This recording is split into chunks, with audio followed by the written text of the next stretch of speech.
picture of all these happy people. Once more room. There is an overflow room next door that will be broadcasting. There they are. Finally. Now we can begin. I think Jeanette and Charlotte have some. Leslie, we have 3 or 4 of them circulating.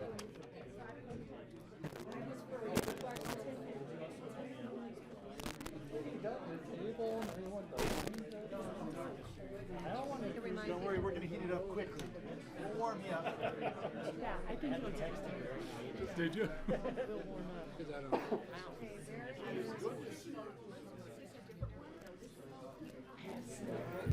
We brought. Hi. Kelly, we found my cup, but not my perfect pear. It was perfect. I was my mouth's watering. Well, 'tis the season.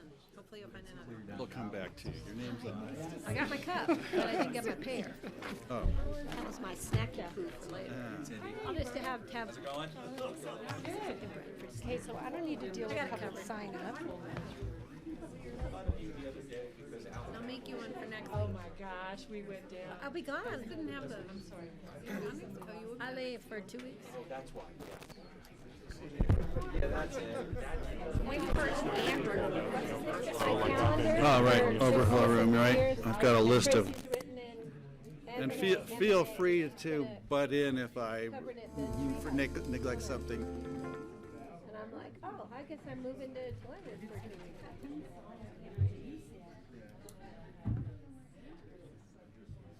weeks. 2 minutes.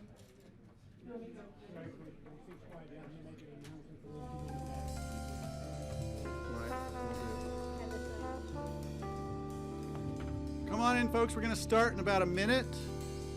And if there's no room in this room, we do have an overflow room just next door. It's a great view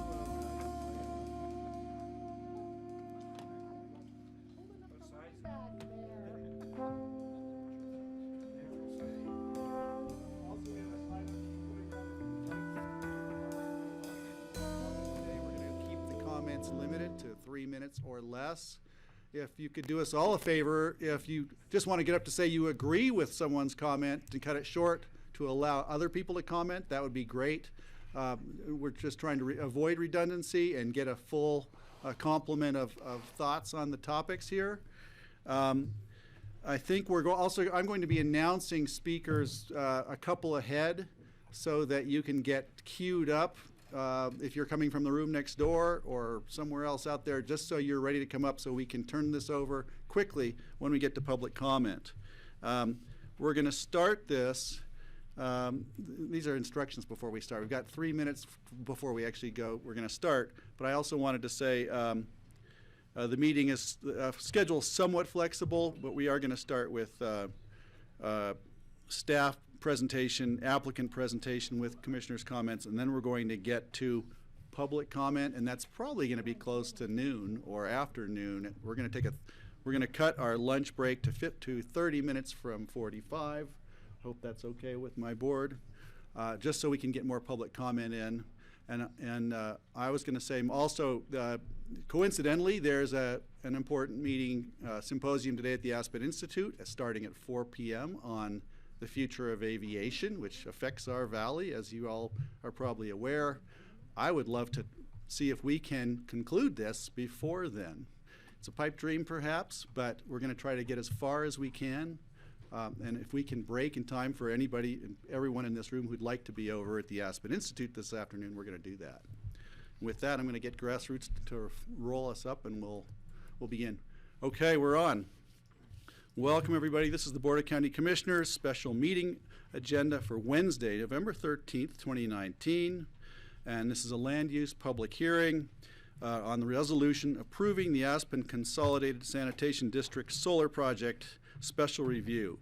It's a use, activity envelope, and site plan, and granting a permit for activities of state interest, site selection and construction of major facilities of a public utility, and for an area of state interest around an airport. This has been continued from August 28th, 2019. I want to tell you about the schedule. Starting now, we're going to call it order. Aiming for a lunch break around noon for half an hour. And we will begin with planning staff presentation. And I think I've articulated everything else we want to say here. When we are, we may have, if we have so many people who want to speak, I do want to set some rules out we'd love to follow. No applause. We don't need to applaud. That just doesn't go anywhere. Let's just say we're all gratified that people are here speaking. I need you all to say your name because it's a public forum. We're recording it, so you'll be announcing your name when you get up to speak. And if it looks like we just have so many voices, I may try some other things too, just to get a sense of who's here, who's in the room. But I think that's enough. We'll start. I want to welcome up. We do have some early announcements by fellow board members, including myself, starting with Steve Child. Okay, thank you, Greg. I would like to make a full public disclosure. I've written this statement out. It's a couple pages long. I want to make sure I make all the points and say them correctly, just so everybody knows where I am coming from on this. So bear with me, fellow commissioners. I think this is important. I have been a long-time advocate of taking action to combat climate change, which I and many others view as the single biggest existential threat to the continuing survival of humans and many other plant and animal species on Earth. I firmly believe that localized production of distributed renewable energy is one essential step in this process of reaching a sustainable, resilient energy supply, which is not based on the burning of fossil fuels. Realizing that electricity production does not come without some environmental degradation, I believe that smaller scale, low impact degradation on a local level is better than large scale, high impact degradation on a worldwide scale, which is what is happening today.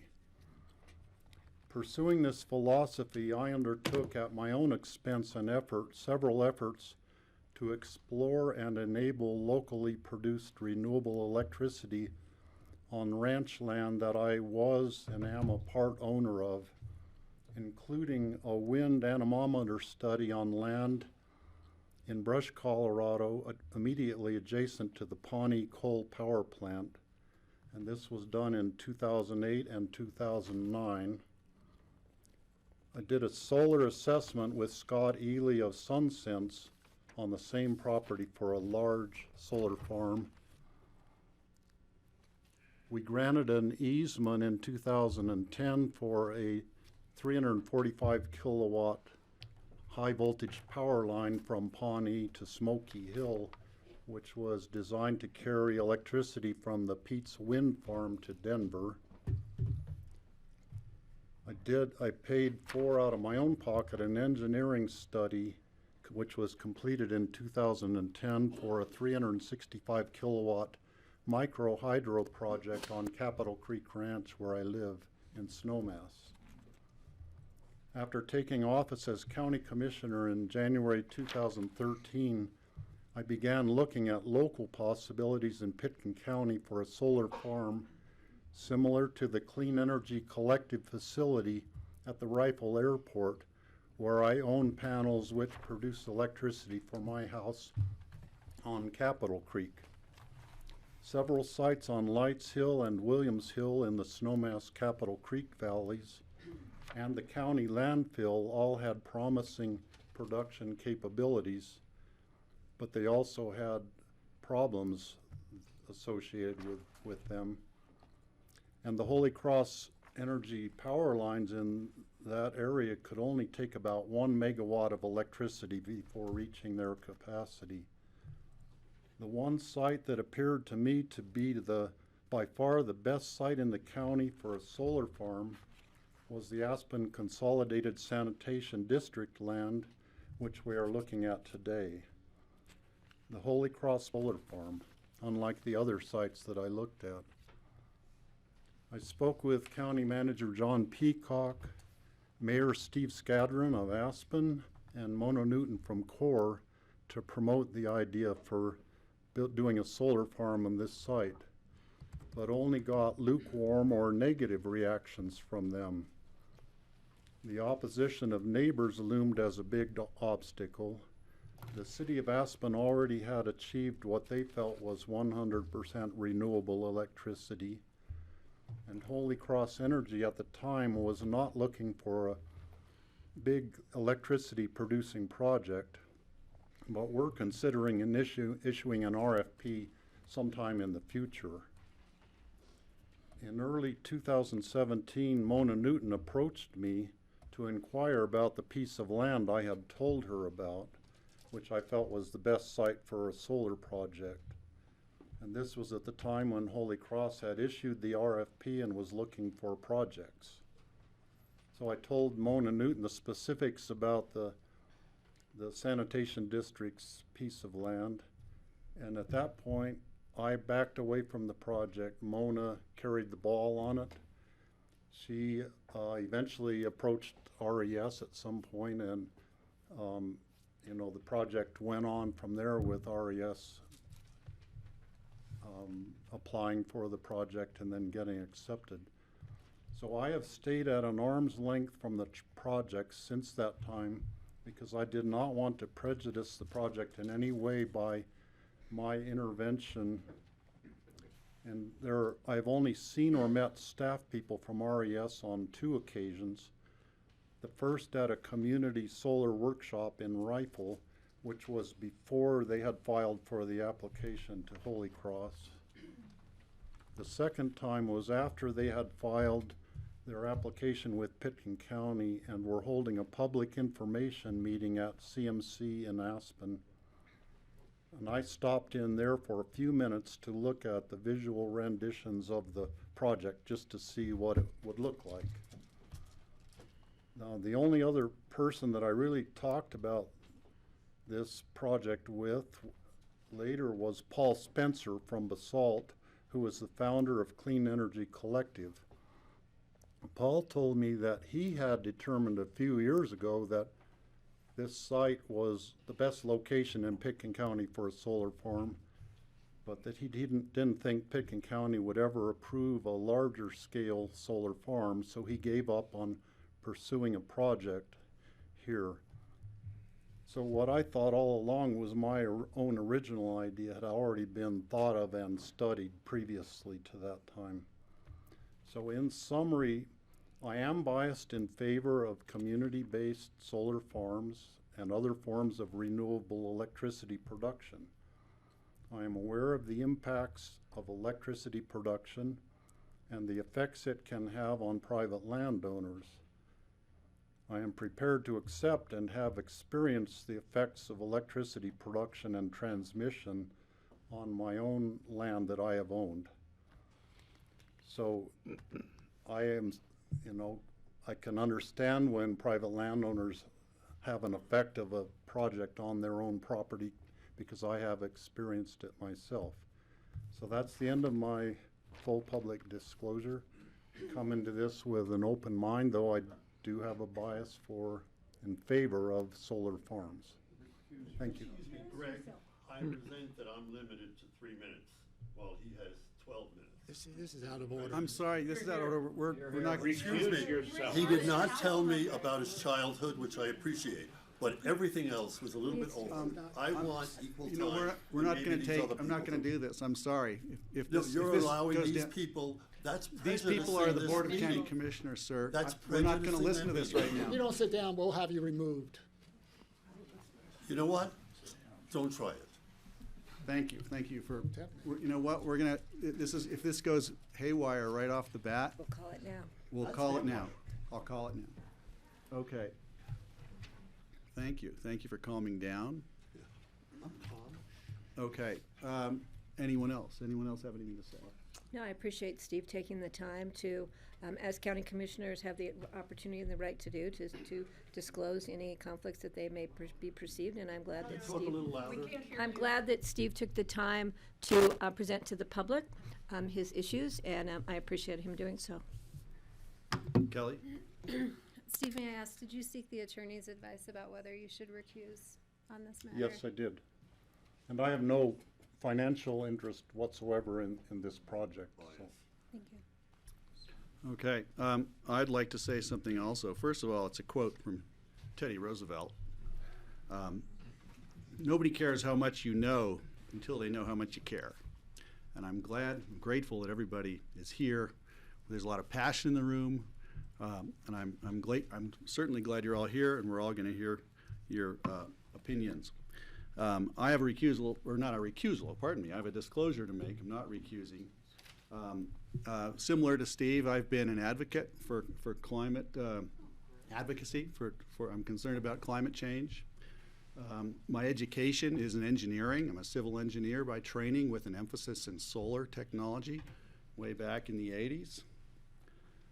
I put solar panels on my roof in Brush Creek Village because I'm concerned about climate change and I'm concerned about energy efficiency. I've done a lot of conservation measures to save energy in my home. As someone I love to quote once said, Dick Cheney, environmental conservation is a personal virtue.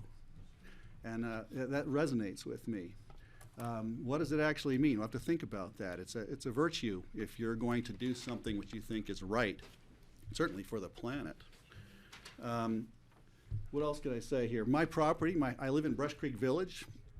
My house looks directly at this piece of property that's in question today. I look straight on that piece of property. I know my neighbors are divided. My family is divided. It's an interesting conversation at my house.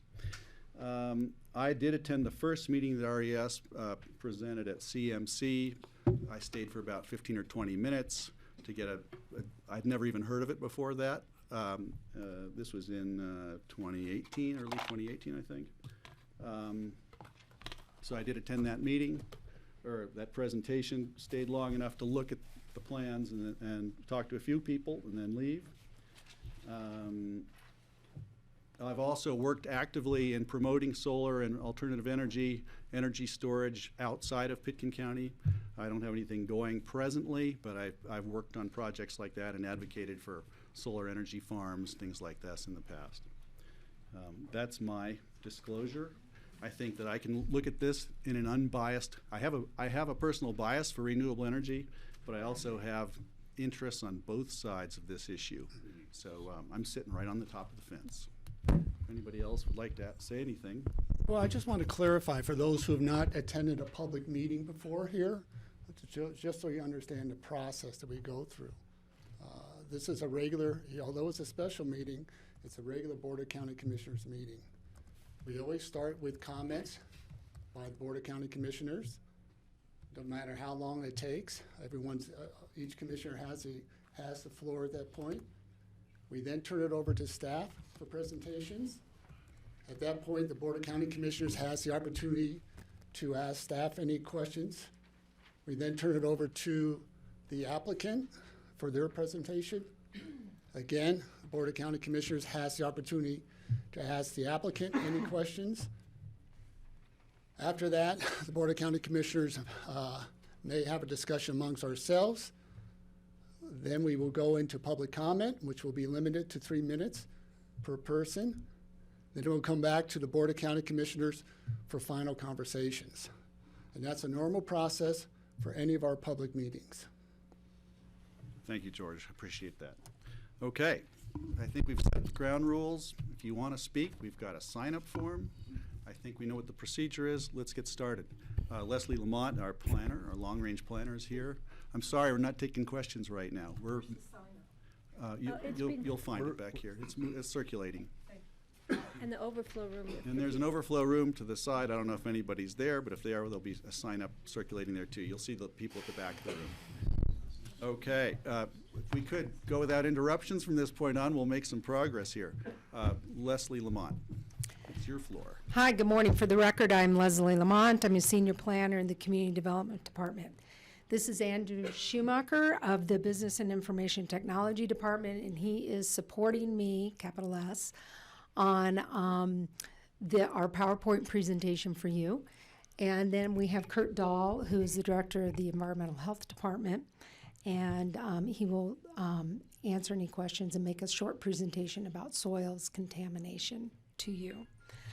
I want to just first submit to the attorney's office the documentation affidavit of public notice from the applicant. Also, when staff is done with their presentation, then you'll hear from the team. Connor Goodson, who is the applicant's representative, will introduce his team at the appropriate time. So the BOCC was provided a memo, a resolution, and attachments, and those attachments included public comment. It included the P&Z packet, the memos that went to the P&Z, as well as the P&Z's resolution. There were various technical documents that were part of the attachment, and the application was in 2 pieces. Since your packet was finalized and we pushed it out on Civic Clerk, we received approximately 50 more emails of public comment. And those have been turned over to Jeanette Jones, clerk to the board, to be put in the official public record. The applicants are requesting special use review. The property is zoned RS20, and a public utility is allowed by a special review. They're also seeking activity envelope and site plan review. And this application is one of your first applications to utilize Chapter 12 in the Land Use Code, Guidelines and Regulations for Areas and Activities of State Interest, 1041 review. The project qualifies as an activities of state interest for site selection and construction of major facilities of a public utility. Both the staff and the Planning and Zoning Commission recommend approval of this project. The P&Z considered this project in 2 meetings and voted 5-1 to recommend approval to the BOCC with conditions, and those conditions are found in your resolution. Oops.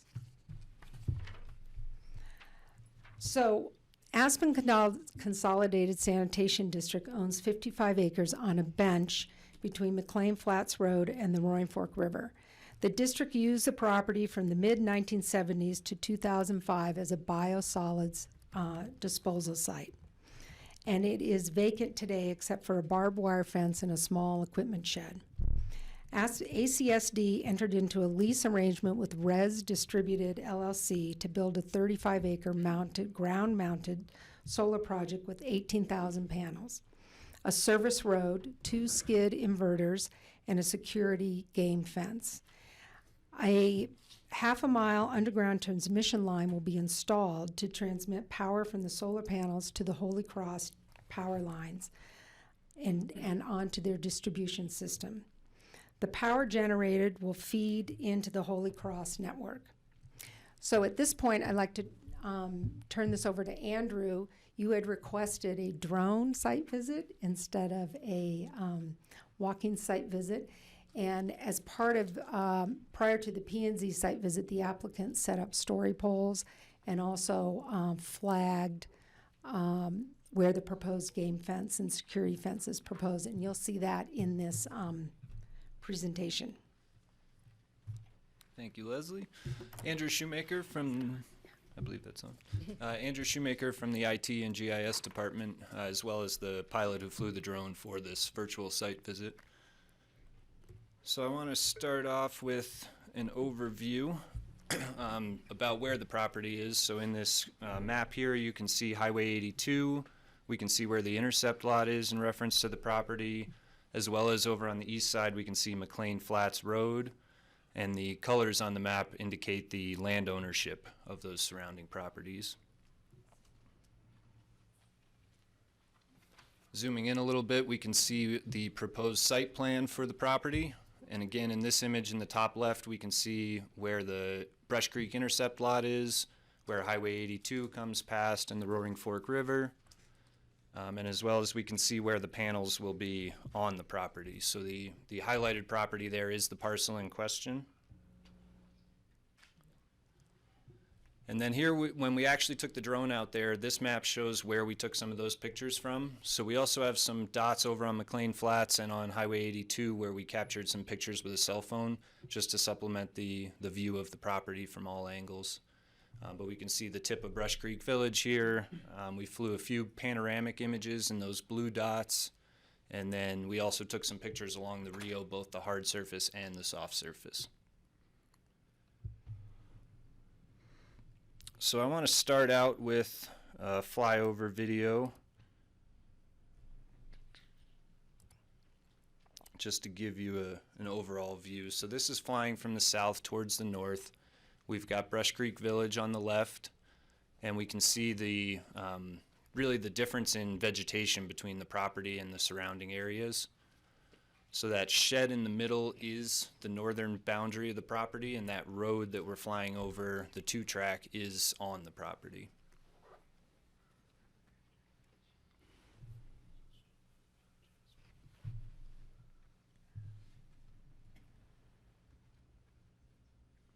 So as Andrew pointed out, because the property has been used by the Sand District, it's been re-vegged with a non-native grass species, and so you can really see the border between the Sand District property and all the surrounding property, which is the healthy sage grass. The healthy sage meadows are not part of this project.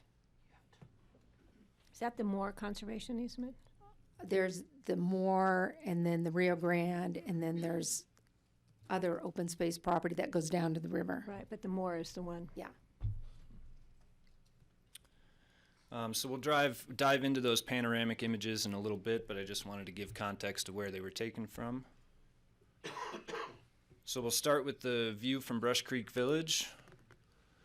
We've done some GIS renderings of that site plan over the property, and so where the camera is focused from here is from Brush Creek Village. We can see the field as it spills out into the Roaring Fork, and it kind of shows the angle that you're looking at. Got another angle there. We can see the hillside behind it above McClain Flats Road. Could you describe, you've got something in white there, and then you've got the field in the middle? Certainly. So the white is actually just the boundary of the map, and it's that same graphic, if I could jump back a few. It's that same image that we have here, just viewed in a 3D perspective. And that it includes the unplatted sections. Correct. So the white is not the property in question, the yellow is. Okay. So I'll go back there. Is it just the green? So the solar farm would be on the green field that you have. Okay, thank you. And that white is just surrounding neighbors. So there won't be changes. Correct. What's illustrated in white is not the property that will have any change. Right. Correct. Just in the yellow there. A good point of reference is the shed, which is on that northern edge. You can kind of, right there is the shed. That is the northern edge of the property.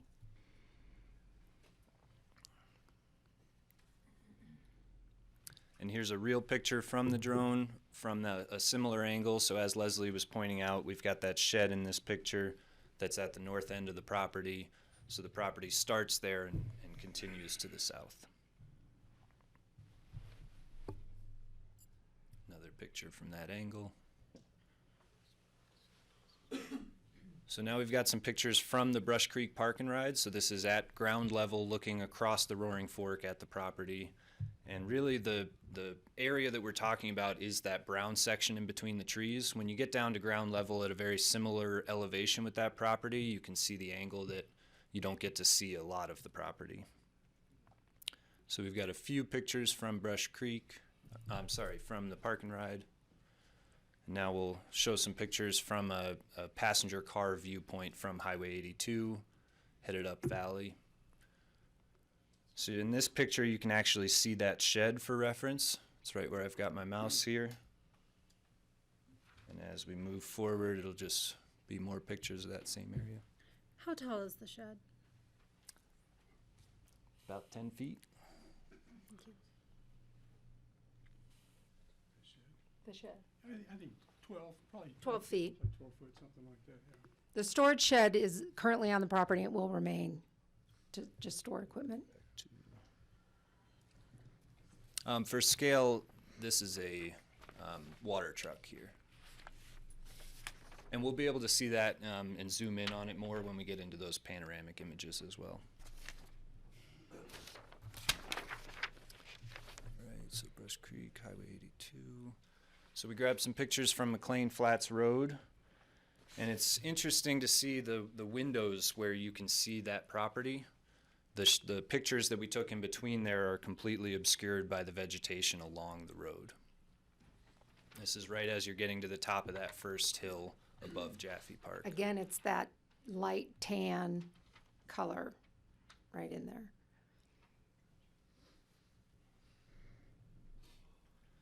So then we walked along the Rio Grande Trail, and along that property we've got both the paved hard surface and the soft surface trail next to that.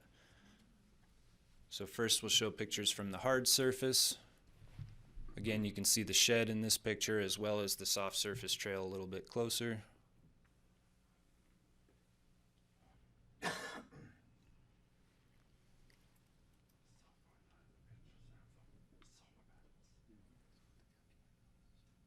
Now we've got some pictures from the soft surface, which is at a slightly lower elevation, but a little bit closer to the property. So this picture does a great job as well, highlighting the difference in vegetation between the property and the surrounding open space. Can you tell me what the setback is from that fence line to the solar panel array? We'll get to it. Somebody We'll will get be to able that. to. Okay. Yeah, I just we'll want get to. to That's it. a question. We have I a slide that shows the story poles and the fence flagging. Okay. Thanks. I'll wait. So now we're at the south end of the property, and as Leslie mentioned, just wanted to point out we do have a story pole in this picture here. But And how tall are those poles? So can you go to the next graphic? Is that, yeah. Okay. Sorry. Getting ahead of you. So when the panels are flat, they will be 7 feet 8 inches tall. And then when the panels are at full tilt, 10 feet 6 inches. And the story poles had 2 different markings on them. If anybody saw the story poles, it showed the height when they're flat and when they're fully extended. Do we have any idea what the duration of full extension is versus flat? I'll let the Okay, just a question applicant's team for further. answer that. Hang on to that. I'll hang on. All right, so at this point I want to jump into one of these panoramic images here.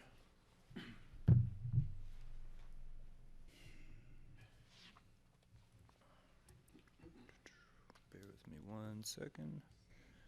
So we are looking from the northeast corner of the property. And as I mentioned, the shed is sitting next to a water truck here, so that helps give scale to how big that shed is. And if we look around to the right here, we can zoom in on some story poles. So you can see this pole just popped up into view. And there's 2 things we want to highlight in this image. One is the story poles, which represent the actual panels. And the other is along the edge of the property here. It's kind of hard to see, but you can see these little white marks. Those are actually pink flagging that's on a stake out there to represent where the fence line will be. And you can see those from the Rio as you walk past the property. Greg? George? I don't know whether you were able to do a rendition, what this might look like, but if not, can you sort of identify where some of the proposed landscaping is going to take place in terms of the shrubberies, the berms, Yes. the trees? Yes, I have a Yeah, great. map a plan that they submitted to us that I'll get to. So I think this will be a good view to refer to as we ask questions, as we want to look into more specifics. But I'm going to jump back into the presentation at this point.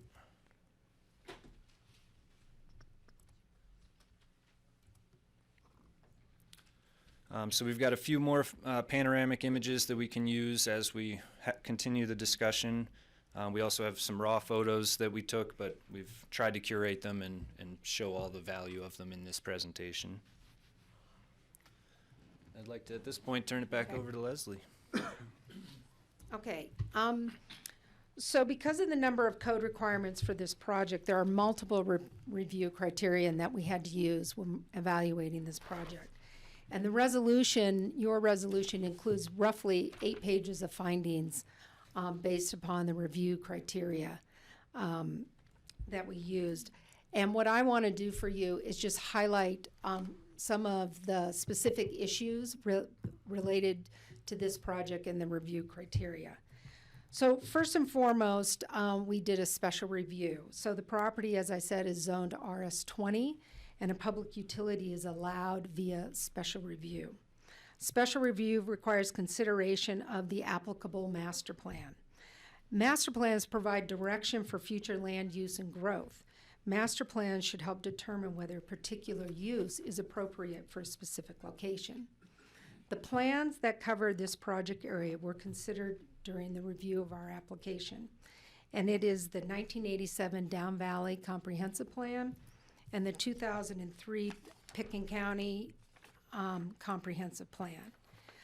Because the project is located near Brush Creek, Woody Creek, and the city of Aspen, the 2003 Brush Creek Master Plan, the 2016 Woody Creek Master Plan, and the 2012 Aspen Area Community Plan were also considered in our review.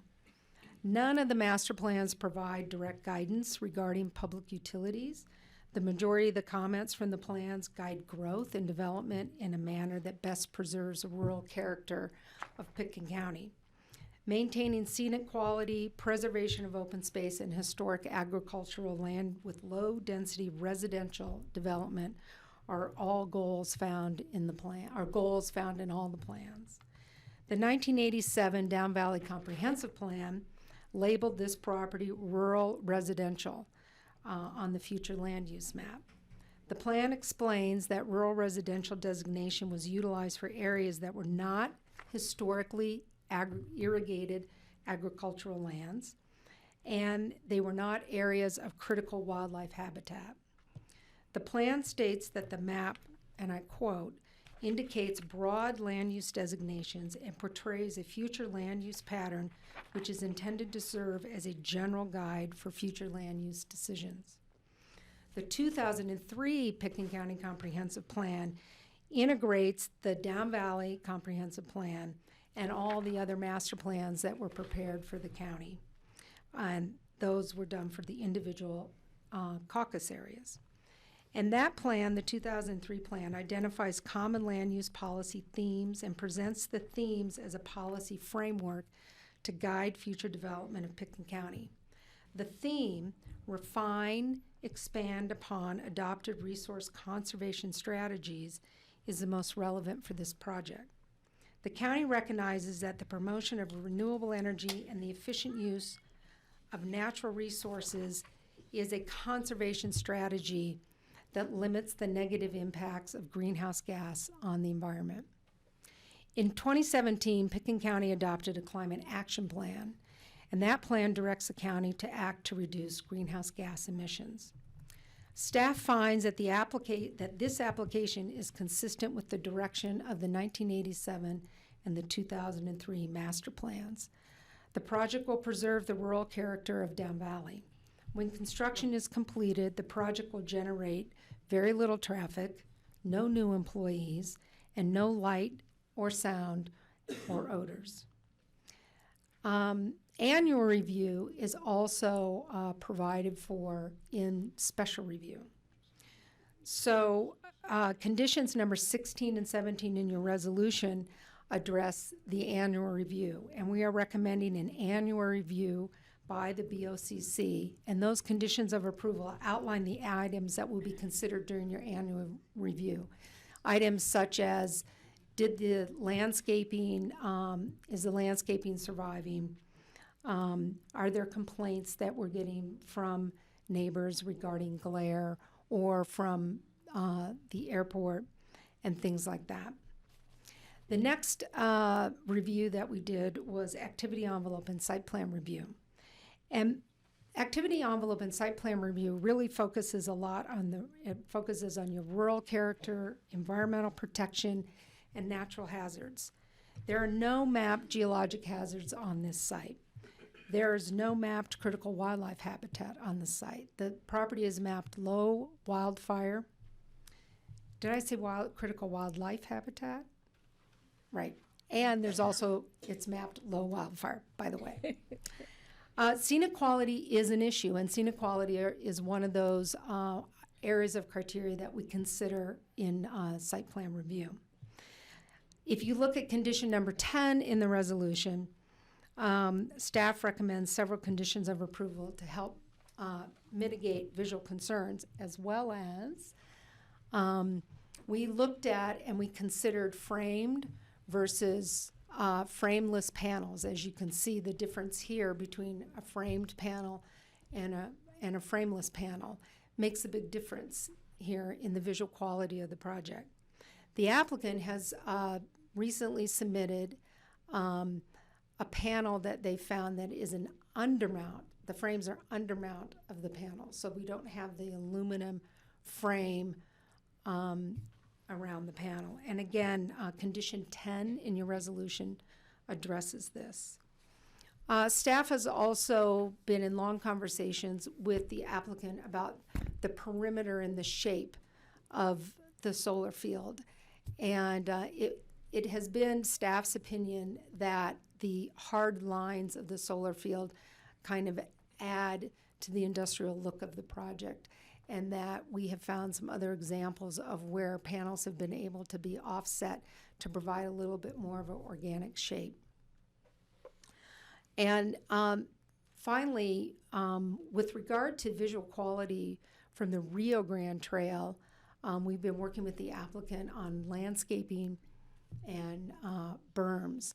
So this is hard to see, George, but this is their landscape plan that they've proposed to us. They're proposing to install approximately 379 shrubs and trees, and we're not talking 5-gallon shrubs. The proposal is that they would put all these in as a B&B ball and burlap, so they're of a mature size right off the bat. We'd also like to continue to work with the applicant on integrating landscaping with berming to further help screen the project from the Rio Grande Trail. Right now, the county code, this is a proposal that the applicant submitted to us. Right now, the county code does not allow berms in excess of 4 feet in height. We would like the BOCC's support to go to the Board of Adjustment and seek a variance to go above 4 feet in certain areas. We're looking at kind of an integration between utilizing the existing topography, the landscaping that they're proposing to install, all the landscaping that's between the soft surface trail and the edge of the property. None of that landscaping will be touched, but we want to take advantage of that landscaping, the landscaping they're proposing, and then come up with a berm plan that helps soften the view of the panels from the Rio Grande Trail. Finally, this project is an activities of state interest. And that review is a pretty technical review, and if you looked in your application and you looked in the memo, there's a lot of criteria that were covered by that review. But two things I want to highlight in that is the applicant did prepare a glare analysis. They had to do it for the FAA because it's of the project's location underneath the flight path and its proximity to the airport. But they also prepared, they utilized that glare analysis for other viewpoints around the project. And then the glare analysis concluded that there's one point minimal that the glare would be considered a nuisance, and that is from the property directly above the project on the up on McClain Flats Road. There's a shed that overlooks the property, and that is the point at which glare would be considered a nuisance. It's not a house, it's like a pool house shed. If you look at condition number 14 in the resolution, that addresses any glare impacts as it would relate to the airport. So decommissioning. So your special use review, we're recommending a special use review permit for 26 years. The 26th year would be the year that the project would decommission unless it is renewed. And we have recommended a security guarantee to ensure that decommissioning occurs in a timely and appropriate manner. The applicant has provided a decommissioning schedule, which in the end could cost $635,000. So we have requested a financial security that is equal to that, the cost of decommissioning. The applicant has often offered a parent guarantee at the value of $635,000. And if you look at condition 13, that's where we address decommissioning. Yeah, Leslie, can I just question that one? I'm not really familiar with using parent guarantees. Is it a guarantee from a specific party to this? What happens if that party ownership changes? Does that parent guarantee go with the property or with the parent? I'm just not familiar, so at some point I'd like more information what that would be versus a regular bond, which is usually what we request that applicants provide to ensure that decommissioning will occur. I'd also at some point like to talk about some kind of a bond or issue for if there is an issue with glare somewhere down the line, that we have the resources to mitigate that glare if it becomes a nuisance to more than just a pool shed. So those are just issues I'd like further comment on as we move forward. Okay. Thank you. I'll let the applicant. That's what I just answer that kind of question for you. let people know. Yeah. And finally, as part of my kind of, highlight points here, some concern was raised about soil contamination, given the previous use of the property.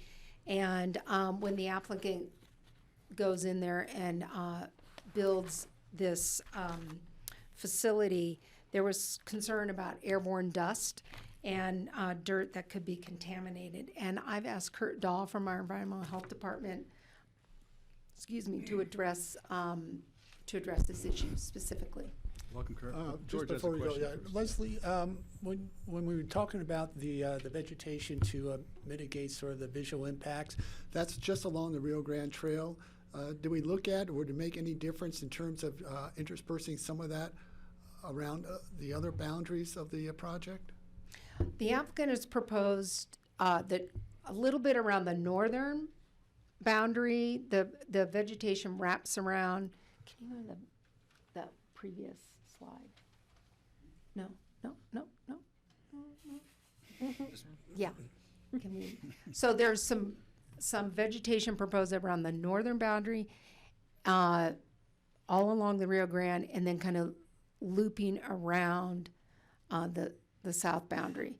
But the property is pretty much up against the foot of the hill on the east side, and so that is where they're proposing that. Kelly? With regards to the landscaping, is it all contained on their site, or was some of the plans contemplated to be on open space in order to take advantage of maybe the best options for the experience of trail users? It's contemplated on their property. If the vegetation between the soft surface and the barbed wire fenced is really intact. It's very lush, it's very healthy, it's very intact. So we're looking at kind of either filling in some gaps there, but not wanting to really disturb that area. And then with the berming kind of, filling in gaps and kind of creating more of a differing landscape zone there. But it's really been primarily on their property because that's the property that's been disturbed. Sure. I guess I was just thinking if you're on the trail, closer screening might give a better use. We can certainly look at that. And then another question I have was removal of the berms contemplated as part of the decommissioning plan? It was not contemplated. Could you talk into the microphone? Sure. That's my last question. I'll take that. Patty? Yeah, Leslie, about the ball and burlap, it's easier to establish younger vegetation, younger trees, shrubs of significant size are harder to sow. I think we really need to keep an eye on that. I agree that it would be great to get some more mature vegetation when it is first planted, but we'll really need to keep an eye on that for its sustainability, because it's sometimes harder for those older trees to Right. get a grip. So, As part of a bond or a Yeah. insurance policy, that vegetation, much like we did at Elam Gravel, and made them make sure that vegetation actually takes. and I was remiss to point out that we are requesting financial Saw that. security based upon the landscape plan Okay. as well. And then that is also, would be a criteria for your annual review. Right, Is when the we come back. success of the vegetation. Which we did at Elam. Yep. Okay, great. Steve has a Thank you. question. One question I would like to have answered, and you don't have to answer it, Leslie, maybe the applicant would, but it would be the source of the water for maintaining the landscaping, as well as source of water for dust mitigation during construction. In the application, the applicant proposed, there is no water source on this property. And so they're proposing, particularly with regard to landscaping, bringing in and bringing in a water truck and watering to get all of that established. Staff has questioned how many times they said they were gonna come in and for how many months, but again, that's where our financial security and our annual review will be important on that. And then with maintenance, they would bring in their own water. And then we have proposed, if you look, I forget the number condition, but we've proposed a pretty robust construction management plan for this, particularly because construction access to the property is on Stevens Way through W/J. So we've kind of taken our standard construction management criteria and we've kind of beefed those up for this project because of the neighborhood. And dust mitigation is one of those. Speaking of dust. Okay, back to Kurt. Thanks, Leslie. Morning. Kurt Dahl, Environmental Health Manager with Public Health. So in August, Leslie referred me to this application over concerns of the biosolids in the facility and the environmental concerns or any potential health concerns that might be associated with this. Biosolids, if you aren't familiar, are the leftover undigestible solids in a wastewater treatment process. And they can include nutrients or nitrogen and phosphates. We think of them as nutrients. And then you can have trace levels of heavy metals, either from piping or human waste itself can have trace levels of heavy metals in them. So, and then the other constituent being pathogenic bacteria and viruses as part of any wastewater. So I took that information and went looking in our files to see what information I had. And our files did not have any information on the facility at all. So I contacted the state health department and would have anyway just to talk that through with somebody who has some greater expertise. I was directed to Tim Larson, who's with the Water Quality Division of the State Health Department, and we discussed the application. In the process, I learned that this facility was permitted by the EPA. It wasn't permitted by my department, nor was it done by the State Health Department. That's not surprising. It's not common, but it's also not unheard of in wastewater treatment. As you probably are familiar with the Phillips Trailer Park, that's not something we're proposing a larger system than my department can permit, and so that's being handled at the state level. Another example would be the EPA has reserved the right to permit Class 5 injection wells where you have wastewater that's injected into the ground. Those are things that are taken out of local or state hands, and that's something that the EPA reserves the right. The Clean Water Act gives the EPA the authority. They delegate some of that authority to the State Health Department. The State Health Department then delegates some of that authority down with reservation of rights for things that they want to continue to permit and control. So it wasn't surprising to me that we would see something like this staying at the EPA level. So in my discussion with Tim, when we went through the application and what the proposal was, we talked about pathogens and at this altitude and as arid as this climate is, we see pathogen reduction or removal in 2 to 3 months typically in this kind of soil, depending on the exact process. We're talking about years that this facility has been unused, so certainly that wasn't a concern of his. Again, the levels of metals that might be in the soil, and then based on the information that was provided by the applicant, those levels, again, were not a concern of his, as well as nutrient. And the grass that you saw in the picture that was provided when they did the flyover, that is very typical of an EPA site. That grass is utilized as part of nutrient uptake for the nutrients that are associated with biosolids. So this is was planted ground cover. Right. And I don't know at the time if we already had a requirement for Picking County cover or seed, but the EPA typically specifies a grass type that is going to have a greater nutrient uptake than others. So that may be part of the reason it's non-native, although we didn't specifically talk about that. But he very specifically mentioned that the grass and that type of grass is very typical of an EPA site. So he didn't see any concerns when we discussed this. The other piece that I wasn't able to talk to anybody at the EPA, the gentleman that had oversight of all of this has retired, and unfortunately at this point the EPA isn't looking at replacing that position. And so the State Health Department, Tim, is actually gearing up and handling all of the previous permitting process or EPA processes. So there wasn't a gentleman at the EPA, or the gentleman there I was not able to talk to.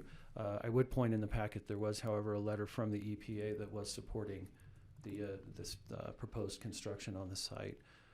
In addition to that, as Leslie pointed out, the construction management plan, their requirements, we've beefed up already on the construction management plan, really addressing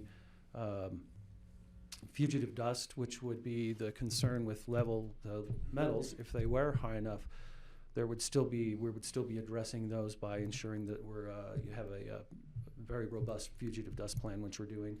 The other with nutrients being migrating off of site, again, if the construction management plan and the referral comments from Catherine Christoph, who's the planning engineer, specifically discuss the stormwater management and ensuring that the stormwater management is occurring not only during construction but after that. And then our interest, even after construction with fugitive dust, would be the revegetation part to ensure that we get good vegetative growth back in so that we don't have any type of dust migrating. So I think with that, if you have questions. Thanks, Kurt. Patty. Yeah, I have to tell you, Attachment J was very interesting reading for anyone who likes to look at a bunch of numbers. Nothing really jumped off the page, but that being said, I know we have concerns about PM10, not only for our PM10, what do they call it? Area. Non-attainment area. Non-attainment or attainment Or, area. yeah, former Let's put on the non-attainment. positive flip Yeah. to that. I don't know if there's any plan to do any speciation of dust during the construction and actually do some sampling, air quality sampling, and make sure that that dust does not contain heavy metals. As we know, what we learned from Superfund here in Aspen was that it's one thing when things are in the ground and covered with grass. It's another thing when they're dug up and moved around, and the bioavailability issues with small particulate to the human lungs is significant. So I don't know if that's part of it. I just want to throw that out there. It might be something we want to consider at some point during the construction management. I've read, the kind of fundamentals of the construction management plan. I understand we'll have water trucks. We already have a water truck parked out there, but we'll have water trucks to ensure that we don't have dust. But it's just something we might want to think about because you never know what conditions change. We've had so many summers of so much wind in this end of the valley that may be something more significant during this construction project. Thank you, Patty. And you're not familiar with this, but I know we bought several purple air sensors that monitor dust and particulate matter. I've been working with Aspen Fire, and one of the potential locations that we're looking at putting it is at the Woody Creek Firehouse. Now, obviously, there are multiple sources of dust, and you can't but we likely will have some type of sensor there that then might at least give us some indication if there are, if we identify issues there, we may be able to. Yeah, it'd be nice to have something a little more located, specifically located. But just, that's a conversation we can have as we move forward. Kelly? Thanks. I have two questions. Patty's comments begged one of them, and that is there any incidences of fugitive dust that you're concerned about on that site currently before construction? And then if the window of construction is about 6 months, what is the total window of concern for soil disturbance? You know, I haven't received any complaints, and looking at the site with the vegetative cover, there's not anything that strikes me immediately as having that. And then in terms of a time length, I think obviously the construction piece, we have a time window, construction delays, things like that. I think it's more important that depending on the timing, it's when can we get a revegetative cover done. Completion of the construction project is going to play part of that. And then obviously working with the applicant, if you know, we get into a later time period where we don't get a good vegetative cover, they're going to have to continue to water the site until we can get that vegetative cover in. Does that answer? Sure. How long do you expect a vegetative cover to take? You know, the growing season is really the hard part. So, you know, a good summer, we should be able to have something in place. But again, not knowing what the weather season or the growing season is going to be like, it could take a little bit longer, but that would be my guess. And then Especially are there with native more grasses. concerns Especially with if natives. winter sets in before that vegetative cover has take place with regards to runoff of heavy metals? Right. Well, so there will be a stormwater management plan in place that we will approve before they start construction, and even after the construction's finished, they will have to manage the stormwater, so that shouldn't be an issue. And that would consider like a worst case scenario? Correct. Okay, thank you. Okay, Leslie, let's, I think, we're done with Thanks, Kurt. Thank Thanks you for for that. being here. Appreciate it. Leslie, just want to make sure we're on track as much as we Yeah, can be. I'm almost done. Oh, okay, great. Carry on.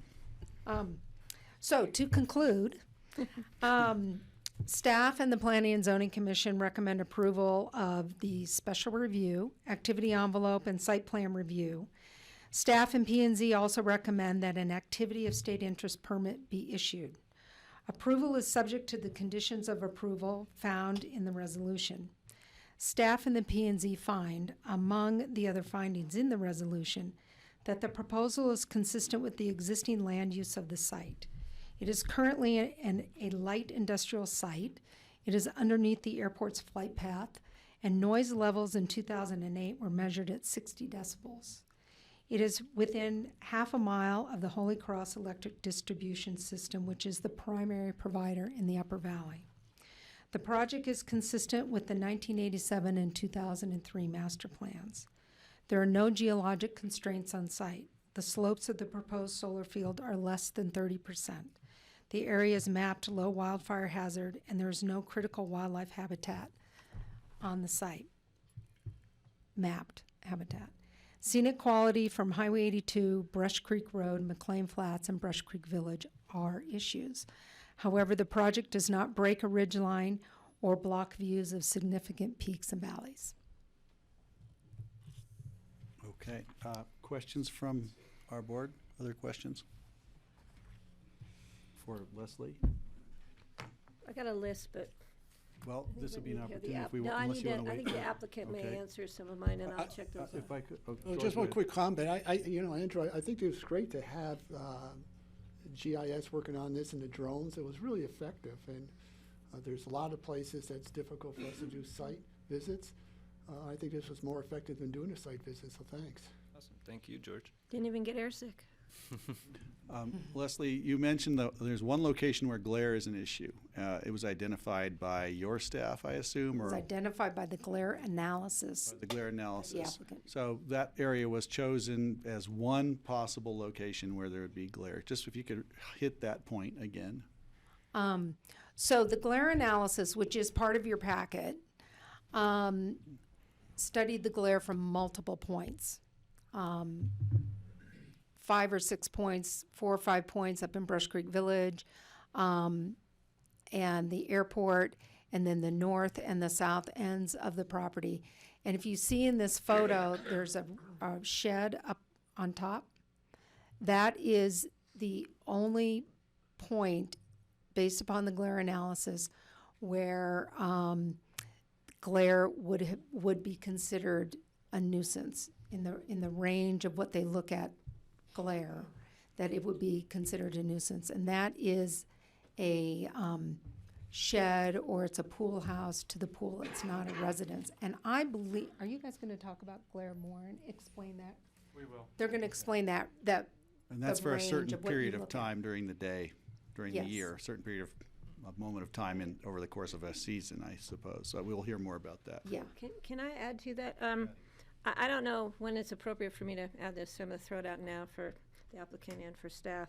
I did a little research into solar skins.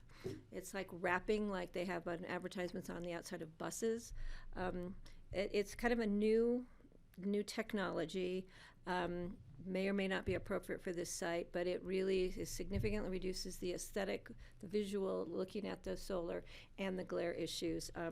Right now, from what information with help of staff we came up with, it's on the hefty price tag side, but the information we got was just from one project. So I just don't know if the applicant has any information they want to share with that when they discuss glare, but it's something I would like to maybe discuss further, or maybe if we have issues of glare after the fact, if this is to be approved, something we may want to consider in the future if there's glare issues. So I just wanted to throw that out there.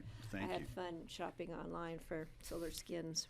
Thank you for that. I think we'll move on to the applicant presentation now. Andrew, thanks for presenting. Thank you. And Leslie, we'll see you again, I'm sure. So I want to welcome up, we've got RES and Holy Cross, and who else will be at the table today?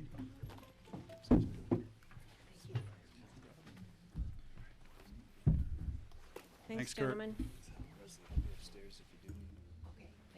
Don't go far. You can use this.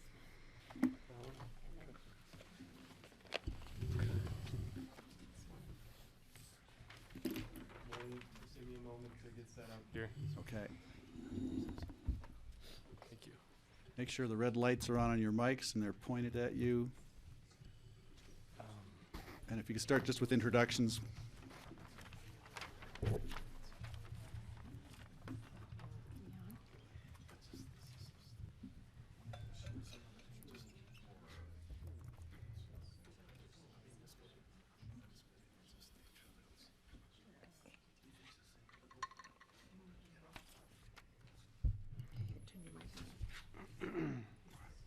Yeah, full frame, full screen is great. Thank you. We can see it on our monitor right in So, front so of the you. public knows, we have a screen down here, so if you see us all looking down, we're not looking at people's shoes, we're actually looking at a screen right In case you front of us.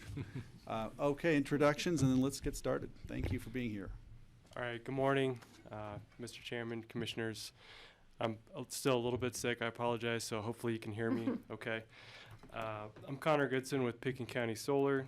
Thank you for considering the project for approval. And I also want to thank the staff for recommending the project for approval. I'd like to introduce the team who will either be presenting today or who are in attendance for questions. So Alan Richmond here out of Aspen, our planner. Rebecca Hannon out of the Front Range, our environmental scientist with Smith. Jonathan Losky out of Basalt with Colorado Wildlife Science. Eric Spring with Design Concepts, who's done our landscaping plan as well as our visual simulations, which you'll see in a few slides. Evan Clark, Real Estate Counsel, myself. Bruce Matherly with Aspen Sand. Brian Hannigan, who's sitting next to me with Holy Cross, President and CEO. And Byron Boone, also with Pickens County Solar. So Leslie's already done a really good job of orientating everyone with the site, so I'll try to be brief and not be redundant. Just to take a look at the project layout in the surrounding areas, approximately 700 feet to the north, you can see on the satellite imagery is the W/J Ranch neighborhood. To the east is McClain Flats Road. Directly to the west is the Rio Grande Trail, and further to the west is Highway 82 and the Highway 82 Park and Ride. To the south, which is not shown, is dedicated open space, and beyond that, the airport. The site is accessed from the north through McClain Flats Road, through W/J. An 8-foot tall game fence will be installed and will surround the site to prevent wildlife from entering, at least large game. And then the north, west, and south sides will all be vegetated with native landscaping, which is currently not present. Taking a closer look, you'll see the types of vegetation that will be planted along the northwest and southern boundaries. I've already gone over that, so I'll be brief. You can also see the conservation easement over to the west. This will preserve the area of the parcel that has not been disturbed by previous biosolids activities and supports the movement of wildlife. In addition, all existing It comes back. John, can you? Lost our monitors. Yep. Oh, he's there you back. go. He's It back. does that on occasion, so it's not you, it's the system. Okay. Nervous. All right, now we're back. In addition, all existing barbed wire fencing will be removed to prevent wildlife entanglement. Zooming out again, you'll see on the bottom is the valley profile. That's the red dotted line on the upper image. And so what we've done here is you'll see that within a 1.5 mile radius of the project, certain viewpoints were selected that have the highest likelihood of a direct view of the project and are generally representative of those views in those areas. Though the views protected by code are from Highway 82 and Brush Creek Road, we took a comprehensive approach as to what impacts would occur as a result of the project. We also analyzed these viewpoints for glare, and I'll come back to that in a few slides. The first viewpoint selected is viewpoint number 4, and this is from Highway 82 approaching the project from the south. Due to topography, you'll see that the project is screened from view, and with all of these viewpoints, the image on the top is the before, and then the image on the bottom is after. Hey, John, can you point out where the pointer is? There's a cursor that you can use just to get, so Here we we go. can't really see the text. Yeah, okay. There's a highlighted version that may make it easier for people to see. Just Actually, this is a different Okay, program, let's Greg. not I worry. don't think it's available. we can follow the cursor, but that helps. Yeah. When the text is small, it So, can point to it. yeah, so this just says solar panels and then just indicates where the project is going to be located if you're looking at that image on the bottom. So in this image, it's protected from view. Going to the next slide, this is also from Highway 82, and this is southbound, so before on the top and then after. And these panels are rotated at 0 degrees, so this is tabletop, or basically what the project will look like the majority of the day when they're not either tilted east when the sun rises or tilted west as the sun is setting. Do you have a visual of them tilted by chance? I do. So that is actually the next slide. And so if you look at the bottom, this represents dusk conditions, as these are representative of these 60-degree west orientation. Okay. Next is viewpoint number 3, which is Upper Ranch Road, and which has been the subject of much debate for those living in Brush Creek. This viewpoint represents both midday and dusk lighting conditions. So again, before and then after the project is here, you can see this light blue color, and then this white building here is the shed in the previous views. Excuse me, are those panels actually blue in color, or are they reflecting the sky? So they're blue in color. They're blue in color. They're blue in color. Okay. Now, thin film is what we've been looking at for this project, just due to aesthetic concerns. We'll have more of a black color. What orientation is the lower picture there? 0 degrees, so when they're flat. Yeah. Dusk. And then the bottom, or the next slide, this is dusk. Okay. View number 14, which is Upper Juniper Road, also in Brush Creek. Top photo is before, after, with the blue color and the solar panels on the bottom, and then what it looks like at dusk. Do you have, I'm sorry? do you have any of your pictures, sort of, again, sort of a rendition of when you put some berms and trees on the back of that? We do. So we don't have any of this as part of the presentation, but I do have some of those available. Okay, because it'd be interesting to see how that sort of, again, one's view gets broken up and starts to look towards trees and vegetation versus the panels. And I'll be honest, we'll get to that a little bit later, but because of the type of vegetation that's in this area, and because of the fact that you can't build berms higher than 4 feet, that has very little impact on actual screening. It provides a visual break, which is part of the reason why Leslie was recommending possibly looking at a taller berm, because at least from the north side of the project, from W/J, it does have more of an impact, or it lessens the impact from that side. Great. Is that the color, though, that's, you're telling me you're gonna change the color of the panels? So at dusk, is that the color that's gonna look like, or close Roughly, to? yes, because whether it's blue or black, I mean, at this point, the like light's pretty, it's dissipating at this point. Steve? Do you have any views during the morning when the panels would be 60 degrees the other direction? We have some viewpoints that also show that on Star I was Mesa. curious, looking from Brush Creek Village in the morning, what it would look like is what I'd curious. So if it'll you look have- similar to this color here, because the back of the panels will have somewhat of a metal color to them, so think of it that way. George? One of the earlier pictures that Leslie showed was sort of an example of some creative placement of panels, you know, breaking it up. That one was in between a road or a shape. There are other ways to sort of lessen that visual impact by breaking it up or different shapes. So we've looked at doing that. Unfortunately, with the size of the facility, we're pretty limited on those options. We've looked at kind of feathering the edges a little bit, which is about as best as we can do for this size facility. But because of the constraints that are there, it's not something that I would really recommend. And as you can see, most of the views are either from Highway 82, where you are looking at it from the side. That's not going to have any impact.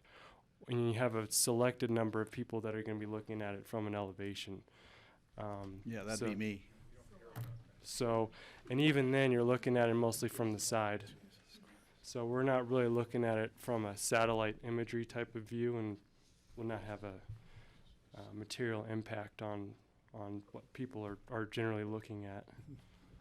So we can't mess it up. Okay, keep on going, thank you. Okay.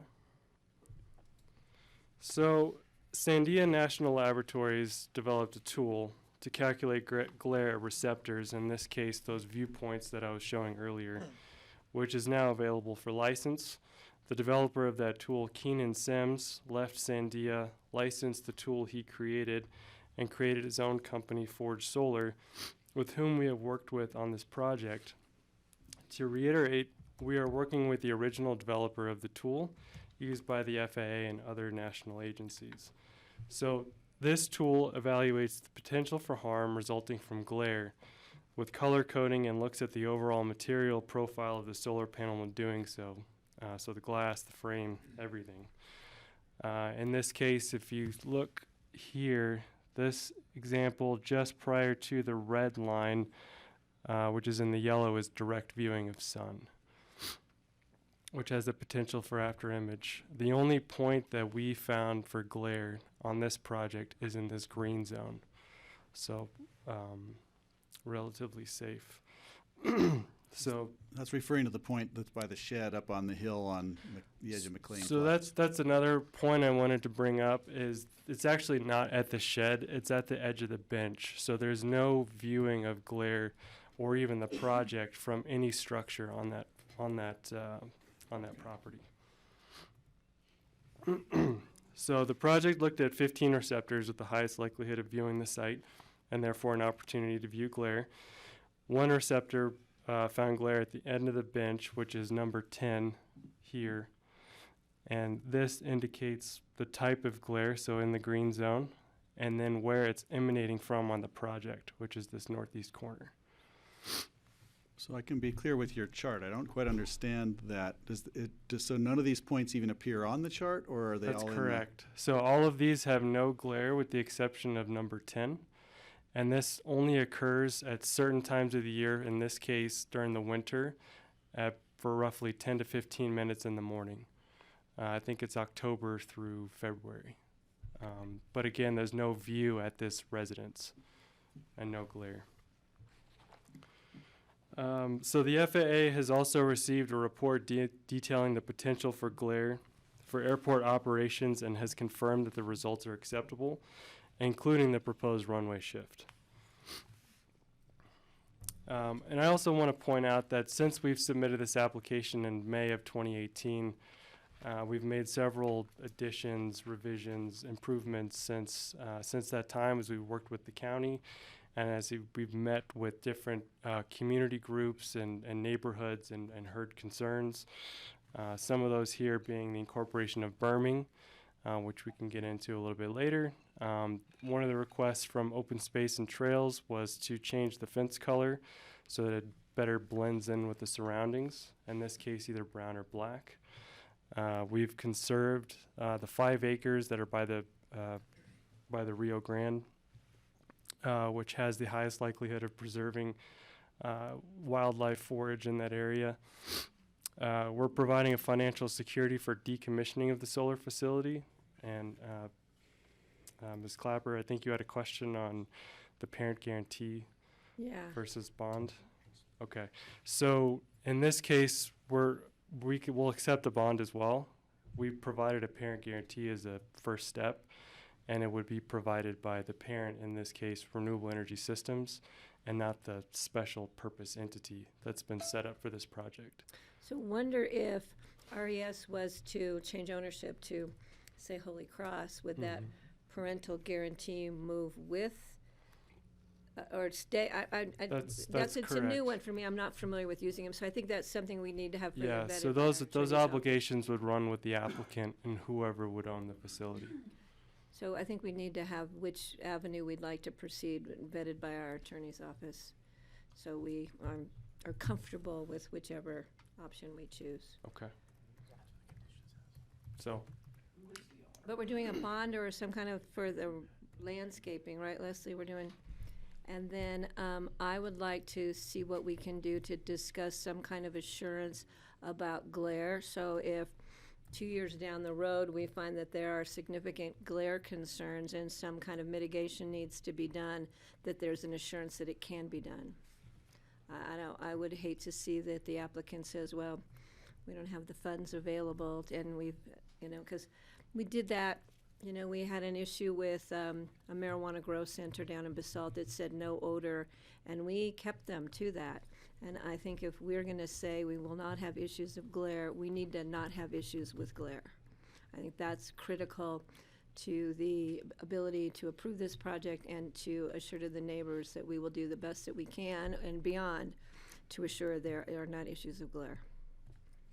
George? Are we saying that there won't be any issues of glare, or there'll be minimum issues of glare? We're saying there are going to be no issues, but we're highlighting that there is one location that does have some glare, but we're also caveating that with the fact that the person in that residence can't even view the project, and therefore there is no glare. Okay, thanks. Steve? If there is glare, which I presume would be if the sun's at a certain angle compared to where say the sun's over here, the panels are at a 60 degree at sunset, there might be glare going back, say, to Brush Creek Village. If you change the angle slightly and made it a little less than 60 degrees at that point, would that eliminate the glare if that happened? That's correct. That's a good point that you bring up. So there is, because it's a single axis tracking system, there is some variability with that. And if we need to, then we can adjust that angle accordingly. Currently, with using a single axis tracking system at their max, designed angles of 60 degrees, we're saying that that's not an issue. But if it does become an issue, I know that one of the conditions requires us to mitigate that, and that would be one of those options. Okay. Right. So. And I that's the part of it that I think we need to discuss some kind of assurance, financial assurance, that mitigation can and will be done. So that's a further discussion, I think, as to how we can go about that. Okay. Thank you. Okay. Along those lines. Sorry, George has one. One other quick question. So when you're talking about the panels, but how about the underneath the panel? Mounting The system? mounting, is that? So the material profile for the entire panel, so in this case, most of these panels have aluminum, which would be a similar color to the galvanized steel posts that would be installed here. So again, you know, the the highest likelihood of glare occurring from solar panels is the glass. Similar to if you're sitting on that project site and looking up, you know, for instance, window glass on a home. And so anti-reflective coatings have been installed and are now commonplace on all solar panels that are being manufactured. But So- to your point, to your question, I guess, is that material profile is all taken into consideration. So that's colored brown or black or? No, it's just a steel post, so it's just galvanized steel. So, will those be visible? Yeah, they will be visible. So you may have a series of galvanized posts that those posts in itself may have some reflective glare on it? It'd be the first time I've heard of it. Can they be colored? I'm sure they could be, but I don't really see the reason for doing so. Okay. But if it became an But back to issue, Patty's point, if it became an issue, that would be one other way Right. to mitigate. Right, the application obligates us to correct glare coming from that project. Yeah. However, that needs So to be if the panels accomplished. are facing east, but we're seeing glare off of the armatures, that Mhm. has to be fixed. Correct. That's certainly a question that, Part of our annual review, if this project moves forward. okay. Anything else? Keep moving. Okay. Thank you. Okay, I did have a question just regarding Pitkin Solar, as you're representing Pitkin Solar, who is specifically developing this project on Right. behalf of RES. Mm-hmm. Holy Cross is the purchaser. We'll get to that. But at some point, Holy Cross is going to buy the entire project. Will it become a Holy Cross ownership down the So road? they have the ability to purchase it in the future, and I believe that's what they'd like to do. But of course, that's up to their discretion at Okay, that and time. we'll have a chance to get to Yeah. that. Just wanted to tee it up just so we're ready for it. Thank you. Yeah, you bet. So, you know, since we submitted this application in May of 2018, some issues have come up that we've addressed, and I just wanted to highlight some of those. So, one is, will glare be an issue in the surrounding area or with the airport? No. The developer of the software that models glare confirms our analysis is correct, and the FAA has approved the project. Condition of approval requires applicant to correct glare should it become an issue. So we're fully on board with, you know, the fact that there, number one, is no glare, and then if there is a glare, we'll correct it. Question two, can the project be located at the Pitkin County landfill? No. The landfill manager has submitted a letter detailing why this is not possible. I've gone out to that landfill, I've spoken with that person, and seen firsthand why that can't happen. Will biosolids be an issue if they become airborne during grading operations? No. The county and third-party consultants have both provided letters confirming this. Has the EPA consented to this project since grant money was used to purchase the parcel? Yes, their consent was unnecessary, but we reached out to them anyway, and they provided their consent in October. Can I further clarify? That's because the sustained use of this is for the EPA grant, et cetera, will be in the future. It may at some point go back to biosolid disposal areas, so they're seeing that this is consistent. That's what I read through the volumes of packet information. So I'm sure that's where that point is being Some substantiated. of it, yes. Okay. Mhm. So, moving forward, I'm sorry, Kelly. One of the Kelly had a questions I question. do have is why this site was selected and what other sites you considered. So you mentioned the landfill, but can you give an overview of sure. how you ended up So, here? unfortunately, I was not part of that land search at the time, but I can tell you from those who were, they looked at a number of sites, I think it was in the 20s, throughout Holy Cross's entire service territory. And this site floated to the top because of the fact that it was a former brownfield site. You know, Aspen Sanitation was looking for an opportunity to use that site for a public good. It's also close to existing Holy Cross infrastructure. it has really good solar access. And so there are a number of positives that outweighed all other sites that we had previously looked at. And I want to just say, it's my understanding that one of the key things for doing solar farms is the accessibility to a major power line. So if you were to put this somewhere in the obscure, then you'd have to run a system of power grid to get the energy that was created from a solar farm to where it needs to go.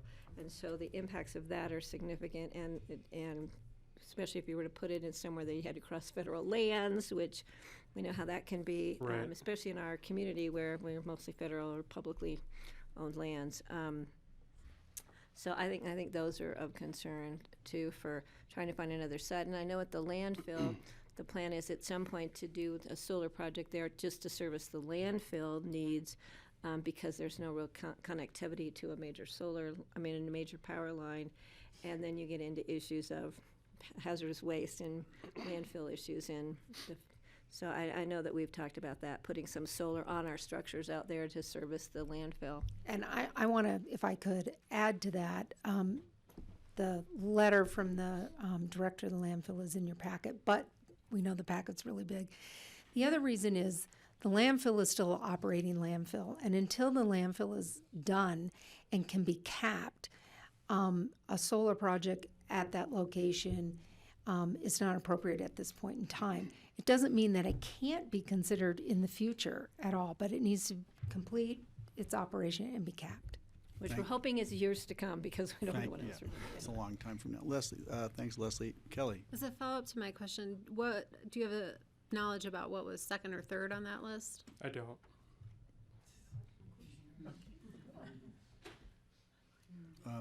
Okay, what else you got? Okay.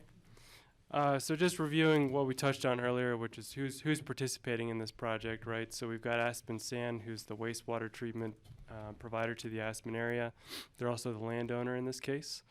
Holy Cross Energy, which is the nonprofit electricity provider for the area. Renewable Energy Systems, headquartered out of Broomfield, and then Pickens County Solar, which is a subsidiary of RES and representing the applicant, Aspen Sand. So reviewing how this is structured, Aspen Sanitation will offer land in exchange for lease payments. Holy Cross Energy will offer energy payments in exchange for fixed cost solar energy. So, Steve?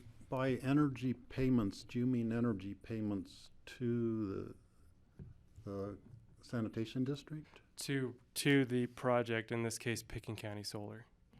Okay. Okay.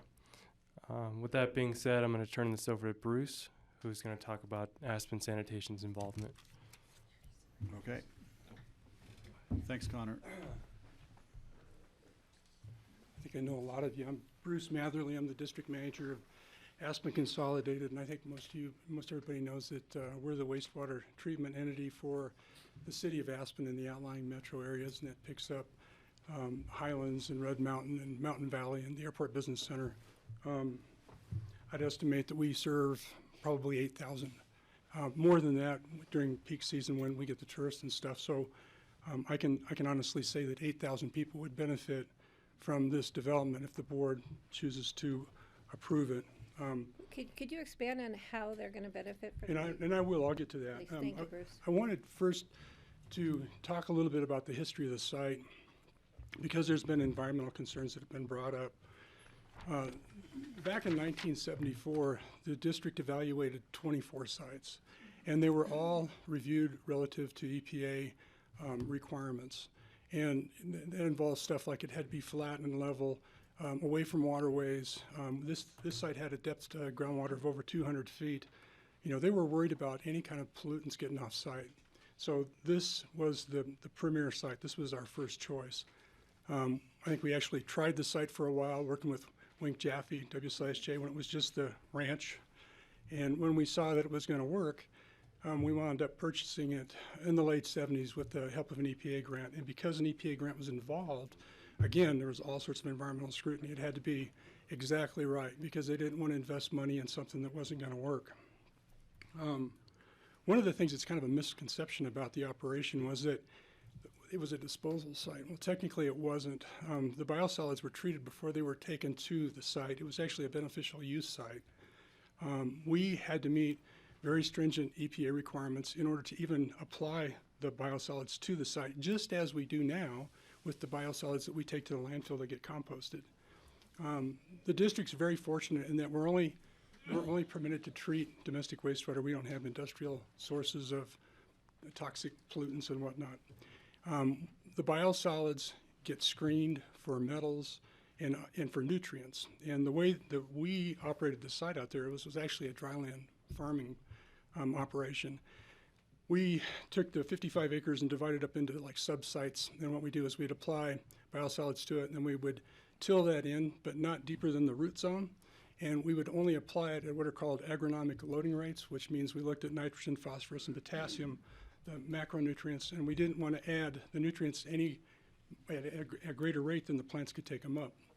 We worked with Sharp Brothers Seed Company, and we had a dryland farming mix. And it consisted of oats and smooth brome and all sorts of different wheat grasses. That's why it looks so different. Because what we had to do is we had to go across this site, move the rocks, and believe me, there's rocks out there the size of Volkswagens, and we had to get it ready to receive basically the biosolids. And then we purchased seed drill and aero mulcher and all the equipment that we needed to basically, till the soil, plow in the seeds, and then we worked on a dryland basis to revegetate it. And that's what we've done over the years, and that's why it looks so different. Over time, the county. Well, everybody's always been concerned about the landfill life expectancy, and you do whatever you can to pull stuff out of the landfill that could be reused in a different way. So way back when Jim Duke was the county landfill manager, and Jim was experimenting with composting. And so we worked with him a little bit, taking compost out there, and it was kind of a hit and miss thing. We saw the potential, but we were concerned about the environmental quality. So we encouraged the county to work with our engineers to develop a composting system out there. And at that time, we were working with a big international engineering company called CH2M Hill. They're really, really good. And they put together the composting program for the county. So over time, by about 2005, most everything had gone to the county for composting. So that's how we got to where we are with the site now. It is a public asset. We're a public utility. We would like to put it to benefit for the public. And basically, in our attempt to serve our customers and maintain, reasonable rates for them, this is one way we can do it. And how does that happen? Well, I've been with the district a long time. And initially it was wastewater treatment. Well, now it's water reclamation. What we do is completely different. The system's computer controlled. We've gone through it to wring out every electrical efficiency we can. We've gone with high energy efficient pumps and motors. We have computer controls, we have variable frequency drives, we have all this stuff. We have iPads that we can use to adjust the system. But we've done everything we can to try to squeeze as much efficiency out as we can. And, we're an enterprise fund. So basically, our service charges pay for what we need. We have to collect through service charges what we need to pay for what we do. Our energy budget this year is $280,000 for the treatment facility. It's about $22,000 a month is what it figures to be. We're not proud of that. We're in the business of environmental protection. That's what we do. And so we want to do whatever we can to have a greener impact, basically, on what we do. The way this helps the district is we wind up basically contributing capital to Holy Cross, which can get used for this project. And it's like prepaying our bill. And what we get back for that is a credit against our monthly bill. And for instance, it's about a 33% credit the first year, and it gradually increases over time. And like with any solar project, for instance, my wife and I just put 40 some odd panels on our house that we're remodeling in Snowmass Village. We know that initially you put all that capital out and you're in the red. It takes a while to break even. But then after a while, you're in the black, and it actually pays for itself and turns out to be a pretty good deal. That's the way our deal with Holy Cross works, is we're putting a lot of capital up front. We're going to see an energy credit right off the bat, but it won't be until about the 12th year on a minimum 25-year project, potentially 40-year project, But at that 12th year, we're in the black, and it's looking really good. It's going to help our customers. It's going to help us control our utility costs. Electric is the single biggest utility, the single biggest expense we have in our treatment costs outside of labor. You know, so this is how we can address that, and that's our intention. That's why we thought this is such a great idea. We were approached. I don't know if Steve mentioned Paul Kane. We were approached by the Kanes like about a decade ago, or Paul Spencer. I'm sorry, yeah. And we looked at it. You know, our board's made up of successful small businessmen, and they want to run the district like a successful small business. And they looked at it and they thought, we know it'd be the right thing to do, but it just doesn't make economic sense. You know, back 10, it might have been 15 years ago, the payback was so far out that the board said we can't afford to do this. And then what happened was we were put together with Holy Cross and CORE, and we looked at the current technology and what the payback time frame was, and it's much less. It makes a lot more sense now. So it would directly benefit everybody in our district, and that's why we're interested in it, because we're doing everything we can to cut our costs. And the cost of water reclamation are really, really expensive from an electrical standpoint. So that in a nutshell is kind of where we're at. Okay, great. Kelly? Do you know what your annual energy use is or your greenhouse gas equivalent? I don't off the top of my head, but our electrical budget's $280,000 a year. We spend roughly $22,000 a month on electric, to put it in perspective. And you're saying 33% of that would be offset by us, so we're looking at It's about an $7,000 lease. About an $8,000 credit, and then there's it increases annually over time through the length of the agreement. Thank you. So the public benefit, well, there's lots of, you could perceive lots of public benefit, but would be to the customers, your customers, which approximately 8,000 plus or minus within your service district, your service area. I just want to be clear with the general public at large that, because a lot of letters that have come in and comments that we've heard are that people can buy into this solar farm. So I'm hoping that maybe Holy Cross or somebody can clarify that so people know that this is for the benefit of the Aspen Consolidated Sand District, which then rolls it into a benefit to the public, not only because of the renewable energy that's produced, but because of the cost containment for that service area. Well, and the benefits go well beyond us. Right. Well, we're but just a small piece of specific it. line to. Right. Okay. Great. Well, thank you. Great. Oh, George? Yeah, I just wonder, I think maybe Brian will may touch on this as well, but as you know, Holy Cross is looking at a redundancy. I'm looking at the Upper Valley specifically. How can the district help in that respect? In terms of redundancy, if you're talking about like battery storage backup, that sort of thing, you know, if the district had property that could be used for that, we would certainly work with Holy Cross in that regard. That would be one way. I mean, is this property by itself can add to any resilience and redundancy? Yeah, I'll cover that in my remarks shortly. Thanks. Yeah. Great. Good point. Anything else, Bruce? That's all I have. That's Thanks, great. you guys. Thank you. Appreciate it. Bruce. Thank you. All right, Brian. Thank you, Mr. Chairman. Good morning, commissioners, members of the staff, and also members of the public. Thank you for being here this morning to hear about this important Pitkin County solar project. I'm Brian Hannigan. I'm president and CEO of Holy Cross Energy, which, as you know, is a member-owned, not-for-profit rural electric cooperative here that's the primary provider of energy and services in this part of our beautiful valley. I'm pleased to be working with RES and the sanitation district and the partners that Connor went through a moment ago as probably the instigator for this project. This was something that we provoked through an RFP process that started in early 2017. Our board looked over close to 21 different project proposals throughout our entire service territory. So all three counties that we serve, Eagle, Garfield, as well as Pitkin. And we ultimately selected two projects at the board meeting in September of 2017 after our staff and board analyzed the proposals from a variety of perspectives, most of which you've heard this morning, but everything from cost and renewable capability to the location on our grid and some of the values that provides from an operating standpoint, to some of the other factors that Connor mentioned in his discussion a few moments ago. And we ultimately, as I mentioned, agreed to move forward with the two projects, one here and one over in Eagle County, which ultimately did not go forward by mutual agreement. We made that decision in September 2017, and that led, of course, to the filing in May of 2018 that is the subject of our discussion today. Holy Cross Energy will be the off-taker of the 5 megawatts of power capacity from this project.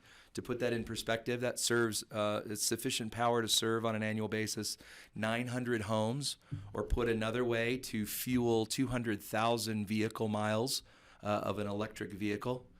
So it's not an inconsequential amount of power that will be provided. And because of its location in this portion of our service territory, it's actually going to be one of the few consequential sources of power supply along this part of our distribution system.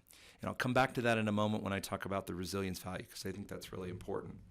At the 10-year point, we have the option to purchase the project outright. That, of course, will be subject to a decision by the board of directors at that point in time as to whether to take up ownership of the project. And I think it goes without saying that all of the obligations that would be put on the project as part of the approval today would then convey to us as the owner of the project, and we would intend to carry those forward for decommissioning, for landscaping, for glare mitigation, etc. So none of that should be considered to change if the ownership should change down the road.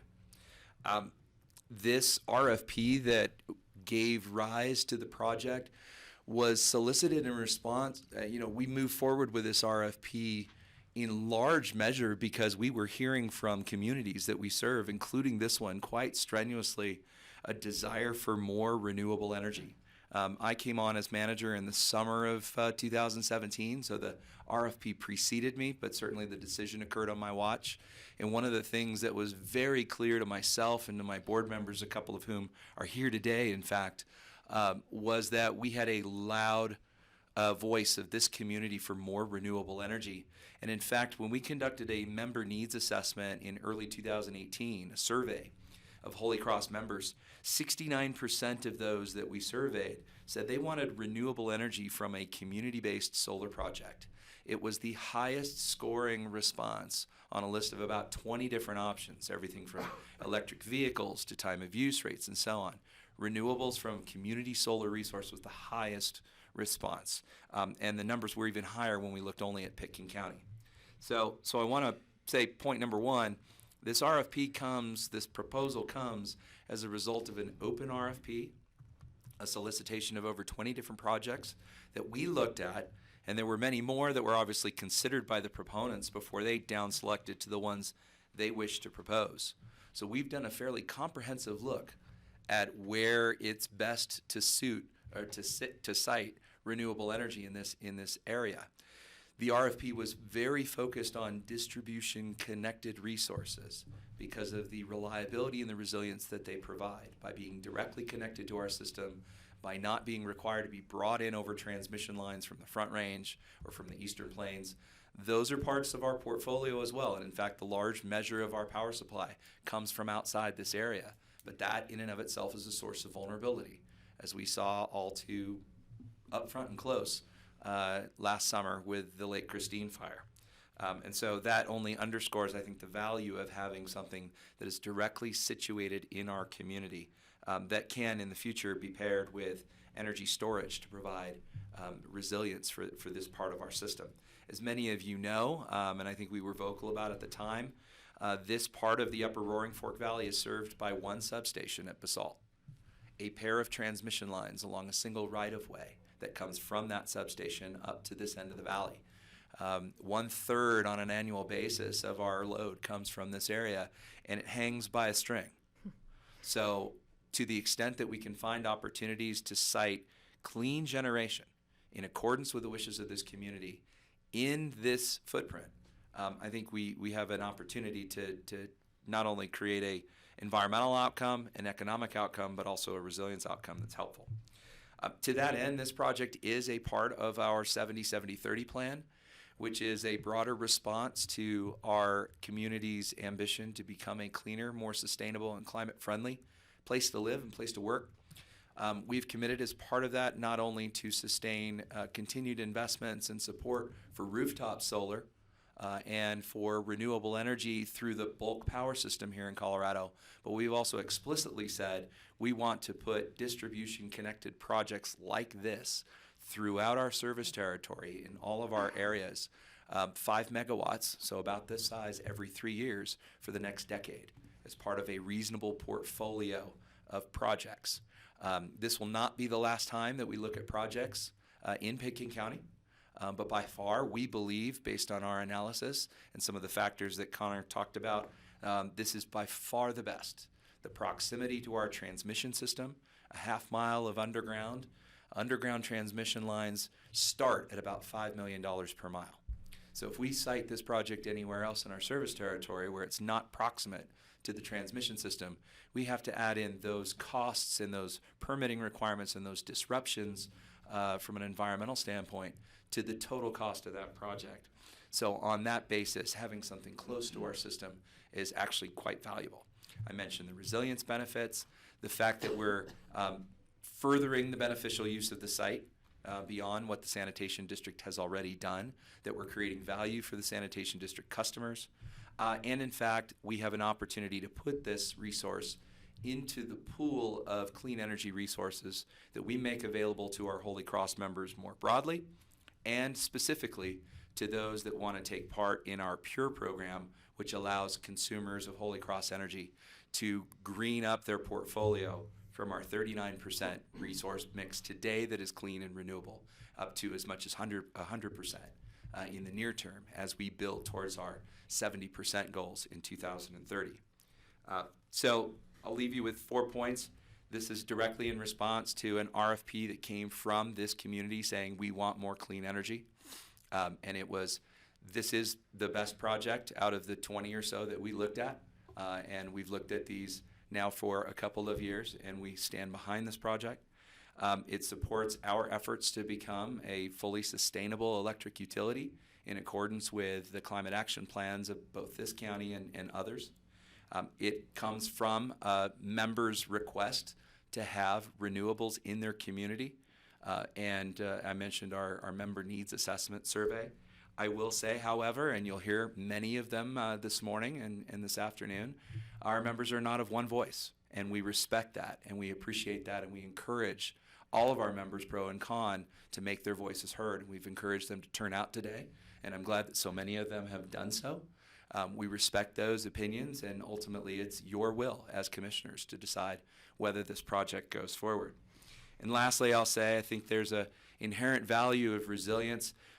One might think you need to cite energy storage co-located with this project, and I'll just say that I'm not sure that that's actually necessary from an engineering standpoint.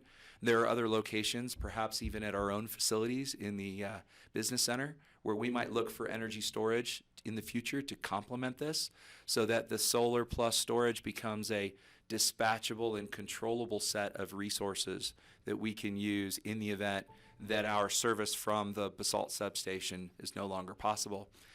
This was one option that we identified in the workshops that we held with the Rocky Mountain Institute this last summer and fall. There's enough backup generation on an individual basis to support critical infrastructure, but things like gas stations and creature comforts and mobility out of the valley, if we start electrifying buses, as we hope to do working in partnership with RAFTA, we're going to need some electric supply to charge those buses to move people out if necessary in the event of a wildfire or other issue requiring an evacuation. So I encourage you to think of this project, yes, for its own intrinsic value, but also as part of a larger plan that builds a more resilient community from an energy perspective. And that's certainly something that we'll be happy to talk more about as we go forward. So with that, thanks for your time, and we look forward to your comments and questions. Thanks, Mr. Hannigan. I appreciate it. Questions from our board? Kelly? With regards to the resilience piece, will this project stand on its own at completion of construction, or does there still need to be a storage element to come on should our power lines to Basalt ever fail us? We've asked that the Pickens County Solar put on this project the best available advanced inverters that convert the direct current output to the alternating current that we use on our system. Those inverters aren't yet capable of operating on their own to form a grid in the absence of a grid. But one of the things that we are currently doing is looking at the engineering that would be required to maintain this as a regional grid at some level of degraded function, because obviously we wouldn't be able to support all of the demands with just this solar farm. But we also have other resources that we may be able to call on, and the question that our engineering team is working through right now with the towns and the communities that we're serving is, in the event that we do lose that grid function, what could we support? How do we kind of reduce things down and use this asset as a key element of power generation to help power that partial grid, if you want to think of it? It'll be a lot easier if we invest in battery storage. And the board and the senior staff and I are currently evaluating how best to do that. We don't have a decision as yet, but I expect that's something that we'll look at over the next year. Okay, thank you. Steve? Brian, for the upper Roaring Fork Valley, how much energy or electricity production would you like to see available, produced, say, above Basalt, to be in the position that Holy Cross Energy would like to be in? So that'd be something more beyond just this 5 megawatts here. Yeah, the engineer in me wants enough resource adequacy to cover the peak loads when the snow's flying and the hotels are full and the chairlifts are spinning. That's on the order of 80 or 90 megawatts of capacity on a 24/7 basis. This project, of course, is much smaller than that, and it is variable in nature because the sun doesn't always shine. And so it needs to be balanced with other resources, which we'll be bringing from the grid. And my earlier number also includes the amount of power that the city of Aspen itself would need to serve its municipal needs. So it's kind of a larger number. Realistically, that's not going to be possible. And so I think one of the questions when we ask about resilience is, to what extent can we start to separate tiers of critical functionality and be able to start with priority on those things that are absolutely critical. And then as resources become available, think about ways in which we can bring on other loads. One of the approaches that is often used for resilience is bringing in a second source of transmission. Given the geography and given the nature of where we are, I think that's going to be prohibitively difficult. And that's an option perhaps in other areas of our service territory, but not so much here. And so it's really important that when we have opportunities to bring on generation, clean generation, that meets the needs of the community, that we evaluate those. And there aren't too many other options that meet the community's demands for power supply beyond renewables at this point. Okay, thank you. If I could, it sounds like, I think you answered my question. 80 to 90 megawatts is our peak load in the Upper Valley. That's my estimate. That's your estimate. Yep. And you said that our valley is about a third of your annual load for Holy Cross. So roughly, yeah. So that answers my first question. So installation of 5 megawatts, that isn't going to get us where we need to be over time. It's a step in the right direction, according to your with your presentation. It doesn't obviate the need for additional solar on, say, rooftops or another field somewhere. No, that's absolutely right. And in fact, I think we would also welcome opportunities to look at perhaps some emerging technologies that might bring on some other clean energy resources in this area, because I think even alone rooftop solar won't be sufficient to meet the entire needs. We've really got to invest in energy efficiency. We've got to invest in being able to move the power demands from one time of day to the other so that 80 or 90 peak actually can become a lot less over a longer period of time. So I think there's a variety of things that we can do, and that's certainly a dialogue that we'd love to have with this community. Great. I wanted to ask one other question. I think a year or so ago, John, if you remind me, the community got together, the emergency responders, the critical assets in our community got together for a tabletop exercise for an emergency response. And I think it was certainly shaped by the Lake Christine fire, where a power line almost was taken out. It would have removed power from the upper valley for maybe a week or two, who knows. And they went through a tabletop exercise. Was Holy Cross part of that? I believe we were. Yeah, Got somebody there. And we've had several conversations since that time. Our engineering team that lays out the planning and the operations of our grid has been very engaged with this community. And frankly, I think that's a new positive chapter in our partnership that I really want to celebrate and encourage further. Right. I want to add to that, because that was a very, very beneficial tabletop exercise that was done. And what we were able to identify were things we didn't think of before. I mean, how much of our population is dependent upon oxygen supplies at home? And did those people have generators? And what generator capacity we did have in this community, and the fuel for those, things that we really hadn't thought about until it was almost too late for us to think about because of that one left line that was just literally dangling by a thread. So it really made us realize the need for redundancy and resiliency and response, because it didn't have to be a wildfire. It could be a massive avalanche. It could be a flood. There were so many other potential natural or man-made disasters that we needed to think about at this upper end. And Greg's right. Holy Cross was at the table, and it's very beneficial in looking at our need for power, electric power, energy. So thank you. If I could, I'm sure I'll have an incomplete list, but part of that resilience exercise mentioned that the plumbing for Red Mountain and the water supply for Red Mountain, as well as many other neighborhoods, is dependent upon electrification. Of course, certainly the operations of the hotels, the gondolas, so many critical things. City Market, Clark's Market, all need power. They all have a certain number of hours or maybe days resilience before, if they don't have power, we're sunk. So as I recall, the tabletop exercise included the worst case scenario, peak season, Christmas holiday, something like that. The power's down. What do we do? How long can we last? It turns out we might not be able to evacuate people. The airport might not be able to run. So then we have a highway as our only means of egress to get safe help in or people out. So it's a pretty daunting thing when you look at what are the vulnerabilities in the case of loss of power. Yep, the connected infrastructure question. I was an elected board member on a water utility out in California, and our biggest fear was, when the earthquake came, when the big one came, we wouldn't have the electric power supply to be able to pump the water up over the hillside to get it down into the area that we served. And without water and without power, you pretty much got no society. I'll just add one more thing we found in our dialogue with RMI and kind of the sort of add-on to the tabletop exercise, that most of our gas stations along the highway don't have backup supplies of power if they're not grid supplied. And that means you're not pumping gas either. So you're not moving people along the highway that want to fuel up their cars that may or may not have a full tank of gas just by luck when it's time to evacuate. Or charging your electric car.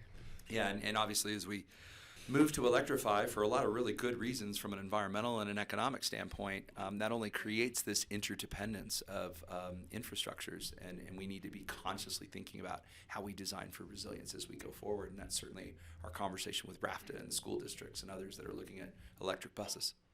Okay, great. Thank you. Thank you for the presentation. I just heard the noon whistle. I think I'm going to stay with the plan. We're going to break for lunch. We're going to reduce it to half an hour. We'll be back here at 12:30, and I think at that point we will pick up public comment. We'll wrap up the applicant too, I think. Unless there's more applicant. Yeah, we have two more pieces, my piece and Jonathan's piece, probably about 10 to 15 minutes. 10 to 15 I have minutes. some questions too. And we've got some questions on that too. So do we want to break at this very moment? Yes, please. Okay, we're going to break right now. We'll be back. We'll pick up with that before we get to public comment. Thank you. Grassroots, we're out till 12:30.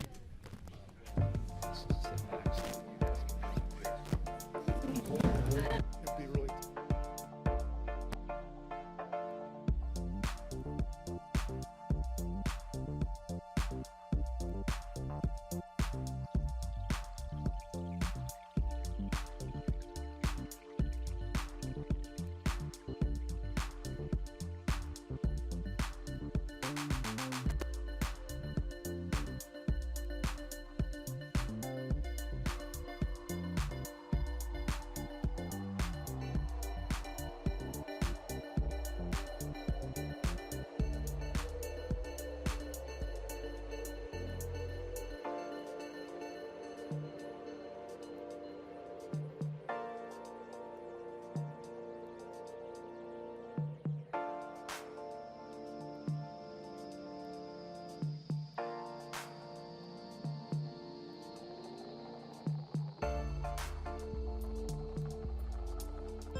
She's got it. And okay, folks, we're back. All right, folks, have a seat. We're going to start right now. Come on in, have a seat. We're going to begin. Okay. Actually, well, we don't have our guys here yet. We can't start. Where are they? Our holy God. Yeah, we know she's on her way down.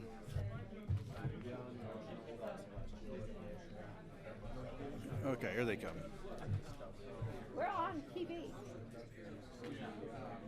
What? We are live. Yeah, we're good. We're going to start up here in a minute with the special meeting for the Board of County Commissioners, waiting for the applicants to come in. I submitted a motion for summary judgment.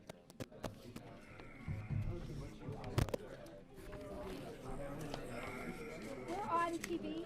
Yeah, we're going to sit. Let's get started. We're already rolling. We're broadcasting live to all the ships at sea. Yeah, to get them. All right, we're getting started with the meeting. If you could settle in and pay attention to the chair. Thank you. Okay, we're back. We're going to resume the presentation from the applicant. So I want to get everybody seated. Let's settle down. I've been alerted that today is World Kindness Day. How appropriate. Let's take that, keep that in mind. And as we go GIS forward. Day here at the county. It's also GIS Day. So be kind to your GIS department. Okay, applicant has more presentation from environmental and from Alan, our planner, is that right? Wildlife. Okay, let's take it away, Alan Richmond. Okay. My name is Alan Richmond. I've been a land planner in Pickens County for nearly 40 years. I hope you can bear with my voice. I bruised some ribs last week and my voice is rather thin. But my presentation is intended to kind of sum up the compliance of the project with the various provisions of the land use code by basically responding to three fundamental questions. And you've been speaking to many of these questions throughout the morning. You've been hearing presentations about them from staff and from other members of our team. And so as the kind of cleanup hitter here on the team, I will try and stay focused and condense this as possibly I can. But the three questions are, why is this the right location for this solar facility? Will this use be compatible with the surrounding area? And is this proposal consistent with the county's adopted plans? So starting with the first of those, why is this the right location for a solar farm? You've been hearing a lot about this. From a land use perspective, the subject property is a publicly owned, vacant parcel of land in the upper Roaring Fork Valley. It's large enough to accommodate the use, and yet, interestingly enough, it wasn't purchased with open space funds, and it wasn't purchased for affordable housing. That's a fairly rare combination of circumstances in this valley, that you've got something in public ownership, it's not being used by its current owner, and it wasn't purchased for open space or affordable housing, which would make something like this impossible. Second, the site was previously disturbed when it was used as a biosolids operation and its natural vegetation was removed. That's important for two reasons. First of all, when you look at any of the literature in planning, you'll see that one of the things it will tell you is what we call a brownfield site, a site that was previously disturbed and used for a prior use and an impactful use is an ideal site to locate a solar facility, a utility scale solar facility. And secondly, and foreshadowing what Jonathan is going to be talking about after me, the wildlife experts for our team and the Colorado Parks and Wildlife all concur that while deer and elk occur on this property, this site does not represent significant wildlife habitat. Moving on, as Leslie mentioned, the site's a flat bench which isn't subject to any significant natural hazards. Again, a fairly unusual circumstance that we have for a property like this. The site has all-day solar access, and as Brian was speaking about, it can easily be connected to the Holy Cross power grid. It requires a half-mile connection, and I'm not sure if anybody mentioned this, but the connection is planned to be installed underground, so it's not an above-grade installation. This is a really powerful set of factors that make this an appropriate site for this facility. It would be difficult to find another site in the upper Roaring Fork Valley that exhibits all these characteristics, something that we heard Brian speak to this morning, and it really does explain why Holy Cross Energy chose this site after conducting a region-wide analysis of other potential sites. But I wanted to point out to the commissioners that it's not just us that are saying this is an appropriate site, and Brian sort of hinted at this in his comments. Throughout the process, we've been hearing from members of the public who've been speaking out about this proposal, and not just from people concerned about it, but an enormous number of people from throughout the valley who feel very strongly that this is a project that they want to support. In your packet, you have letters of support from Holy Cross Energy members, and it's hundreds and hundreds of pages. And I went through those in an effort to just sort of give you a synopsis of some of what I thought were the more remarkable comments. And so these comments are about why people in the community in the valley think this is an appropriate site for this facility. And they say things like the project would put disturbed lands to environmentally beneficial use because of its previous use for biosolids and because it's under the flight path. And they wonder about, are there any other sites anywhere that could be available for a larger solar facility like this. You have folks that are very anxious for there to be a visual demonstration of this community's commitment to climate action. So you have folks wanting to make a strong demonstration and a visual demonstration, something that they can see on a daily basis, saying that the county is doing the right thing and providing a symbol not just to local residents, but a symbol to anyone coming to Aspen or Snowmass that this, in fact, is a green community. That's also reflected in a number of written commentaries that we saw in the newspapers over the last few months. For example, Mona Newton of CORE wrote that visibility is a plus. It demonstrates that our community walks its environmental talk. And there was a column by Auden Schendler, and he was writing on behalf of the ski company. And he wrote, "We believe our community can no longer say that we support clean energy, but not here." And we heard a lot of that in front of the Planning and Zoning Commission, that we all love solar energy, but not here. But as you heard, this is a particularly appropriate site, and it should be here. And of course, the Aspen Times editorial board back in August, before the originally scheduled public hearing, wrote an editorial in support of this project. And they said, and I'm quoting, "This is exactly the personality the county should continue to develop." So that's why we believe this is an appropriate site. Turning now to the second question, I'll just let those comments speak for themselves. The second question that I've been asked to answer is this use compatible with the surrounding area? There are two basic measures of compatibility which are required to be addressed in the Land Use Code Special Review Standards. One of those considers compatibility with surrounding land uses, and the other evaluates whether the proposed use will have operational impacts on surrounding land uses. So I'm going to focus on both of these measures, starting first with the compatibility with surrounding land uses. This is a land use map that we prepared as part of the application, and it shows the uses that surround this site. You've seen this, I think, once or twice before, but I'd like to focus on it. The green areas on the map are all areas of protected open space. The blue areas on the map are owned by institutional uses, public institutional uses. On this map area, you've got over 900 acres of protected open space, green areas, surrounding this site.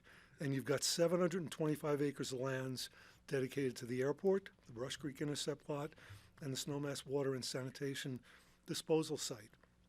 That's important for two reasons. First of all, in terms of basic compatibility, we're measuring the compatibility of a public utility use to other public serving uses. So this is in an area of the county that has a significant amount of land dedicated to those kinds of uses. And secondly, and probably more importantly, these broad lands create expansive buffers between this site and nearby residential areas. In fact, the residential development that's in the neighborhood of this site is at a relatively great distance from it. The closest house in W/J is approximately 700 feet to the north of the property, and it's buffered from the site by a tall berm. And that's from the edge of the property, not from where the panels would be located, which is another 100 feet inside of that boundary. The houses in Brush Creek Village are at least a half a mile away from this site. Some of them are further. And of course, they're hundreds of feet above the valley floor. So again, neighbors certainly can see this site, but they do so at a relatively great distance. So from a compatibility standpoint, the proposed solar farm is surrounded by other public serving and institutional uses and by dedicated open spaces, and it's buffered from neighboring residences by relatively large distances. Move to, I think it goes, yeah. Turning then to the impact measure, once the proposed use becomes operational, its impacts on surrounding land uses will be minimal. It won't generate traffic because it doesn't require employees to operate it or to maintain it on a regular basis. It places minimal or no demand on other public services such as water supply, sewage disposal, and fire protection. It doesn't generate noise, light, smoke, or odors. It won't cause water or air pollution. I'm not going to repeat the comments about glare this morning.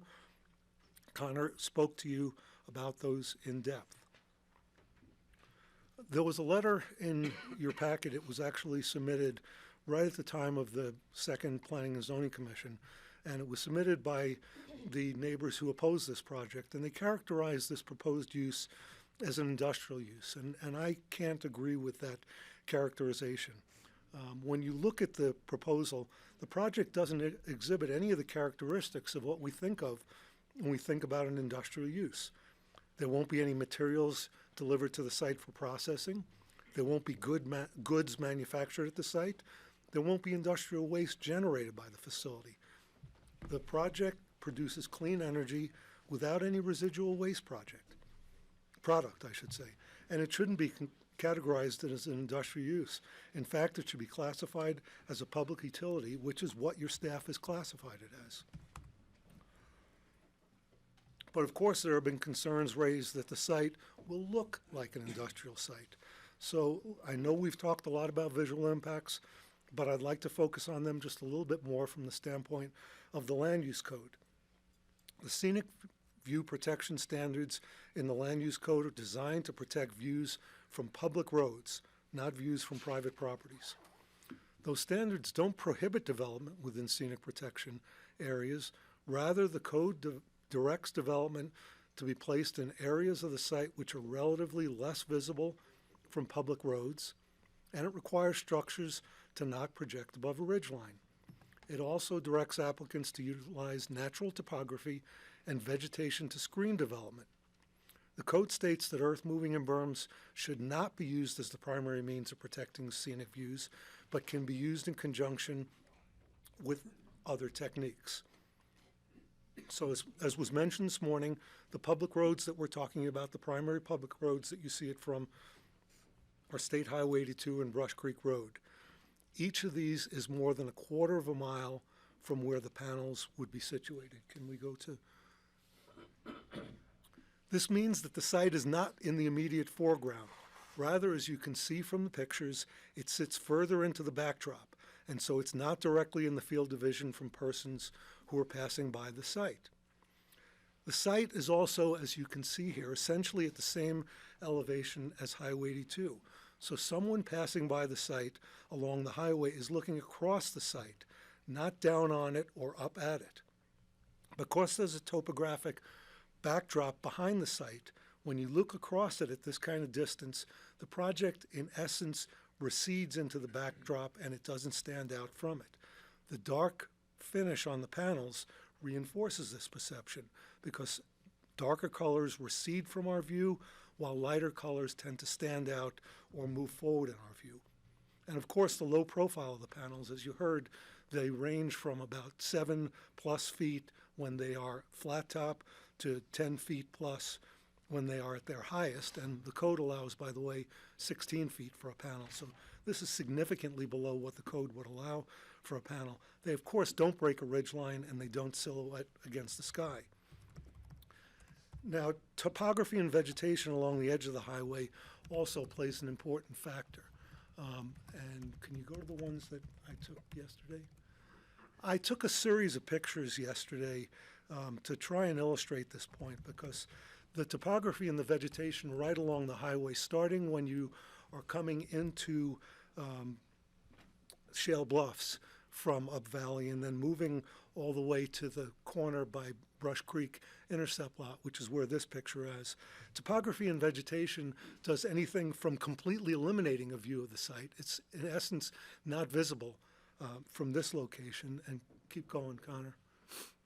So this is again near the, just closer Up Valley, again near Brush Creek Road intersection, and you just begin to see the site in the corner there, in the right-hand corner. Yep, that area would be the site. And again, now we're in the Shale Bluffs area, and you see one to the right. You just barely see it, but primarily hidden through vegetation. And another view, you have the Roaring Fork Gorge landform obliterating portions of the site. So the existing topography and the vegetation along the highway is rather effective at hiding the site from public view, not throughout the entire area, but certainly from certain viewpoints, because that topography and vegetation is quite close to where the viewer is and provides an effective screen. So to summarize the visual analysis, the site is a quarter-mile back from and at the same elevation as State Highway 82. There's vegetation and topography along the highway, which limits its visibility. The dark colored panels recede into the backdrop and don't break a ridgeline, and staff has made findings that the project is consistent with the scenic view standards of the code. That leads me to the last of the questions to be answered, which is consistency with the county's adopted plans. Staff and the applicant agree that the Down Valley Comprehensive Plan is the applicable master plan for this property. The property is within the boundaries of the Down Valley Comprehensive Plan, and the Down Valley Comprehensive Plan actually addresses this site. Page 1 of the Down Valley Comprehensive Plan kind of summarizes what that plan is all about. And I know all of you don't deal with that plan all the time, so I thought it was important just to remind everyone. It says that the principal objective of the Down Valley Plan is to identify the highest priority land for preservation and suggest preservation strategies for those lands, while also recommending the most suitable locations for development. The preservation lands were identified as such on the future land use map, which, as Leslie mentioned, is seen as a general guide and not a site-specific type of an analysis. That map has almost 40% of the land area in the Down Valley area designated for preservation as what was called agricultural wildlife reserves. So the dominant land use type in the Down Valley area was preservation lands, agricultural wildlife reserve lands. So what were those lands? They were designated as AWR for two reasons. They were either irrigated agricultural meadows, and they were those lands, and I'm quoting now, which in the opinion of the Colorado Division of Wildlife are absolutely essential for the maintenance of deer and elk herds in their present numbers. This site was not designated as agricultural wildlife reserve. It was not a preservation site.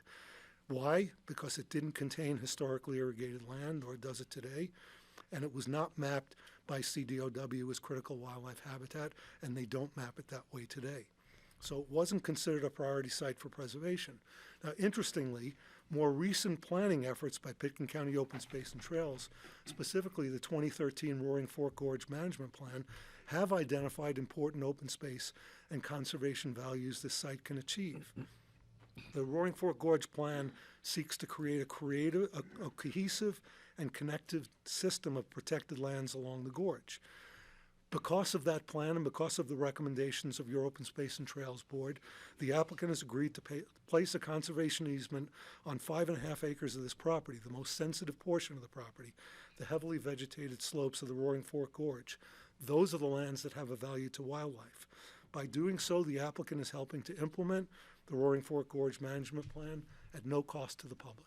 Alan, excuse me, and so that conservation easement land is going down over the bank toward Correct. the river. It's That's everything. The section. Right. The reason that it doesn't start at the edge of where the 35-acre property is that's being leased to the Pitkin County Solar Project is there's land in there that the Sand District needs to keep in its back pocket in the unlikely event that they are unable to dispose of solids at some point in time at the landfill or anywhere else in the county, and they might have to come back and use that residual land. They hope that that never happens, but they can't be in a position where 35 acres is leased and the rest of the site is not in their ownership. Okay. And can I ask, what is there any abutment of the newly proposed conservation easement with the existing? Isn't there more property conservation easement Yes, right there? entirely. And so that will be, make that a contiguous, Yes. we want to make sure we protect that land that's already protected by the more conservation easement. Yes, this would creates the abut to contiguity. that? Exactly. Okay, thank you. You couldn't be more correct. So going back to the actual designation in the Down Valley Comprehensive Plan, this site was designated as rural residential in that plan. That's a land use designation which the Down Valley Comprehensive Plan placed on, I'm quoting again, privately owned, non-irrigated land which is located outside of critical wildlife, winter range, and migration corridors. So the DVCP viewed this site as developable. although it did so for a type of development, low-density residential use, which we and the staff agree really is not an appropriate use here. The site is located below the flight path. It's been held by a public utility for more than 40 years. In fact, before the Down Valley Plan was created, low-density residential is really not the appropriate use. So we had to think about that designation, and certainly while the fact that the plan saw this as a suitable site for development was encouraging to us, why are we looking at a solar energy facility, which clearly a 1987 master plan couldn't have anticipated? So we started to look at more current planning efforts to see if we couldn't get some better guidance as to what the land use designation on this property should be. So the first thing that we looked at were the county plan updates for the neighboring areas, these being the 2003 Brush Creek Master Plan and the 2016 Woody Creek Caucus Plan. Unfortunately, this property is not located within the boundaries of either of those planning areas, and as a result of that, neither of those plans contain site-specific recommendations for this site, which supersede the Down Valley Plan's rural residential designation. So we started to consider then, well, what other planning efforts has the county undertaken since the Down Valley Plan was adopted? And Leslie was speaking to some of these this morning. So we started with the 2003 Pitkin County Comprehensive Plan.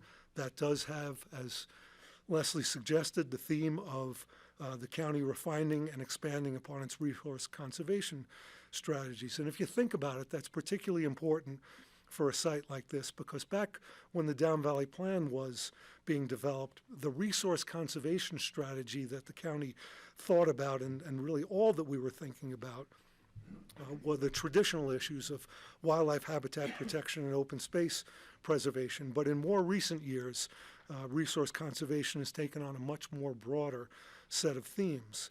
The first place we find that is in the 2012 Aspen Area Community Plan. The county participated in that project. The county adopted, I believe, that plan. And it talks about the Aspen area being a leader in areas of environmental stewardship. And it speaks to reducing the dependence on non-renewable energy sources. Then in 2017, of course, this board adopted a climate action plan, and that plan recognized the changing climate and its potential to alter the environment and economy. And it said by acting now, the county can dampen the severity of those impacts. Since you adopted that plan, you've really taken a lot of steps to implement it with regard to your buildings, your development codes, and your vehicle fleet. In the last 60 days, you adopted a resolution endorsing a declaration of a climate emergency, and that stated that the county would implement measures that will achieve zero greenhouse gas emissions. And then just a meeting or two ago, you adopted on first reading major changes to your land use code, incentivizing renewable energy facilities and their installation. We believe that the Pitkin County Solar Facility is a dramatic opportunity for this community to move towards zero greenhouse gas emissions and to become a leader in environmental stewardship.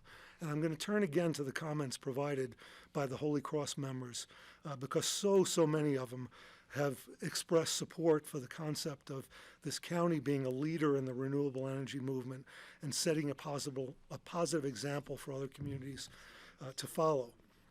People are asking you to take a leadership role in the transition to renewable energy, and they want you to follow through on your sustainability policies. Keep moving, there's several of them. They want you to walk the talk. They want you to solve a global problem with a local action. They believe that solar can be part of a beautiful landscape, and that projects like this are what the world should emulate. I think we have a real tradition of being a leader in planning in this county. Pitkin County was a leader in the state when it adopted growth management affordable housing programs 40 years ago. It was a leader in the state when it adopted an open space program 30 years ago. It was a leader in the state when it adopted rural and remote zoning 25 years ago. Counties throughout the state have followed Pitkin County's lead in those areas, and I think many of your constituents are asking you to again be leaders and take meaningful climate action. I would suggest that this is an opportunity for you to really try and balance what we believe we've demonstrated to be manageable land use impacts from this proposal with the greater good that can result from it. And we hope that you will support this application. Thank you, Alan. Thanks, Alan. Up next, Jonathan Lowski. You want to get here?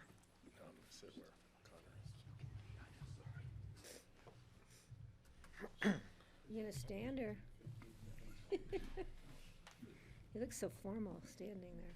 Hi, everybody. Jonathan Lowski with Colorado Wildlife Science. Speak into the microphone, please. Okay. Thank you. Thank you. Jonathan Lowski with Colorado Wildlife Science, based in Basalt. I have master's in wildlife biology from Colorado State University. I was the wildlife biologist for Pickens County from 1997 to 2004. Since 2004, I've been the principal wildlife biologist at Colorado Wildlife Science. I've been studying the effects of wildlife, the effects of development and recreation on wildlife in Pickens County and the Roaring Fork watershed for over 22 years. Before going all the way back to 1996, I worked for the Division of Wildlife in Glenwood Springs. So I've been in this valley for a very long time. One of the areas that I've been studying for Pickens County open space and trails as the county biologist and as a private consultant included that whole area from Jaffe Park through Airport Ranch all the way up to Stein Park. I've spent probably hundreds of hours on that property over the years with taking pictures, doing wildlife habitat evaluations, placing game cameras out there. So to say my knowledge of that piece of land is extensive would be an understatement. To avoid being redundant with some of the other speakers, I'm going to gloss over some of this, but you know, the Defenders of Wildlife, who's a wildlife advocacy group, stated in a report back in 2017, because there's been conflicts between renewable resources, particularly with windmills and wildlife, but in some places with solar developments as well due to fencing and things like that. But they said that specifically people should seek out disturbed areas in industrial locations or habitat that's been previously disturbed as sites for solar developments. So in other words, areas where you don't have to destroy habitat to develop those.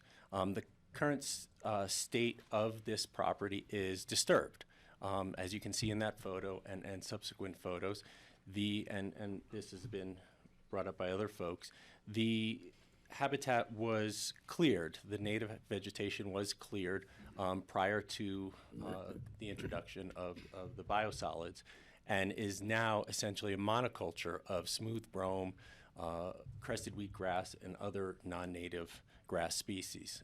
There is very little to no structural diversity out there. And in fact, if you look at the grass itself, and this is a smooth brome dominated area, there's no sign of wildlife use of that grass. You go through there and elk have not been grazing on it. Other species like Wyoming ground squirrels, other pocket gophers, things like that, nothing's been using that grass. And if you compare the proposed site to the adjacent open space, the proposed site, as I said, has very low structural diversity, low species diversity, basically no place for animals to live, to hide, to seek thermal cover or anything like that. In comparison, on the undisturbed open space, it's an intact sagebrush, mountain big sagebrush community with a more diverse structure. There's some trees out there in the form of junipers, and there's high floristic species diversity.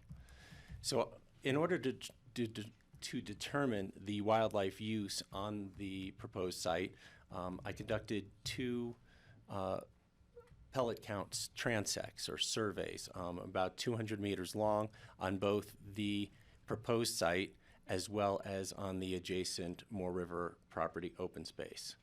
And on the solar site, I found only 2 mule deer pellet piles. This is along 200 meters. There was only 2. They were both very old. I found 18 elk pellet piles, and as you guys probably know, ungulates tend to leave pellets in a pile, and so each one is for comparison, is a discrete site. And so, You're and then suggesting this are individual animals. these are individual animal, or just it's you can't say necessarily individual animals. It's an index of use. And I didn't flush a single bird while I was walking along that transect, walking through the grass. Not a single bird flushed. In comparison, the transect on the adjacent Moore open space, which again has high structural diversity and high species diversity, I found 56, and this is directly encountered along a line, intersected 56 mule deer pellet piles. There was a combination of brand new pellet piles from that morning, as well as from the previous winter. There were also fresh tracks and fresh day beds that I found out there. And in this, this is obviously the pellets, this is a track, and this is a bed, or you can see from an impression left in the dry grass. There were 54 elk pellet piles out there. They tended to be, because this is, elk are not there during the summer, they were from the previous spring and the winter before, and even older than that. And significantly, I flushed 9 birds along that transect, and this was not during the height of the breeding season. This was in August, but I flushed 6 brewer sparrows and 3 green-tailed towhees. Brewer sparrows are specifically known as a sagebrush obligate. They only breed in healthy sagebrush, and green-tailed towhees are a good indicator of shrublands in general. They breed in, they prefer a mix of sagebrush and oak. And again, compared to the proposed site, not a single bird was flushed out there. Now, it's important when we discuss wildlife. At the P&Z meetings, it was brought up a lot that people said, well, I see coyotes out there, I see skunks out there, I see Wyoming ground squirrels out there. Well, the land use code only protects habitat for a discrete group of animals, giving the biggest priority to mule deer, elk, and bighorn sheep. And specifically, it protects severe winter range, winter concentration areas, migration areas, production areas for bighorn and elk. And they also have, there's buffer zones for waterfowl and wading bird habitat and for raptor nests. But by and large, it's, when we talk about the protection of wildlife habitat under the land use code, it's for bighorn sheep, mule deer, and oak. And as Alan alluded to, and Leslie as well, the property does not encompass, nor is it adjacent to any of these habitat types, neither mapped by Colorado Parks and Wildlife or field verified by me or anybody else. Back in August of 2018, I met on the site with Curtis Tesh, the district wildlife manager for the Aspen area. We walked the entire property. We discussed the existing conditions, wildlife use, wildlife movement, as well as the protected status of the adjacent properties. And Curtis agreed with me that the property does not provide important wildlife habitat and is not specifically of concern in terms of the conservation of any species, and that it doesn't protect any habitat that that constrains development under the land use code. So here you see the subject property, and this is, the proposed solar site. These arrows are not meant to be, specific linear patterns, but rather general wildlife movement patterns. And again, these are based on my observations over the last 20 some odd years, as well as Curtis's and Colorado Parks and Wildlife observations on the ground and from aerial surveys. And for the most part, the movement of deer and elk across the property is east to west, and they do occur on the property occasionally, but as my pellet counts indicated, that they merely traverse the property. There is nothing on here that's going to keep them there. There is no resource there that they're going to use. So they move across here, and that includes, for this whole bench here above the Roaring Fork Gorge, they move through there. However, these areas, like on the adjacent open space, that can be considered what we call transition habitat. As animals are moving through, it does provide resources that they will use on a day-to-day basis. But as indicated by the abundant game trails, pellets, high level of browse on preferred forage shrubs, both this slope between the two river pediments or benches and the slopes of the Roaring Fork Gorge, I mean, these areas are just laced with game trails, and the use is very high. The browse on things like oak and serviceberry and bitterbrush are very heavily used. This is where the animals spend their time, and they move along these two places, and they go back and forth. As you can see, these green lines here, as shown in the key, this is all deer summer range.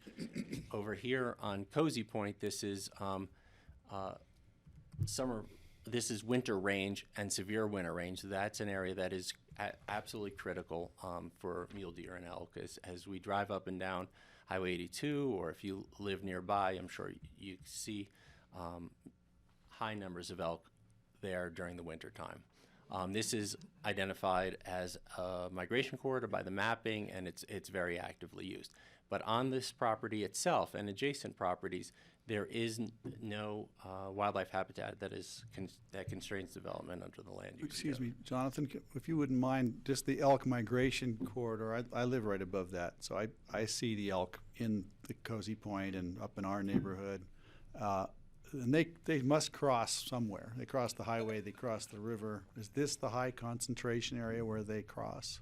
So for the most part, and we did or the county cooperated with their Colorado Division of Wildlife back around, I think, 2000 on a telemetry study where we put radio collars on a bunch of elk primarily at Wildcat, but also on Mandalay Ranch.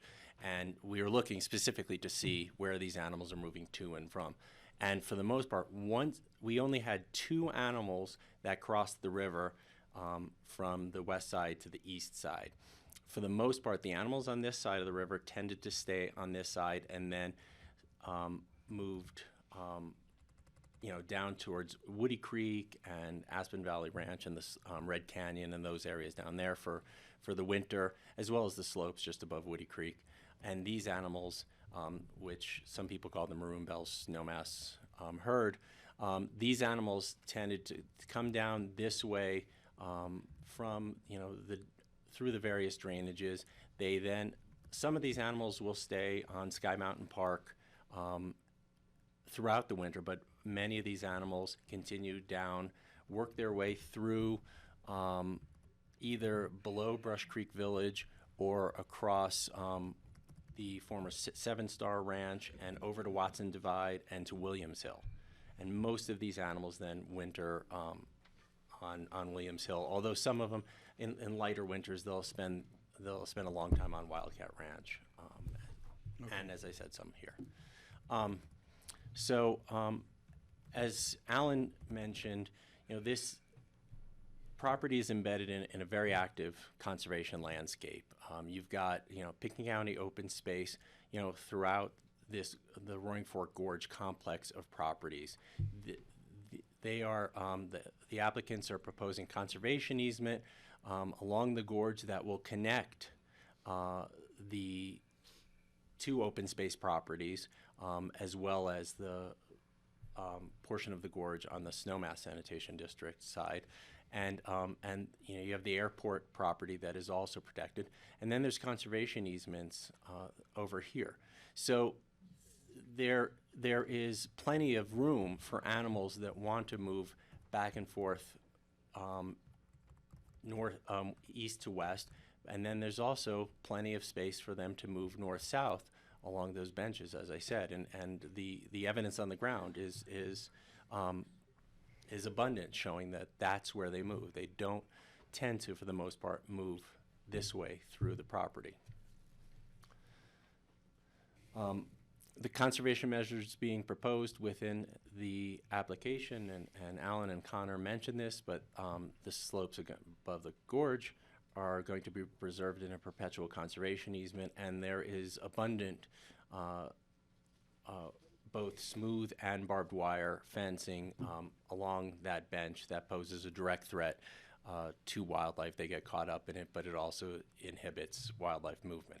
So those are two important conservation measures that are going to be done throughout the property. This is just a bigger view of those conservation areas. And again, that's the removal of the fence is what you were alluding to, right? Removing that fence. And again, as we saw in the drone footage, you can see just the tremendous difference in the vegetation on any side of the property, on the privately held property here, on Moore River parcel here, and that's reflected in the wildlife use of those properties. This is a view of those slopes to the east side of the property that are, again, heavily laced with game trails, heavy browse, beds, scat, tremendous use up there. This is the view of the gorge. Again, on the west side of the property, on the other side of the Rio Grande Trail, this is also intact mountain big sagebrush habitat that is very heavily used by deer, elk, coyotes, lots of other species. And this is a bitterbrush shrub that in areas where they're fenced off from browse, they can grow 8-9 feet tall. But in this case, in places where there's a lot of deer and elk use, they grow like 1.5 feet, very heavily used. And this is on the slopes of the gorge. And lastly, as Alan mentioned, just because you see wildlife in a given area does not mean that it provides habitat. And you may laugh, but there's been a tremendous amount of research done. There was a groundbreaking paper written back in the early 90s called Density as a Miscellany Indicator of Habitat Quality. And wildlife move. Wildlife are dynamic. They go from point A to point B. There are those areas, you'll see deer and elk in your yard. That does not mean that that is critical habitat. There are areas that they will use in less than the worst conditions. As we saw a couple of winters, last year and the worst winter that I've seen here, 2007, 2008, that's when we found out the severe winter range areas, winter concentration areas that were absolutely critical to their survival. They will spend, elk, you'll see them in the middle of the winter along Owl Creek Road where they can paw down to the grass.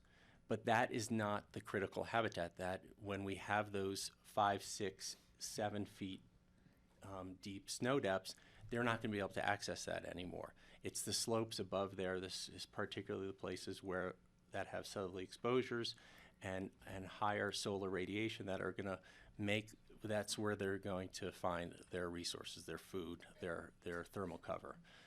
Flat ground is not important winter habitat, and this bench is not critical summer range. Summer range is not a limiting factor for mule deer and elk.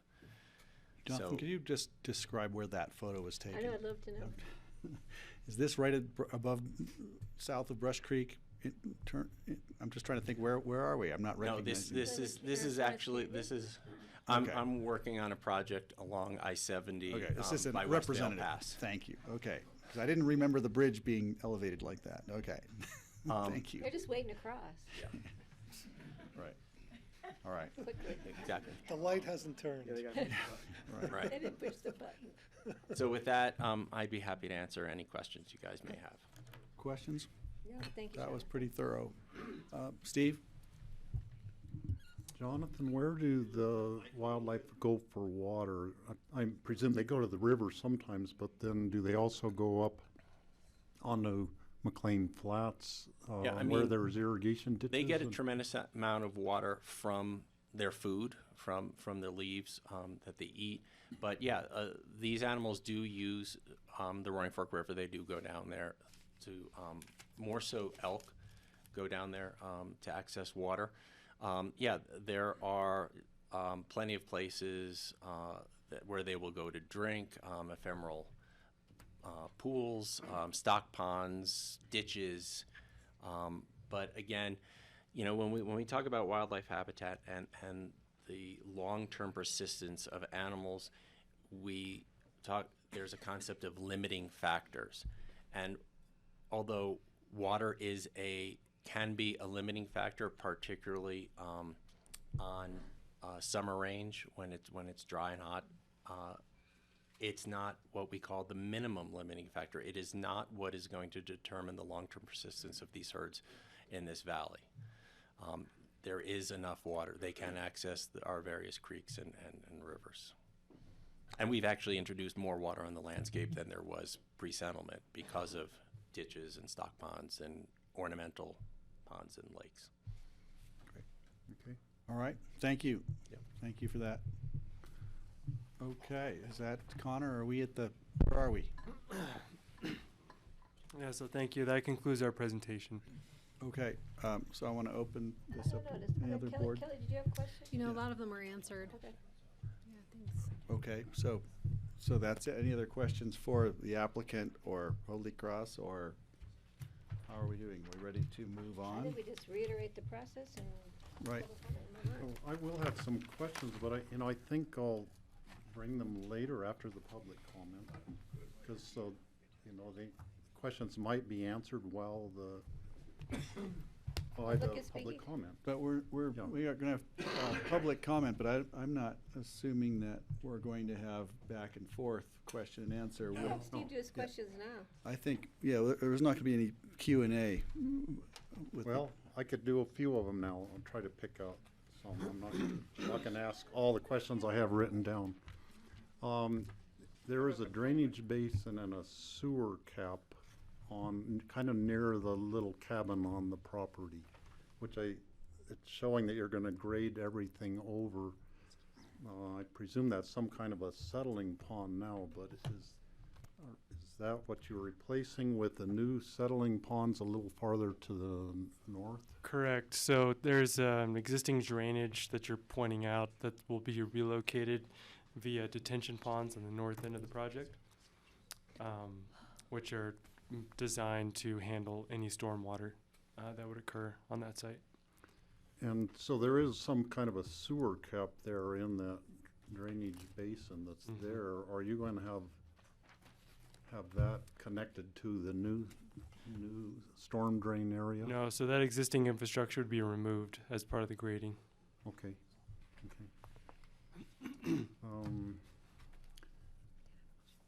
Overhead power lines which are nearby, do they affect in any way the electrical operation of the solar farm? No, the biggest threat from those would be shading, but they're too far away to inhibit the production at that facility. Okay.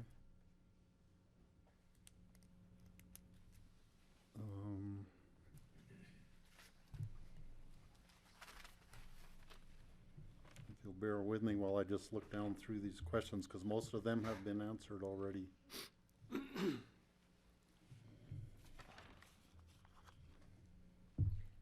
Is there a possibility of spacing the panels far enough apart so that the sanitation district could actually use the land in between the panels for disposing of biosolids in the future?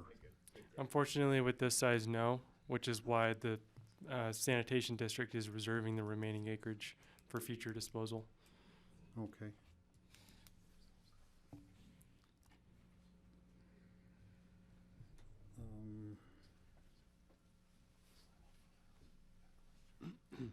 In some of in our packet, which was 2,400 some pages long, there was a reference.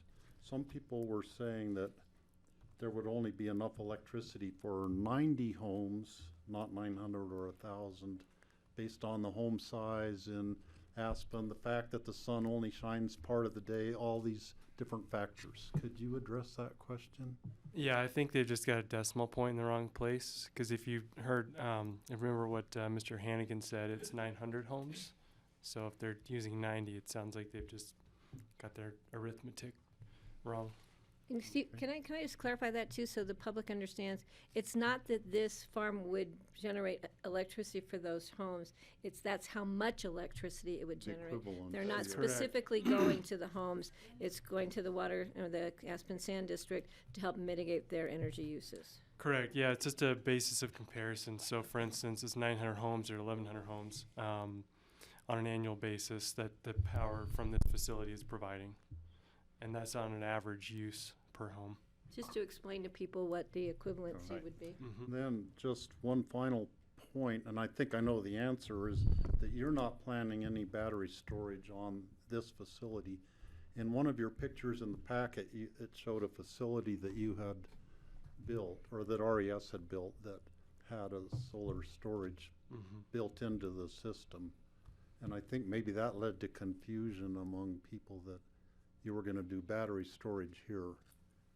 So that will be up to the overall resilience efforts that are being undertaken by Holy Cross. At this time, we're not proposing a battery at this facility.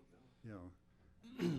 And I mean, I personally think that other locations are better, like like Brian mentioned, by their property in the Airport Business Center where the little substation is, that sort of thing. So I think that's all I have for now. Thank you. Okay. Kelly has some. Sorry, I do have a few. I have two for the applicant and then two Excuse for me, if we could just Leslie. keep it quiet back there so we can hear the conversation. Thank you. Sure, so. Sure. Can you hear me? Okay? Yeah. Okay, great. So, I just want to dig in a little bit because the 900 homes is the average use of the homes, and the 5 megawatt production is kind of the other side of that equation. So, is that the average production? Is that the maximum production, given that there's no storage and, you know, the sun doesn't shine all the time? I just want to be truthful about what that number So is. the 11 million kilowatt hours a year that we're projecting will be produced in the first year of this facility's production is taking into account weather, you know, weather patterns, the specific location of the facility are all a factor, and determining the number of homes as a point of comparison. Got it. Okay. So Thank how you. much power is going to be produced? Okay, great, thanks. And just to clarify, we're using the average consumption of a Holy Cross member across the system. You could obviously say it's going to be 90 very large homes or 9,000 very small, tiny houses. But it's the amount of production that's being consumed here that is really what we're calculating off of. And then, is there any lighting proposed at this facility? No lighting will be necessary at this facility. Great, okay. And then for Leslie, if we should approve this today, is the decommissioning plan that's in the packet what we're approving? Because I'm finding that to just be sparse. So the applicant provided a chart of what they do for decommissioning. And what I believe, and I don't know off the top of my head the condition of approval, but we're just basically saying it goes back to vacant land, reseeded, re-vegged. That would be decommissioning. Okay. That would be, in our mind, that would be the end of their decommissioning. What do you find sparse? Well, it just doesn't go into specifics. For example, like if how do you manage the disturbance with airborne dust, the same way that the application is we're addressing it. It's not being addressed on the back end. And so I just want to make sure that we're tying up those ends. Good point. I mean, perhaps we can, you know, we really kind of, like I said, we have a pretty robust construction management plan. I could see where we could craft a condition of approval that just takes that and flips it to the end too. So all our dust mitigation, Exactly. all the traffic timeframes that we've built into that could be part of a decommissioning plan. Right. Okay. You'd Thanks have for a clarifying deconstruction plan. We'll have a rather than- deconstruction plan. And then finally, in the event if they wanted to do storage in the future, would we revisit this this permit for that? Yes, so if they wanted to come back and locate batteries, and they would be amending their site plan basically, and they would be amending their special review permit. Okay, thank you. I appreciate that. I had a couple of questions, if I could. Just to clarify, when you talk about millions of kilowatt hours, I'd always try to translate a kilowatt hour when I multiply it by 1,000 to a megawatt. So these are thousands of megawatt hours. I just want to make sure we get the vernacular right, and we all know. So the common term is to keep it in kilowatt hours, but you go up, whatever. Yeah, you progress from, and let me make sure I got one that works here. You progress from kilowatt hours to megawatt hours to gigawatt hours, and the Holy Cross system as a whole. So everything we do is about 1,200 gigawatt hours per year. And I think by our estimate, this is 1.1 gigawatt hours. Not to invoke Back to the Future metaphors here, but that's pretty close to the DeLorean. While I have the mic, I do want to add one point to Commissioner Child's question about storage. So we are not proposing storage at this time, and obviously, as you heard from Leslie, if we were to propose storage at some point down the road, that would necessitate an amendment and a revisiting of the whole project. Our view, and again, the board of Holy Cross has not taken a view on storage of any shape, size, or whatever, but there are benefits to having storage co-located with a project for purposes of things like investment tax credits. But once a project has been built, you really want to start looking at storage on other sites, because the network effect is the same whether the storage is separate from the solar farm or together, for the most part. Our view is that we may be looking at storage in a bulk sense. We may also be offering storage to our members as an option they may choose to uptake for their own individual resilience. So I just want to make it clear, we haven't gotten any sort of direction on storage, but it's a thing that we are looking at as we go forward. If I could, on regarding storage, the technology is moving so quickly that storage will be different in a year or two from now than it is today. Yeah, and that, Mr. Chairman, that's a great point. That's one of the reasons why we're not moving forward with storage at this point. We've observed double-digit year-over-year cost decreases in storage as the battery technologies, the chemistry, the materials get better. And so we don't want to prematurely lock in storage options that turn out to be above market later on, and not a great deal for our members. There are also safety technology evolution That's correct. happening too. That brought me to the panels. I know the panels have increased in efficiency in 15-17% in very recent times. Since I put them on my roof 2 years ago, and they're outdated already. So the question is, how often will you be going on the site? Say there's a leap forward in panel technology. Are you going to be replacing panels, or how often will you be visiting the site to do maintenance like that or replacement? So for a facility of this size, excuse me, the life of the project is estimated to be somewhere between 25 and 30 years, at which point modules degrade to about 80%, at which point it makes sense to possibly, if this project were to continue, to upgrade the panels at that point. So to answer your question on frequency, it's a fairly small facility, so washing of panels, perhaps, maybe, and then just periodic maintenance. So it'll be pretty infrequent. If one is damaged, say somebody shoots a hole in one by mistake. Hopefully they don't. Then, yeah. But they get replaced. Correct. So you'll be on site at some point.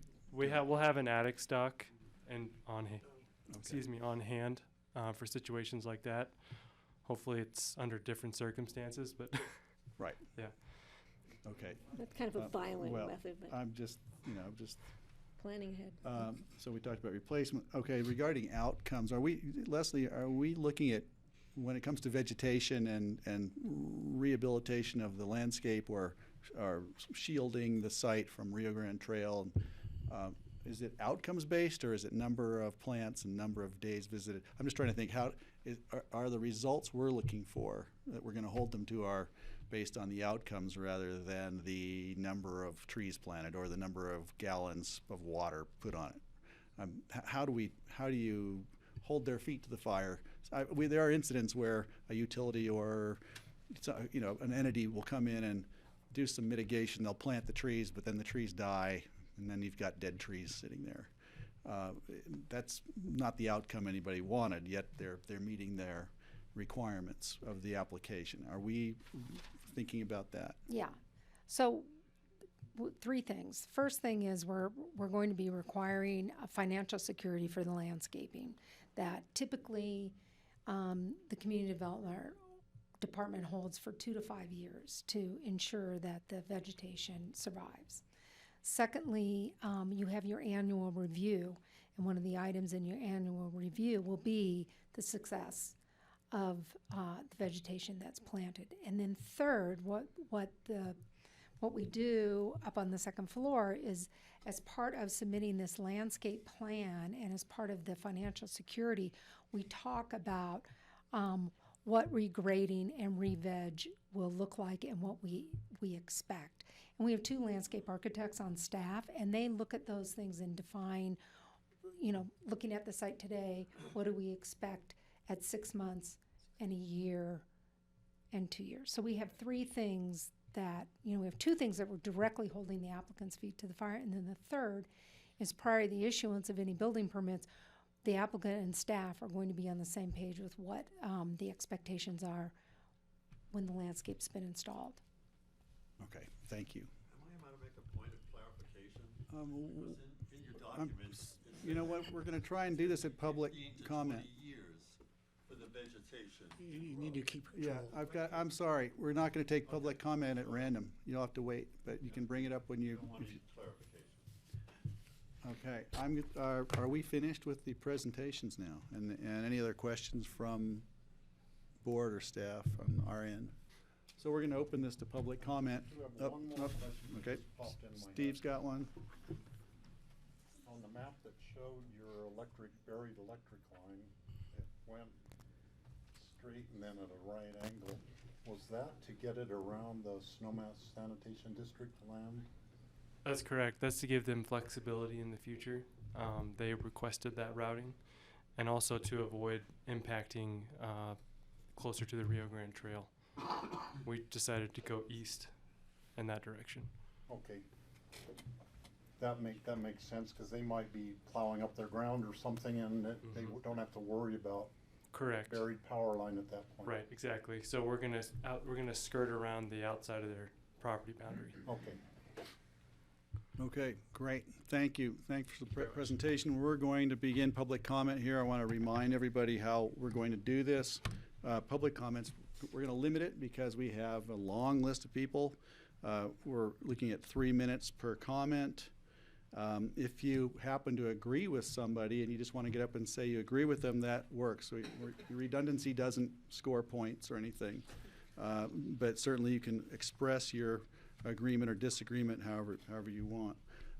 We're not going to entertain applause. We're not looking for public opinion, thumbs up or down, or applause during this. What we want to do is get through it and make sure everyone is heard. If you go long, it means other people are not going to be heard.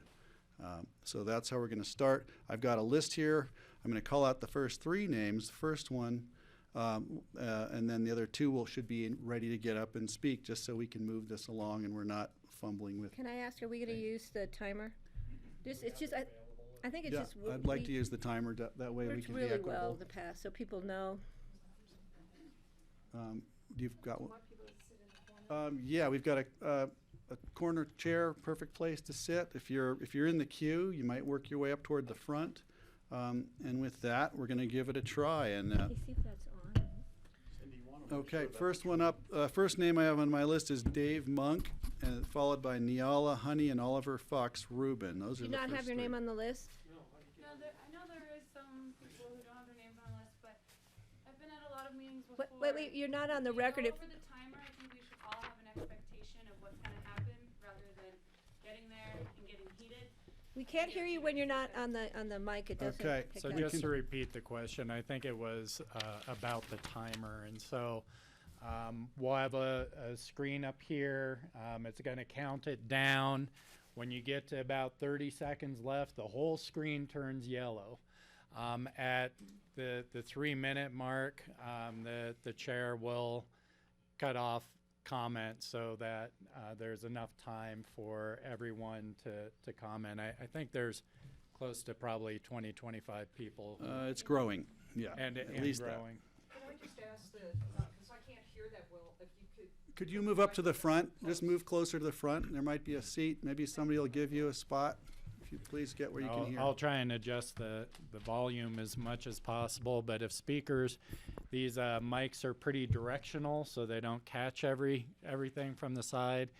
Get close to them and speak right into them. Okay, also, if I call a name and they're not in the room, they're not here and able to respond, we're going to scratch them off the list, just so you know, we're not doing placeholders. And no accumulating time. Steve? I'm going to call Dave Monk first. So, just if anyone has hearing aids that are enabled for T-coil, this room has T-coil capability in it. You need to turn that on in your hearing aid. I have hearing aids and I couldn't hear, so. Okay. Okay, we're going to limit the conversation, folks, so we can start this. Okay, is Dave Monk in the room? He's sitting He's right right there. Whoa.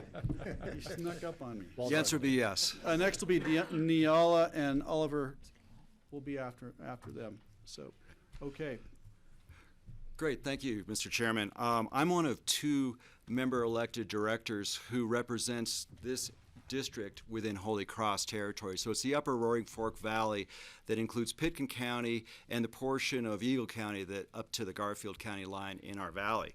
I'm a 36-year valley resident, and so over the course of those decades, I've lived in many areas, including the W/J Ranch. So I'm familiar with the impacts from the airport, this wastewater facility, and I have an appreciation for the concerns that the residents there face.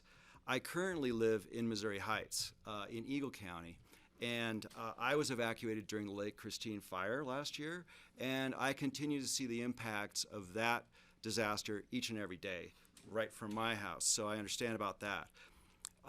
Like you, I'm an elected representative with a charge to represent all of the members who voted or didn't vote, but all of our membership around our territory. I've been on the board for 10 years and wanted to share a little bit of the perspective that our board undertook as we participated in this as a decision. Really, first and foremost, this RFP was in direct response to the rising claims and interest from our membership for climate action. This is what we kept in mind as we hired our CEO, who you heard from today, and which resulted in the 70-70-30 plan, which was released last September, which at that point led the industry, the electric industry, not only in Colorado but also in other areas, but it's since been eclipsed. And so I'm excited to report that we've been a model and an inspiration. What we're doing to build on what Brian said, to focus on local clean energy access and generation, is that it improves this access to clean energy for our membership. It also helps stabilize rates, because the more we're in with clean energy, it's got, you're paying the same for sun and wind and water.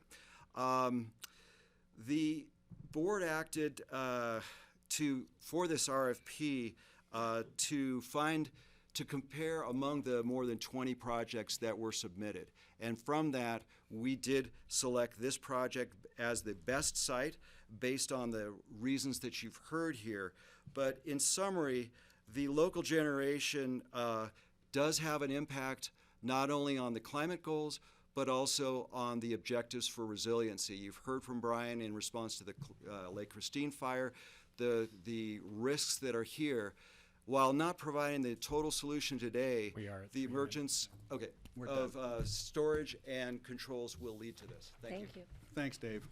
Okay, up next we've got, is it Neala and Oliver? Are they here? Oh, hi.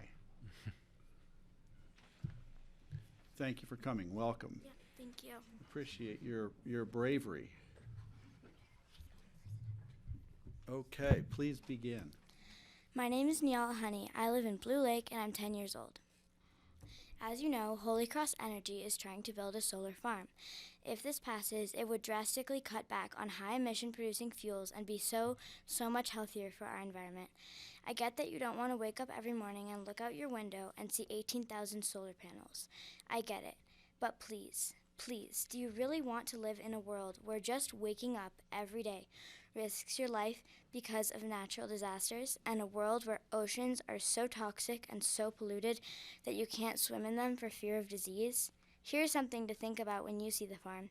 This is for the good of our world, for everyone. If I woke up every morning and saw the farm, I would think it was beautiful because it was making our gorgeous earth even more gorgeous.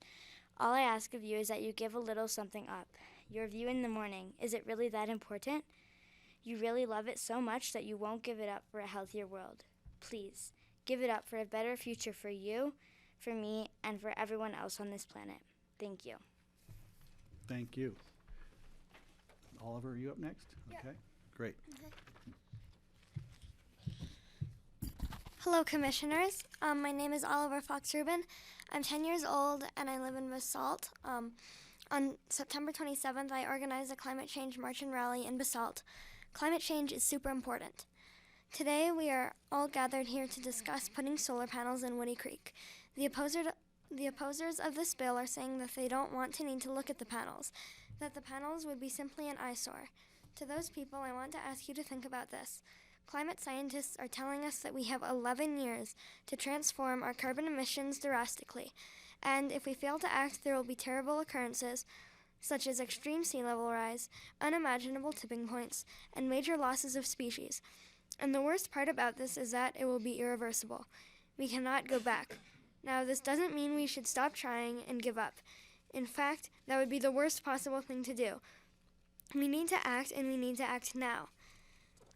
And if we don't, my generation, but also older ones, will feel the consequences. In 2040, people in their 30s now will be in their 50s. If everyone lives to their 80s, those people who are 30 now will live with the consequences of our failure to act for more than 30 years of their lives. I know that a solar farm might seem like an eyesore. I get that. But I don't know about you. If I had to choose between more wildfires like the Lake Christine and the little displeasure from a solar farm not being eye-appealing, I certainly wouldn't choose the wildfires. I think that people don't really understand the importance of climate change. They think it's important, but that they have other more important things to do. Let me set the record straight. Climate change is an existential threat. It is important to our very existence. This solar project would stop tons of coal and fossil fuels from being used to make electricity. We must think about the big picture. This solar farm is an awesome idea. Commissioners, I ask you to support this project. It is important to our very existence. Thank you. Thank you, Oliver. Okay, up next, this is Jerry Scheinbaum. And the next. And after it says J.H. Scheinbaum, after that, assuming it's the same. My wife, she couldn't be here. Okay, so we're scratching her, but keeping you on. And after that, Joseph Sloys is after. Sloves, thank you. And then Chris Davenport after that. I'm Jerry Scheinbaum, the president of the Brush Creek Metro District. I actually have a question for Patty and Steve.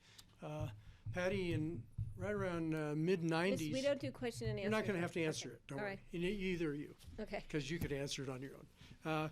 In the mid-90s, Holy Cross was running a power line up to Snowmass Village, and someone came up with the idea that the line should be buried so nobody would have to see it. I was at the meeting, you were at the meeting, you approved that, and the reason to approve it is that everybody thought that this line would be detrimental to our view planes. And now we have a solar farm that's going to have 18,000 panels. This power line probably would have had 10 or 20 posts and 2 or 3 wires going up, the hillside, and that was you were all objected to that. But half of our subdivision is gonna have to look at these 18,000 panels every single day, and it just doesn't seem equitable that that's gonna happen. Steve, the other day on Grassroots, you were approving a subdivision in Castle Creek, and you were very concerned about the possibility of a neighbor parking an Airstream trailer near another neighbor's house, and you wanted to make sure that that was sheltered so other neighbors wouldn't see it. But yet, today you guys are poised to have us look at all these panels, and Greg, you're going to be one of them, or one of us. Then every single presentation here is talking about some kind of berming or some kind of plants or something to shade the solar array. And to me, I can't, it's hard for me to get my grasp on this. Is that you're saying that they're beautiful and you're going to shade them from people on Rio Grande Trail. I think that you should not shade anything. We're going to get to see them. Let everybody see them. If you're going to celebrate solar, let the world see it. Be proud of what you're doing. But to hide it from the people on the Rio Grande and let us see it every single day, I think that's a joke. It's a travesty. Thank you. Thank you for your comment. Okay, up next we have Mr. Sloves. You got it. Excuse me. I don't think I have to use the mic. Yeah, you do for TV. You do. You hear me? We want the TV to record. You're live on television. I didn't put on my makeup. We noticed. Every presentation here was to support something that you've already made a decision on. There wasn't one consenting opinion. Holy Cross, 70% of the people want renewable energy, as I do, but it never said where it was. This gentleman, one of the gentlemen, had 12 letters of people who supported it. There must be somebody out there that doesn't support it. So this is sort of like, I don't know how to put it, but much of Holy Cross County studies, proposals are self-serving, misleading, and false. I believe the county should hire an independent consultant to verify the information. I'm not here about Brush Creek and the visibility. I'm here about the entrance to Aspen. Nobody mentioned all of the people coming down Brush Creek Road that would see this that are tourists. There was 20 years of votes back and forth about the S-curve, which is still there. Why you have the authority to make a decision on something that will be permanently visualized by everybody that's coming into this area, from Brush Creek on 82, coming and going. This lady went on and on about the berms, and somewhere in here it says it's going to take 20 years for the vegetation, and the berms, in fact, during this time, the berm surface could even be considered distracting. That was not mentioned. There is not one negative in here that has been brought up. Everything has been positive, positive. I believe that this is actually, it should be put up to a vote by the county and the people who live here, just like the entrance to Aspen was put up to a vote. I don't think it should be empowered to you. It wasn't empowered to the city council there. The visual image that you put up there is so misrepresentative. I did a little calculation. It's 42 football fields, and you reference this oil tanker. It's 2,600 oil tankers. You have no idea, any of you or I, of actually what it looks like. Nobody here presented, I'm looking at the clock, a true image of what this will be for tourists and residents. I want solar energy. I want it to be in an appropriate place. I don't think the entrance to Aspen is an appropriate place, period. I even didn't use all my time. Thank you. Thank you. Thanks for your comment. Okay, we have next Chris Davenport. Who's on deck? He's on deck. Who's on deck?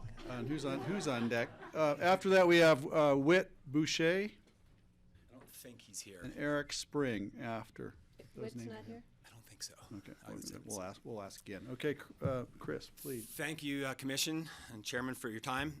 This has been a fascinating process, one that I've really learned a lot through. I'm going to keep my comments short because I've written op-eds in the paper. I've written to you as the Commission. I've written to Holy Cross. I've shared my views when it comes to climate change. One thing I will comment on is I always find it fascinating to listen to the kids in the room at the P&Z meeting, and as well as the kids that just left. It's pretty incredible to see the different viewpoints of the next generation. I wish the kids all weren't in school right now because I think a lot of them would be here. I respect everyone's opinions and comments on this matter. It is a community issue, but I also believe that this product represents the best of our values and our efforts here in the Roaring Fork Valley and in Pitkin County. And I can't help but think about how hypocritical this will come off when we talk about sustainability and we talk about climate change and we try to be leaders if we do not pass a solar project that, in my opinion, is kind of being served up on a silver platter. It checks every single box. We heard from all of the experts, from sanitation and Fish and Wildlife and Holy Cross and on and on and on, and everybody's behind this thing. I mean, to me, it really feels like it fits perfectly into the county's climate action and master plan. And the fact that Mr. Hannigan from Holy Cross mentioned that the majority of the community in their responses supported the plan. As a parent in this community, I am definitely all about a more resilient future. Our kids, our grandkids, they're the ones that are going to have to deal with our actions, or more importantly, inactions. So we should be taking action on this, and I support the project, and thank you guys for your time. Thanks, Chris. Thanks, Chris. Okay, we had Whit Boucher is not here. We're going to go to Eric Spring. And who's next? Is Eric Spring not here? If not Eric Spring, we have Alan Altman. And who's on deck, Ray? And on deck, we have Trish Adam. Okay, and you are Mr. Give us your name, please. Dr. Alan Altman. Okay. I think it's wonderful that you're allowing the public to speak after listening to 3 hours of biased misrepresentation by Holy Cross. First of all, Holy Cross is a nonprofit. We all appreciate that. However, the people building this fiasco are private, for-profit. So to claim we're nonprofit and have the profit people building it is a misrepresentation. The reason it can't be built anywhere else is because the piping and wires to carry the energy to where it would be here cost too much money for the private people to put up and diminishes their profit. That's number one. Number two, I have a 19-pound dog. I live on Brush Creek Road. That 19-pound dog cannot walk on the Brush Creek Trail because it will disturb 300-pound elks. And you are telling me the gentleman from Wildlife is saying, oh, it's not an important habitat. If it's not an important habitat, if it's not going to impact wildlife, why are we building a fence to, quote, keep wildlife out? That was somebody else's quote. The berm and landscape covering. That's wonderful. I thought it's not going to have any impact on visual fields of people driving in or elsewhere. So why are we hiding it, just like the gentleman there said? The hypocrisy of this, the unevenness of this process has made this process somewhat of a sham. You have already decided what this is. How Commissioner Child can remain in this discussion and not recuse himself when we hear what his impact was to the initiation of this is really outrageous. And I heard somebody say outside during the break that, you know, commissioners and city councilors, they make decisions and then they go on their way. And when something crashes 20 years from now, or 12 years from now, or God forbid, the world ends 12 years from now because of this crisis, you folks are not responsible for it because you've gone on your way. That person said the people of this county are going to hold you 5 commissioners responsible on this vote long after you have left the commission. Thank you. Thanks for your comment. Okay, we have Trish Adam. Trish is not here. No, I'm taking her spot. Okay, you're on the list.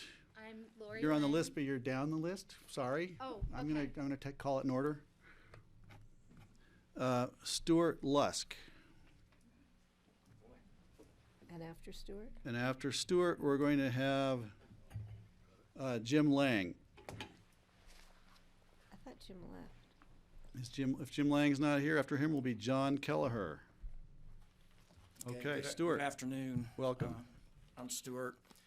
Probably got about 18,300 comments, but I'll try to get in as many as possible here. But Mr. Hannigan said it best today. We need a larger plan. You know, you've always been leaders. You've done master studies and tons of committees. We have a half a dozen airport committees going right now, deciding how many more private jets to bring in, how big to make Base Village, how much more ski code development there is. But boy, you know, no talk of that. Which brings me to Steve Child's opening comments as we sit here. His dream of creating a local effort, that not is to far reach. And it doesn't get any farther reaching than China. And I have a feeling probably 80% of the products are coming from China, the biggest, you know, eco-crime people in the world. No respect to zero greenhouse. Shipped over in containers, ruining the oceans, trucking it to frickin' Woody Creek, Colorado. It doesn't make sense. It's like taking it's enabling them. It's like taking a six-pack into an AA meeting. It just doesn't make sense. Unless they're made in America and controlled by some type of eco rating, which Germany has started an eco rating thing from the inception to the very trashing of it, which where do the panels go as they get trashed? They go to our dump. You know, what grandkids are going to clean this up? You know, and how does this access work, and how shiny are the stands that it goes on? DIA has had this articulating east to west panel. I've been in and out of there 3 times, and it's stuck while the other ones work. Who services them? Do we have enough people to work on them here in the county? Who's knowledgeable in the county to manage emergency response? There's been no mention of fire. There's been plenty of mention of a steep slope right behind it. I've read up on these California things and duct curves, converters blowing when you can't shut a panel down, and thus you have a fire, a brush fire, undetermined causes, but yet it doesn't go under a solar farm fire. It goes under undetermined others. So that needs to be looked into. I mean, fire is a huge thing. And if I hear one more thing about this last pull between us and eternity, I mean, what good is this system going to do without the batteries? And why are we sitting here unless we're approving batteries today and going back to that master plan and figuring out where we can do this around our county and our state where it doesn't cause meetings like this? What if whoever buys Boogie's Ranch wants to do it? What if you want to turn the open space? So if not now, when? When you all come up with some of these answers and ask the right questions. Thanks for your comment. Okay, I had, looks like John Kelleher up next. I see him. After that will be Mona Newton, and we have Max Scott after her.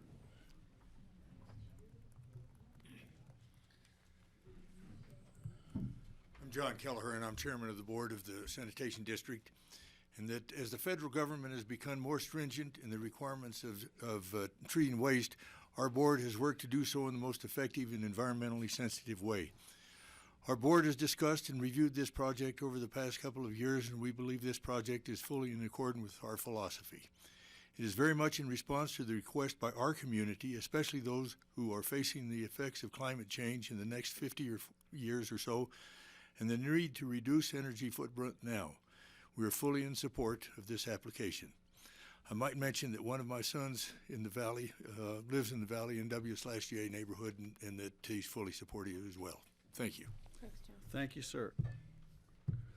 Okay, I had Mona Newton up next. If Mona's here, she is. After that will be Max Scott, and then it looks like Auden Schendler, if he's in the room, queued up.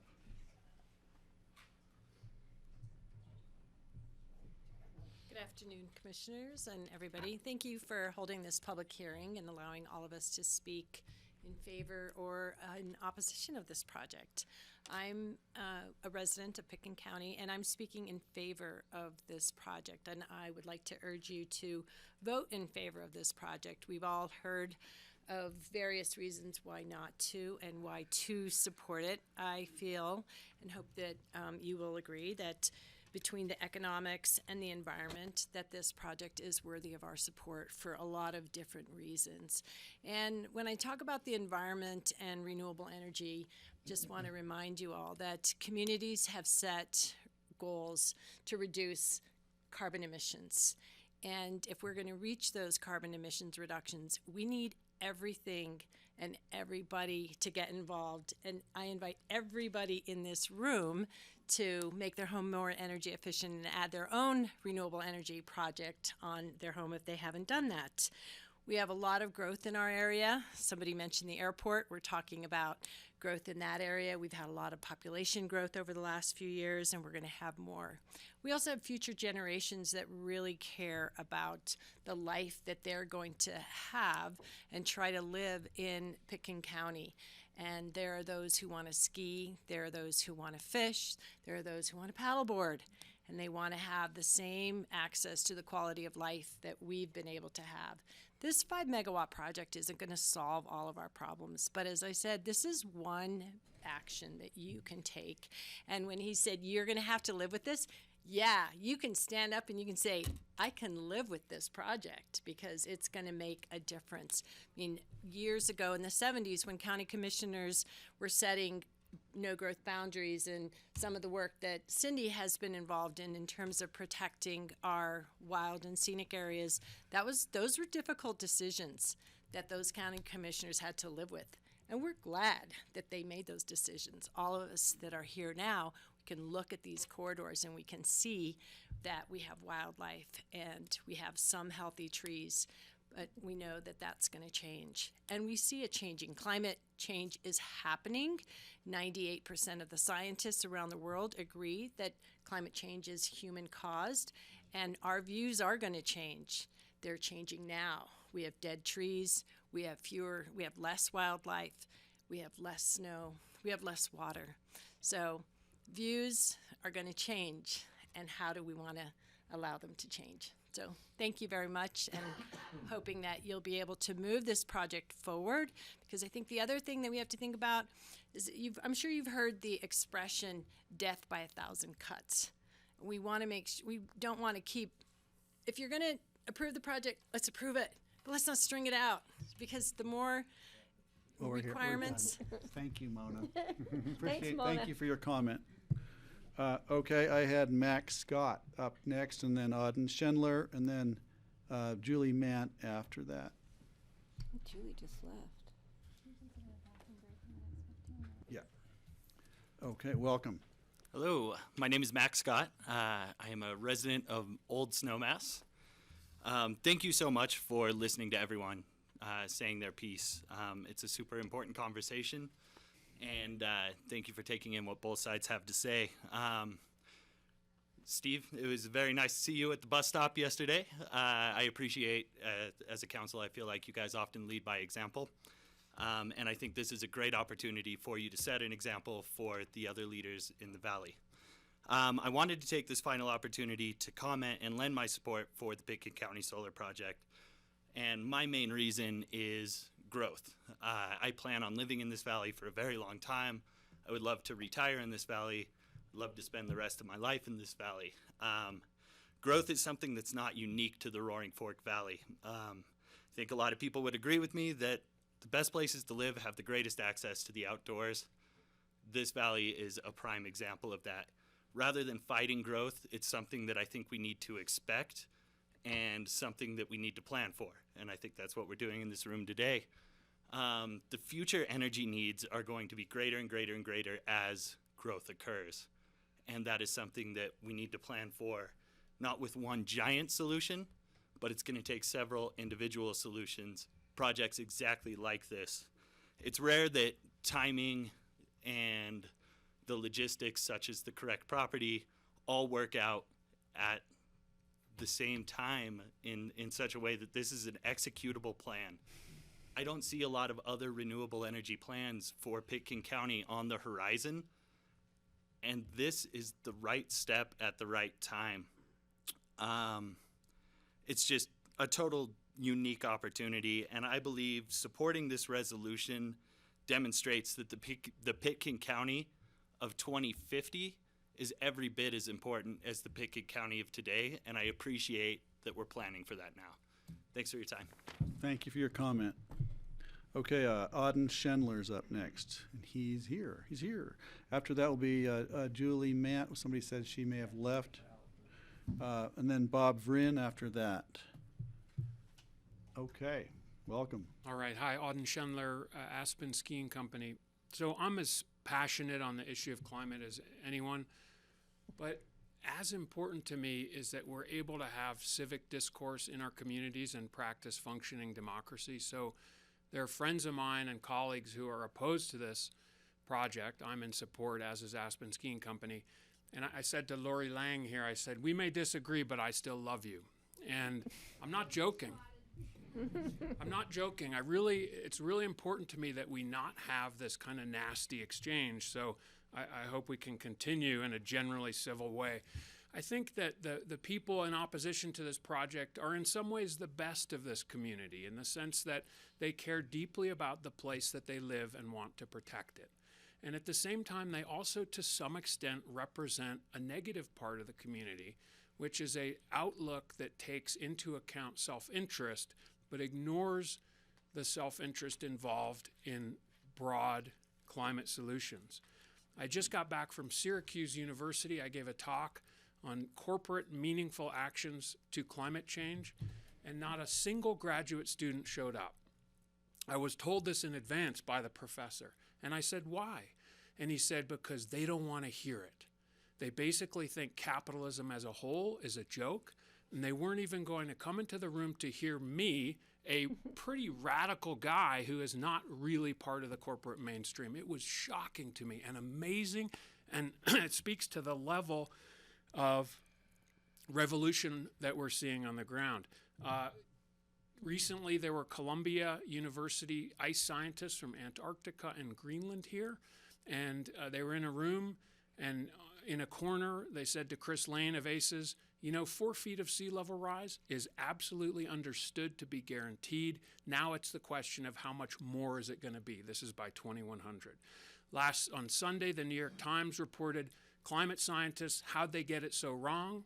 And the article was about they didn't expect the effects of climate change to happen so rapidly. So the primary opposition argument to this array is that it should happen elsewhere. And my answer to that is that it should happen elsewhere. And it should happen here, and it needs to happen everywhere, because the scale and scope of the climate problem is truly alarming. We have to do this. We have to do it now. And if you look at the commentators here today, notice that no one under 50 opposes this project. Nobody under 50 opposes this project. Thank you. Thanks, Auden. Okay, I had Bob Vryn up next. Is Bob here? Bob here? It doesn't seem like he is. Going, gone. Julie Mant's not here. I have Natalie Ray Fuller. And then Forrest Tenor. And after that, Sezi Tenor. Great names. Hello, I'm Natalie Ray. I work here up in Aspen, and I've also been organizing the Dandelion Day event in Carbondale for the last few years. Resiliency is important to me. So important that we're all here today, whether we think it's either way, and I'm really, really grateful for this process. But rather than seeing this project as an eyesore, I see it as a commitment to our future, a sign of hope. You all recently voted on declaring a climate emergency, and this solar farm is perfectly aligned with implementing solutions for this emergency. I think if it wasn't a matter of opinion these days, I think it would have made much larger news that that there are many towns in our valley considering this emergency. I know BOCC is considering it, or if they already have, but this is a real issue, and I'm really glad that a lot of people are bringing that up. I'm going to skip through a couple reasons why I think this is a good idea and get down to one that I think is uniquely my own. Looking through the Pickens County Climate Action Plan, there's a specific action item of responsible land use and building practices that support a coexistence of natural and built environments. And I think that this project aligns perfectly with that. You guys have made that years ago, that statement, and I think this is the time to enact it after you've declared emergency. Like people have said, that these things don't line up very often. Creating resiliency for the upper valley is very important. We're very vulnerable up here. So in conclusion, to me and many others, this would not be an eyesore, but an exciting promise to our future and our children that we're doing what we can. And I love the pioneering that you all have led, and I hope to see it, and I hope to see it from an airplane. Thank you. Thank you, Natalie. Okay, I had Forrest Tenner up next. Hi there. Hi. So, I was born and raised here. I am fully intending to die here, right? I'm 25 years old. I live in Dr. Whitcomb's original home in Brush Creek, and from my place, I cannot see the proposed area, right? I'm uninterested in the resale value of a home I never intend to sell. And I'm here as a millennial who is a proponent of renewable energy, and I care and love about the valley that I call my home, and I am not in favor of this proposal. The location that's chosen presents a number of risks that have been glossed over entirely. I went and called the Colorado Department of Wildlife, and they were entirely unaware that this was even occurring. They have no data on the elk migration pathways in here that's newer than 2004. There are things that we have totally glossed over that need to be addressed.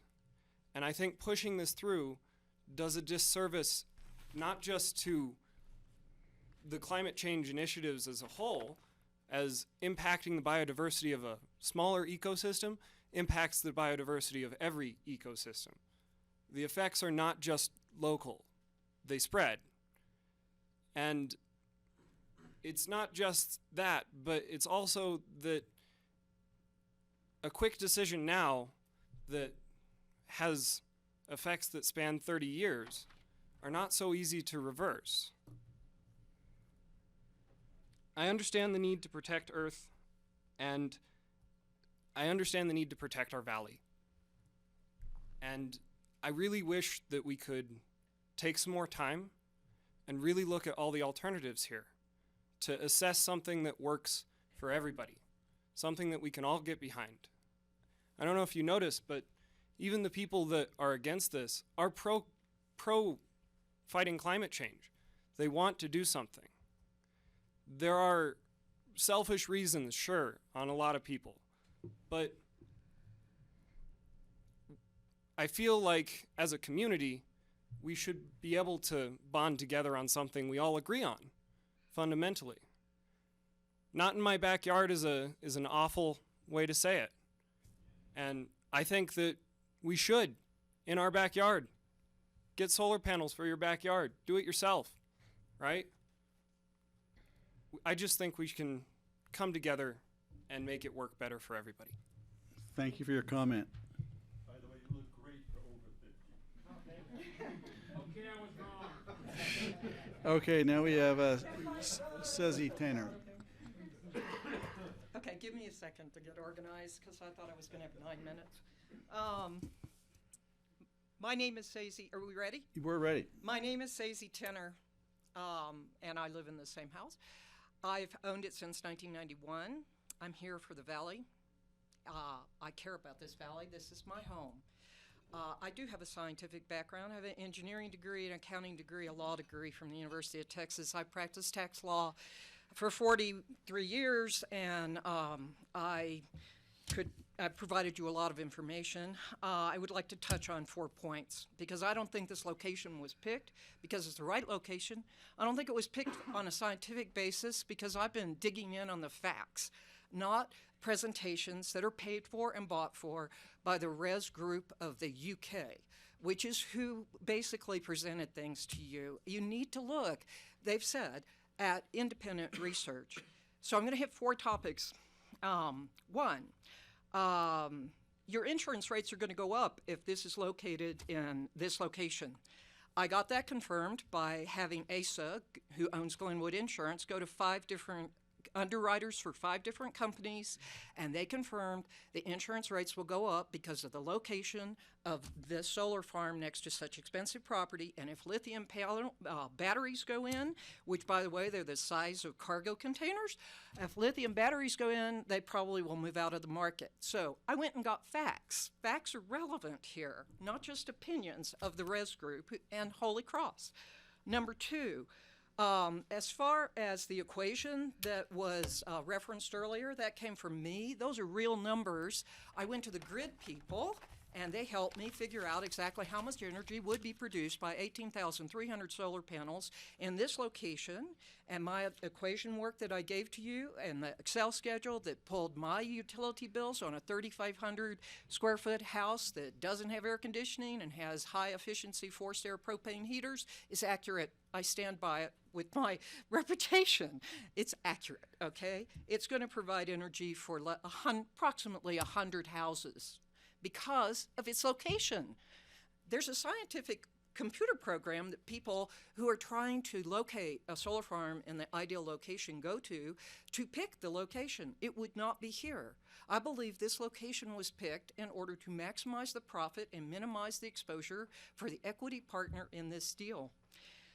As far as the wildlife is concerned, I did talk to the head of the Western Slope as well as the man who has sort of signed off on it, and they confirmed that there were no independent studies done of this. And when Mr. Lowski says that he talked to the wildlife person, that's right. The only independent work they did was have Mr. Tesh, or whatever his name is, walk on the property in August of 2018. And not only that, they don't have a lot of experience in analyzing what solar projects do. Finally, one comment. This entity is a UK entity, and the Picton County Solar is a Delaware entity. We're done. Thank you. Thank you for your comment. Okay, next I have John Wood, or maybe not. I don't know if he's not here. Alex Dial. Nope, Alex Dial's not here. John Pappas, then Becky Gilbert, and then Lori Lang. John Pappas? Yes. Okay, come on up.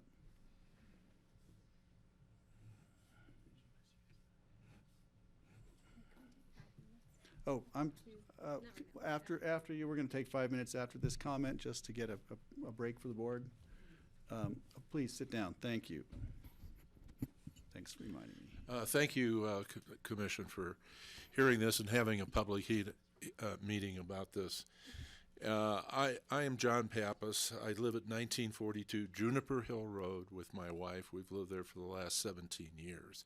We are ground zero for looking at this monstrosity.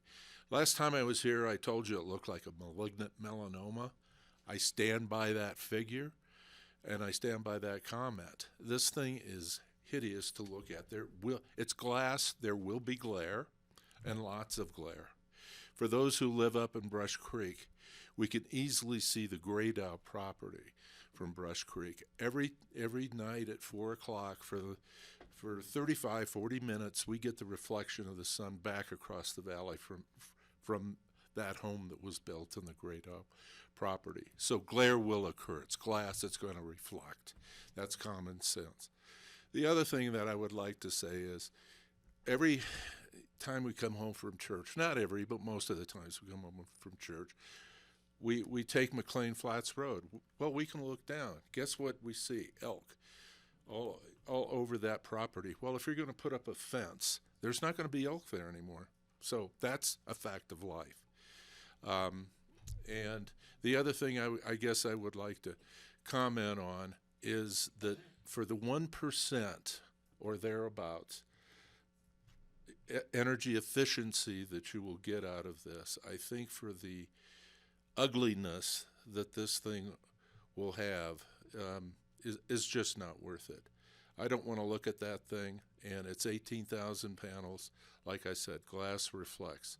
So thank you for listening. Please vote no. Thanks for your comment. Okay, I had Becky Gilbert. We're going to take 5. Oh, excuse me. Thank you. I'm on it, getting a roll. We're going to take a 5-minute break, folks. Grassroots. Okay, I'm going to go to the end of the list, sure. Okay.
I had Becky Gilbert next on the list, and she had a surrogate, is that right?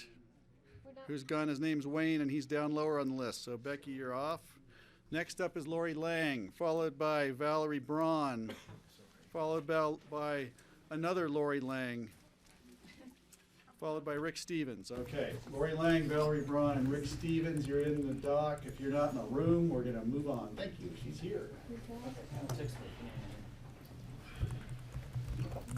Okay, welcome. Thank you for having me. I just passed around a photograph of Brush Creek Village and from Brush Creek Village of the site, the proposed site, and I just want everyone to ask themselves what they think when they see this.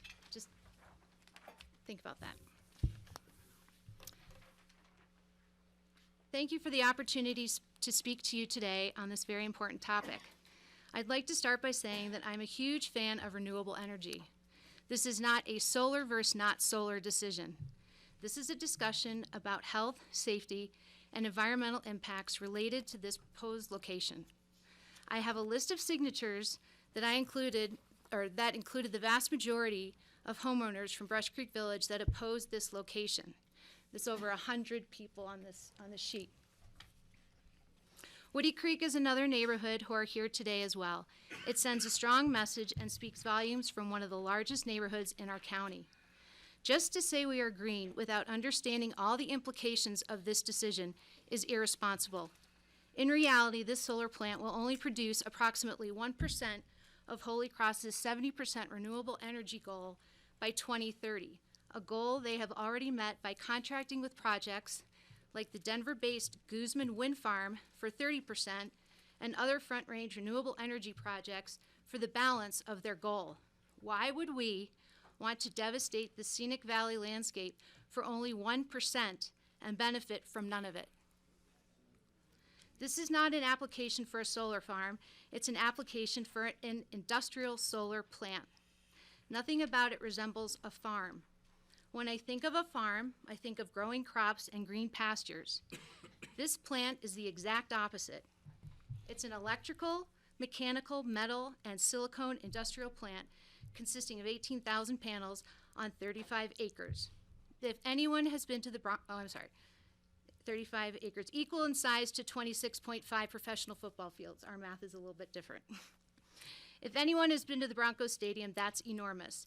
We don't have any type of industrial plant anywhere of that size or magnitude in Pitkin County, and the applicant, who doesn't even live in our valley, is requesting to dump this plant right in the middle of open space and the entryway to Aspen, one of the most beautiful places on earth.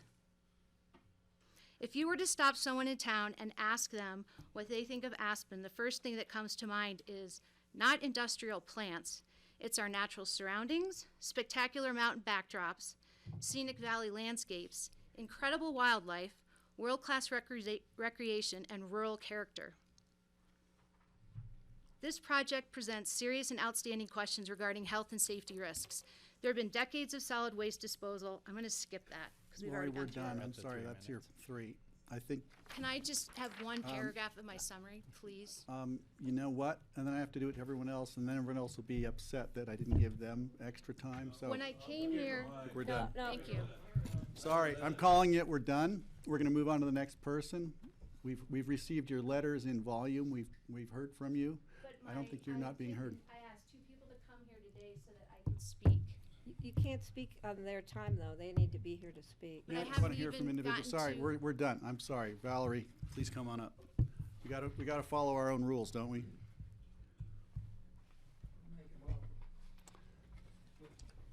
Who benefits from the project? It was stated approximately 8,000 Aspen and surrounding area residents benefit by a reduction in the cost to power the sanitation plant. Maybe their rates or assessments will go down. The people who will see this site every day for the rest of their lives actually don't benefit from until such time as technology allows converting what is collected into usable power directly in our valley. Pretty sure that's a long way out. It's another example of Aspen literally dumping their crap in our rural agricultural area. Stop growing. Stop pushing your need for housing into Woody Creek.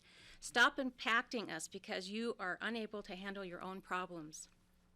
Who benefits from this project? My understanding is that there will be investors who will fund the construction. Isn't this a for-profit venture? Aren't the people who are investing in the construction of this project going to expect a return on their investment? They're not donating the money, are they? If you, as Pitkin County Commissioners, really want to demonstrate our commitment to renewable energy, why doesn't the county build the project? And then at least the return on investment will go to all the county residents. Maybe you could lower our property taxes. This site will be steel and glass. It is entirely industrial. Finally, if this project is approved, please place a condition on the approval that there will never be allowed batteries for energy collection and storage on the site. And as part of annual review, the managing entity should be asked to show how much energy is actually collected and are they meeting what they promised. Thanks. Thank you, Valerie. Okay, after next we have Rick Stevens, and then after that David, is it David Hyman, and then Jennifer Craig. Hi, good afternoon. Rick Stevens. Just so you know, I work for Brush Creek Metro as their manager, and I've been asked to kind of get engaged in this for a number of months now. My message is a little bit different. I already get the fact that climate change and all that stuff is real. I'm 68 years old, and I can't remember when I moved here. So, but I do know that when I was a young man, I did have a conscience about environmental damage that was created by air pollution and water pollution and a whole lot of other things that I guess have led to an overall impact that we now refer to as climate change. I want to thank the applicant for understanding that the position I was taking on this was to really protect the gorge. The gorge was highlighted in a 1999 report that went to you guys by the Colorado Natural Heritage Program. And it indicated three metrics that they use. One, the biodiversity, one, the risk to impact from adjacent development, and the other one was the potential conservation area. So these guys have addressed most of that. If you move forward with the project, I'd like you to see that the water quality through the reach of that area is monitored frequently, if not all the time. We know that there's leachates that come from biosolids that move their way through the soils that are there with water and percolation and erosion. I think the characteristics of the existing soils out there are important to understand. It's a 45,000 cubic yard earth moving project. I've done a lot of that up here in contaminated areas at Smuggler and Centennial and all over the place. I understand it. I think metrics need to be developed by a third-party objective halo type consultant running for a conservancy, somebody like that. I think the adjacent ecosystems, when development happens, they become more impacted. They become an area where wildlife is concentrated. We've seen that right here locally behind the chapel at the Meadowood Pond. So to keep it short, the management urgency rank that the CNHP put on this was a very high priority, and they thought that that management process would have started back when it was first a biosolid area. So we've neglected about 20 years possibly of management practices that could have been in place on that site already. So I would encourage you to look at that, make it part of the approval, and again, some of these little steps like this that don't come from experts but come from you guys as facilitators will go a long way to make this project more community supported. Thanks. Thanks, Rick. Thanks, Rick. Talk to you later. Okay, after Rick, I had, it looks like David Hyman. After David, Jennifer Craig. Jennifer's here. Come on down.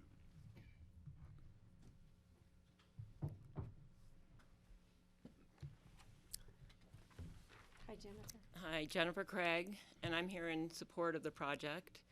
I've lived for a long time in this valley, most of it in Woody Creek, and at this point I live in Garfield County, And one of the things I've observed since living down there is I think there are more solar arrays in Garfield County than there are in Pitkin County.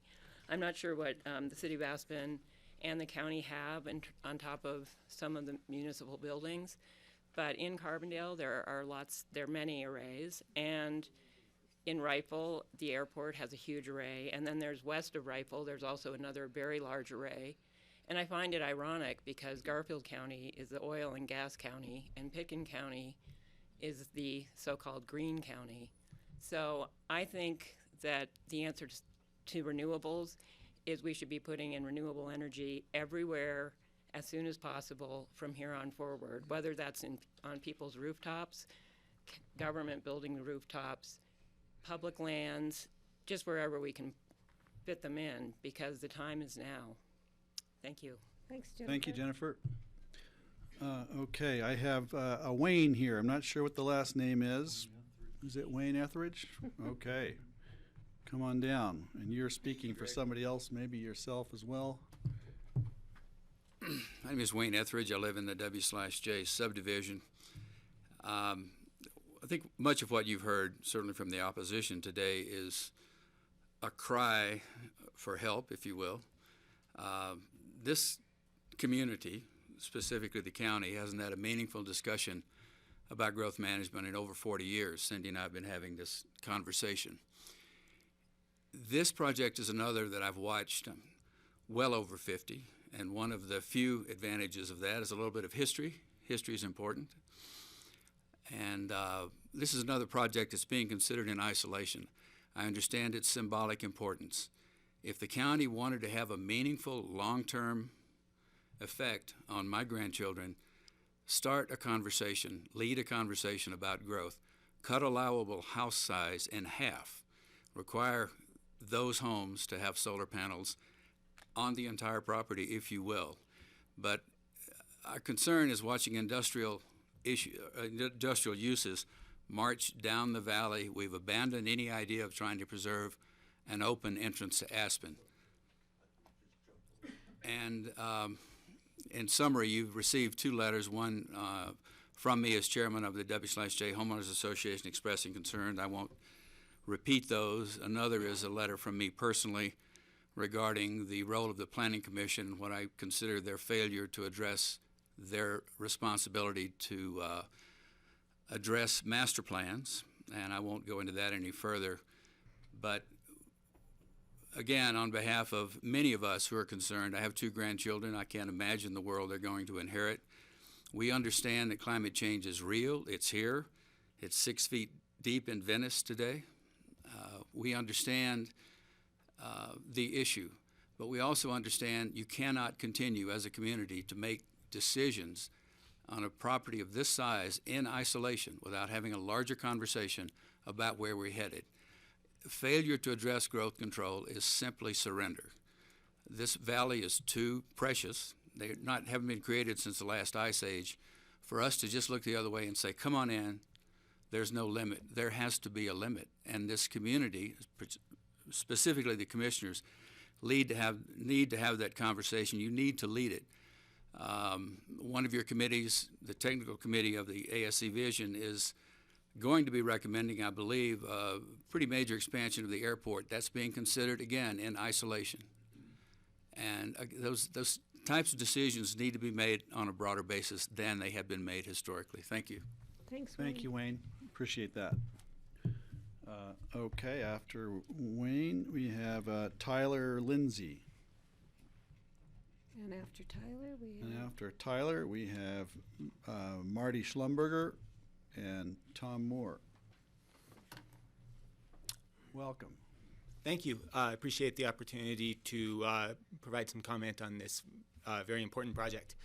Earlier this afternoon, the reference was made to the nearest neighbors, about 700 feet from the proposed project. I am that neighbor. Welcome.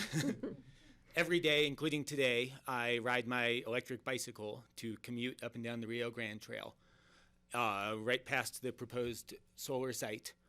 And I look forward to a future in which I can know that the electrons in my bicycle or in my electric car on those days that I choose to drive are provided locally without any carbon emissions. I find that a deeply inspiring vision of the future. I have a daughter who will be born about a month from now, my first. And again, look forward to a future in which we take much more consideration of the sorts of consequences of our admittedly, frankly, luxurious lifestyle by the standards of any human that has ever lived on this planet prior to this moment, including lots of people who, don't even have public utilities, clean water, abundant electricity at the flip of a switch. A lot has been made of the preferences not to pollute the view plane with this infrastructure.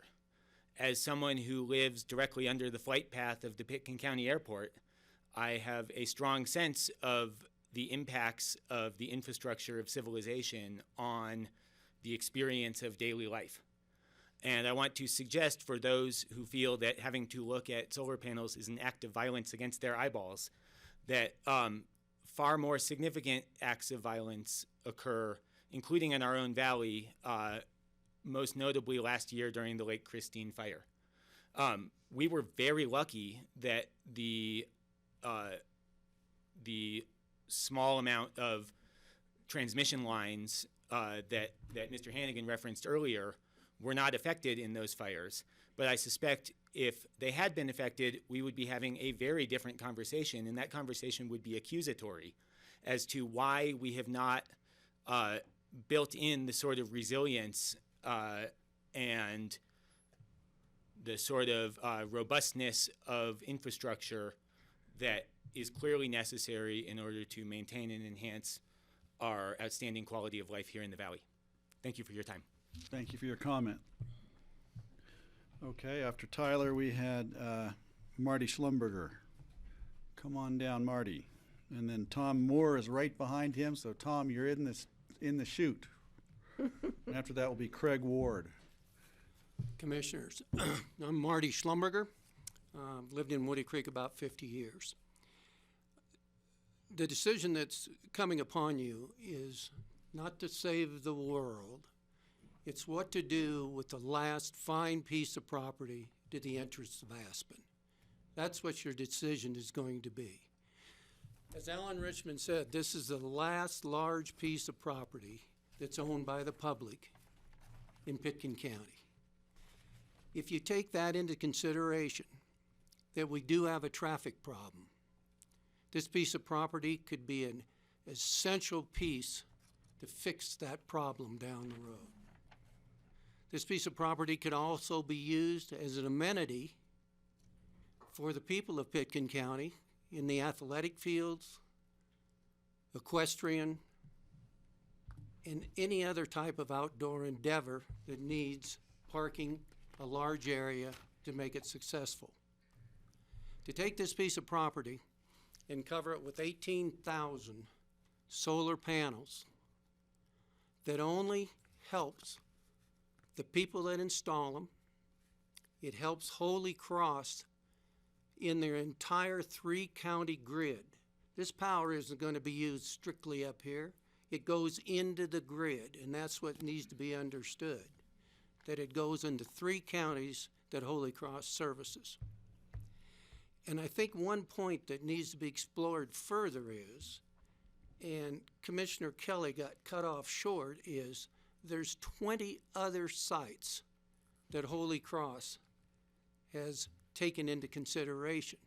Their number 1 site was in the Vail Valley. Why did the Vail Valley turn down Holy Cross?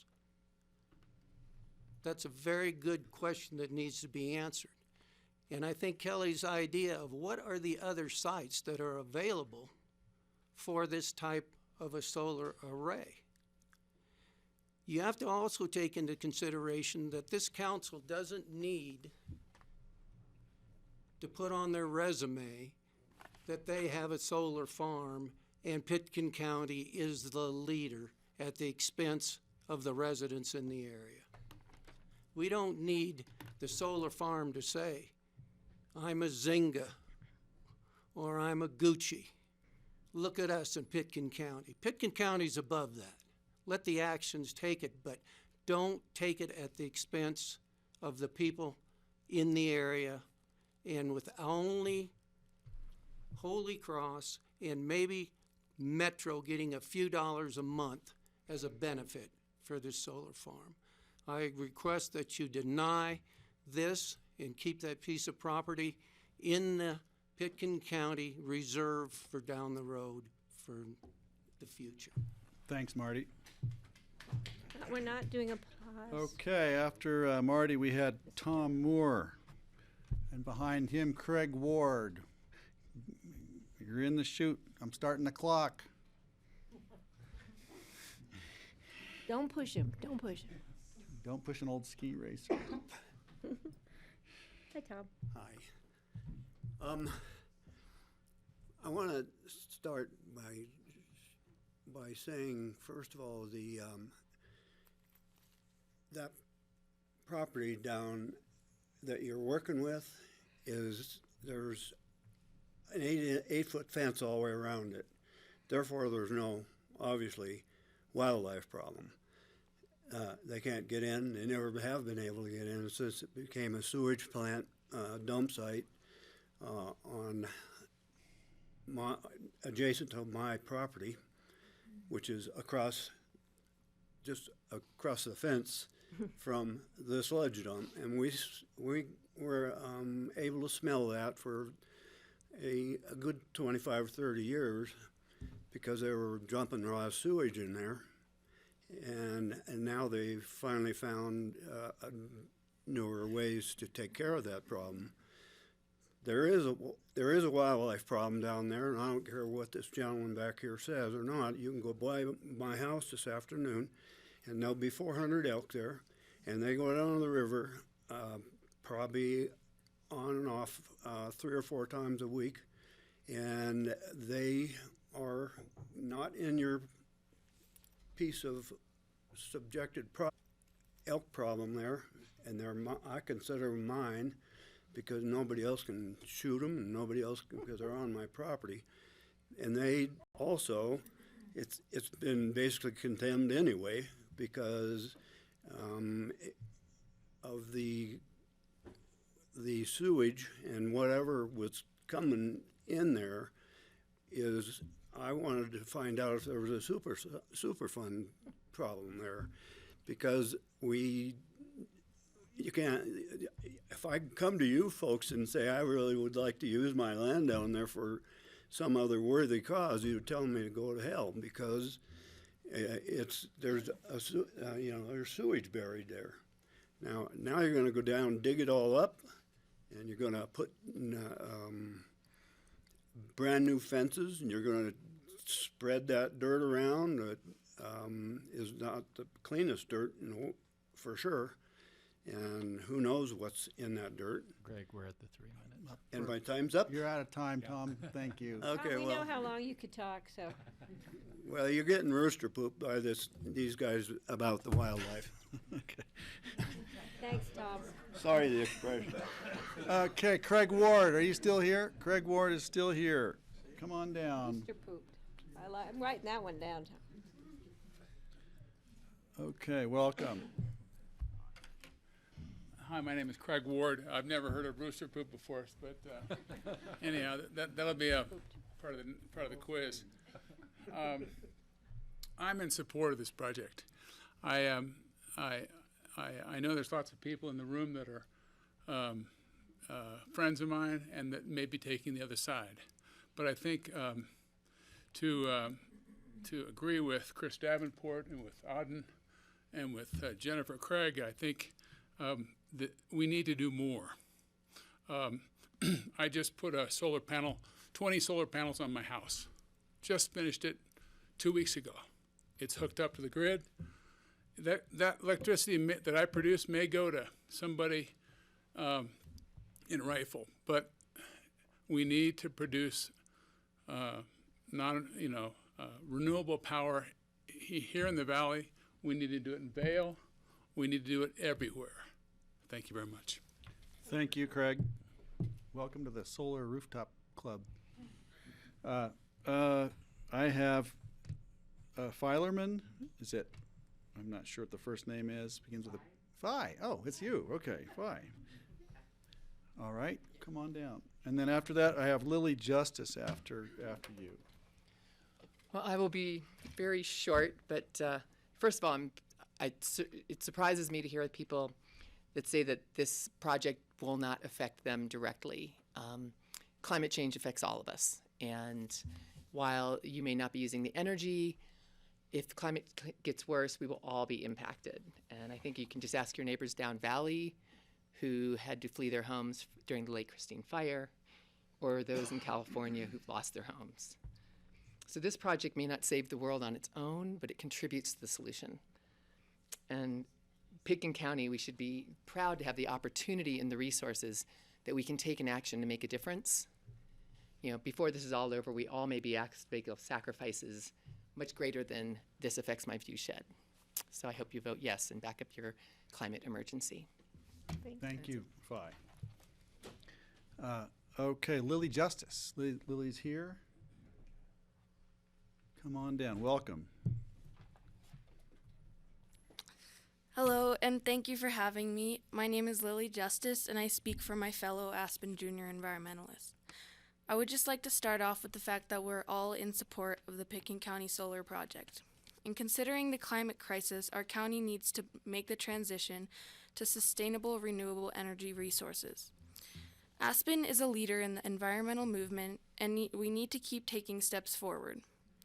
Because the land proposed to be used for the project is not critical habitat for wildlife, it is completely suitable for the proposed solar array.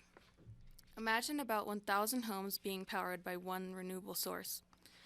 The Pitkin County Solar Project is a unique and innovative way to keep Aspen at the forefront of the climate movement. But most importantly, it is a critical step towards getting off of fossil fuels. Natural views and beautiful landscapes are very important to our culture, but this area is a previously impacted area. We believe that it is an appropriate compromise. Along with all other Aspen Junior environmentalists, we are thankful to have a board of county commissioners that are willing to act on climate change. Thank you for your input. Lily, thank you. Okay, I finished off this list. I have one more. Julie Matt was here, and are you going to speak? You have to come up, otherwise we can't hear you. So that's a no. Okay. I don't know if we had the other list circulating. I think we're done. So I'm going to just double check, just to make sure. Just double checking. Is there anybody else who wanted to speak who was not included or wasn't in the room, or is anybody else who wants to speak? I don't see anyone. I don't see anybody blasting through the door. So we're going to close the public comment and take it back to our board. Can I just before anybody might leave, I just want to thank everybody for taking the time to come today. And I know a lot of you came to the P&Z meetings. It's been a lot of hours. We really appreciate it. We, believe it or not, this board likes it when people come forward and give us their opinions, whether they're in agreement with us or in agreement with each other. At the end of the day, this board does take responsibility for decisions that we make. Even when we're no longer on this board, we still know that we've been part of those decisions. So I think I can speak for the rest of the members of this board.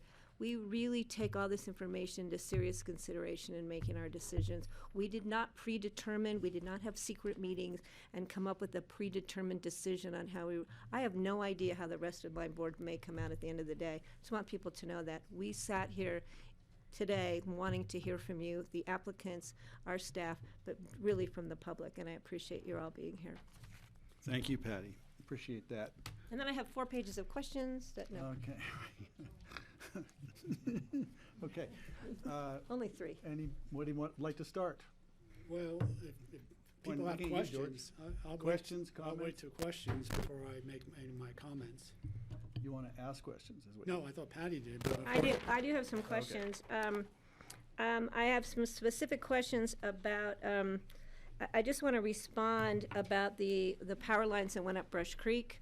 I was part of that decision. My decision was based on public safety. I believe that those power lines, looking at power lines, especially right now what we're seeing in California, the city of Aspen spent millions of dollars to underground their power lines. That was a bigger concern for me, was the public safety issue of putting the lines underground so that they didn't come crashing down on people or start fires, more than the scenic. So I just want to clear that up. The other thing about a public vote, anything and everything, as we know with the entrance to Aspen, can be put to a public vote. How many times have we voted on the entrance to Aspen? I've lived in Aspen almost 40 years. I think I voted at least 40 times. Sometimes public votes, come back and forth and back and forth. I think if this board was to, which I don't think we'll even discuss putting it to a public vote, that's one of those things, be careful what you ask for, because it would be voted on countywide. I don't intend to be putting this to a public vote. We'll see with the rest of the board if they make a decision other than where I am. I am concerned about fire safety issues, as I always am. I don't think the plan is to put lithium batteries the size of cargo containers. I think a discussion of that somewhere down the line in the future. We have talked about battery storage for our new energy code. We've talked about battery storage. We have it now at Basalt Vista in those new homes we did in conjunction with Holy Cross, Habitat for Humanity, Basalt in the school district. We do have battery storage there. It's always a concern. I think that would be a discussion down the road. I also think that there are lots of issues to look into our annual review plans as far as amount of energy that's been generated, any issues that have come forward, be they glare, be they noise, be they environmental impacts, wildlife impacts. We want to hear from people what they're seeing over the next year or year after. This board does annual reviews on other projects, and we do so because we want to know how our decisions have moved forward, what issues there might be, and what we may do in the future to make things better, or if things are going as we hope that they would go. So I think that that's really important. Water monitoring, I know that did Bruce Matherly leave?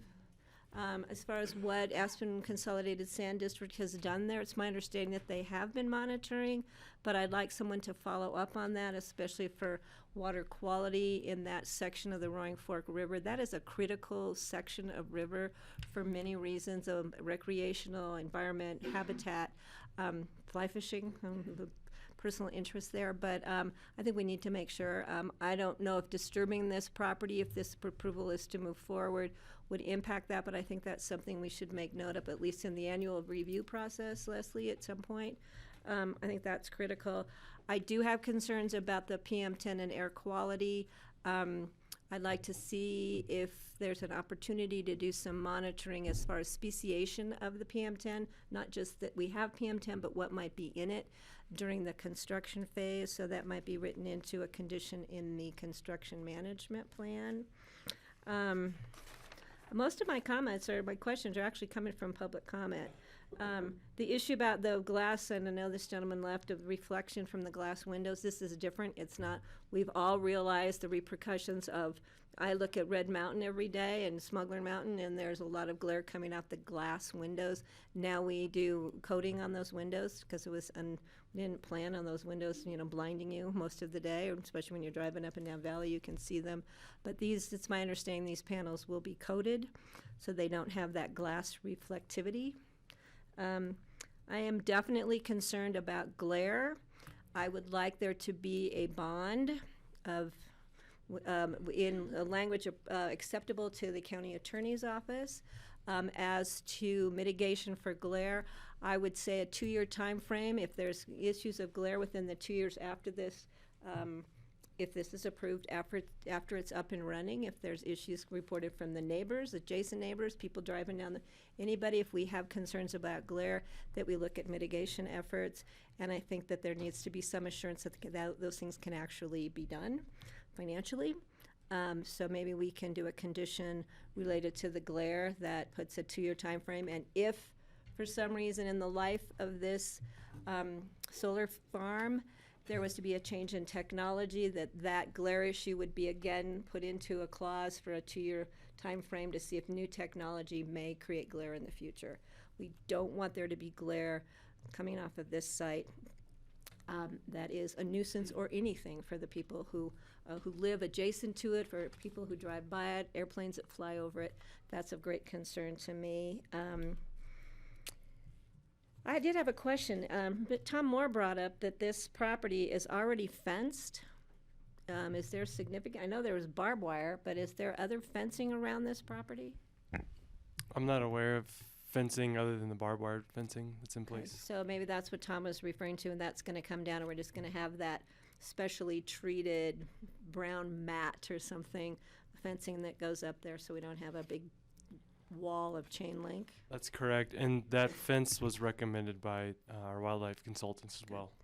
Okay, and I think CPW signed off on that too. Correct. That barbed wire fencing is dilapidated. Right, okay. So the barbed wire fencing is planned to be removed and the creation of a new fence. I think for now, monitoring of adjacent ecosystems. I think, don't we already do a program through that neck of the woods with, I'm gonna look at the members of my board. Isn't there some water quality thing going on valley-wide that maybe? Well, I had brought up questions about water quality when we approved dog usage at Jaffe, Yeah. off-leash at Jaffe Park, and was told that Mooring Fork Conservancy did Is monitoring. already doing that. I don't know if their monitoring program addresses heavy metal. So maybe we can seepage. look into that as far as if we're gonna be doing annual reviews and see what they're coming up with as far as monitoring the water quality, and we might wanna add to their list, heavy metals or, any contaminants that may be coming off that site. You know, when you disturb something that's been set for so long, it might be raising issues that you hadn't been thinking about. Right now, I am ready to listen to other questions and comments from my board, and before I know the exact direction of which I want to go. Thank you, Patty. Kelly? I'll reserve comments for the moment, but just two quick questions. If you could respond, for the applicant, if you could respond to one thing, and then I have a question for Leslie as well, about the availability of American-made solar panels for this project. So interestingly enough, the solar panels that we've proposed for this facility, as far as I understand it, are manufactured here in the U.S. and more specifically in Ohio. But Who's I the will manufacturer? First Solar. First Solar? Mhm. Okay. So, but I will say that the predominant influx of panels do come from typically Southeast Asia. Mhm. So. And then for Leslie, could you talk about our referral comments with regards to fire? Had to do with kind of with the, responding to fire. So can you talk about the actual risk associated with this type of use and fire on the property? Well, according to Parker Lathrop, who our referral comments were from, is there's one point that's been brought up. There's no batteries being proposed on the site, and then everything that's related to the project is, it's not wood, it's not flammable. So Parker really wanted to look at access and emergency access and the ability to get in and around, and if there was a situation, like if there was a brush fire that was coming onto the property, that they could get there and that they could get their vehicles in there. But he did not raise any concerns in his referral comments, and I specifically asked him to kind of just address that to make sure that we were okay, because there's no on-site water source, right? And he was more concerned about access. And the fire department does have tender trucks now. I think they have at least 2 that bring their own water with them, tankers. And again, the applicant, in response to Parker, kind of had to tweak the site plan a little bit to make sure that they could get in and maneuverability. Okay, thank you. If I could just, regarding flammability of the panels themselves, the armatures are steel, or galvanized steel. The panels themselves, are they something that can burn? So the fires typically emanate from the inverters on a solar facility. In this case, they're centrally located. There are 2 of them. And in talking to Parker with Aspen Fire, among other fire marshals, typically the stance of those fire departments is to prevent the spread of fire in those circumstances. So they're not, the materials themselves aren't really flammable. It's more how the fire originates, which is typically from that, if it's going to happen at all. Right. And then if I could, just regarding lithium batteries, somebody said don't ever allow batteries there. The battery technology and the chemistry could change to the point where they're no longer flammable. So I think we don't make a broad, I don't want to suggest we make a broad statement that there will never be batteries there. It may not be the right location following Brian Hannigan's comments, but if we deny all types of batteries, that would be probably not productive. And can I just, Well, I have somebody a mentioned follow-up the question for insurance this. rate too. Have you heard of insurance rate going up? Is that related to fire? So I wanted to. Okay. Can you talk about the housing for the inverters? Okay. Yeah, batteries and then. What kind of design, you know? is So it in this case, the inverters are concrete? not housed. Mhm. They're on a skid, which is basically about 14 feet, 10 feet long, or 10 feet wide, 14 long. And there'll be 2 of them in the center of the site. Is the skid made of metal? Is Metal. it set Yeah, on metal. top So of there will be no concrete? flammable materials, excuse me, within that skid. Okay. And then the Patty- insurance, somebody brought up the issue, people's insurance rates would go up. Have we heard about that somewhere else? Is that in fire insurance? Is it? I received a public comment from Asa Jones, who Stacey Tenner mentioned in her comments, and in his public comment, which is in your packet somewhere in there, his public comment, he was concerned about insurance rates going up because of batteries, lithium batteries. So direct association to the batteries, okay. Okay. Kelly? Just a little bit more on this. Is there a fire suppression system associated with the skid, or is there some sort of notification, or are we just waiting for the neighbor to notice that the brush is on fire? There's a monitoring system involved with the facility itself, so if that does happen, there would be some sort of notification of an issue that would need to be addressed. And where does that go? So Holy Cross would be monitoring that system. Okay. Steve? With regards to fire possibility or suppression or mitigation, are there plans to mow the ground in between the panels? So if there is a ground cover planted there of some sort of grass, I think it would be important to mow it periodically to keep, if there is a fire, then it would be less liable to spread. So depending on the final seed selection that we determine with the county as appropriate and the growth height expected, we would maintain the site as far as height of vegetation. Also, if it's most likely to have a fire start at one of the 2 inverters, if we build a gravel pad around the location where they are, so that's nothing flammable on the ground there, I think that would probably be a wise. That's currently in our design. Okay. And I do have a couple of questions for staff. And I don't have this in front of me, but on page 297 of the packet, Catherine Christoph gave some conditions that she thought should be part of it. And I don't have them in front of me to compare. So her conditions primarily were with regard to the access permit and earth moving and grading, and so the access permit is number 12 in your reso condition. Okay, so her concerns were all incorporated into the resolution. Yes, and also she has condition number 11 is related to access and earth moving and engineering documents for stormwater detention. Okay. Another question.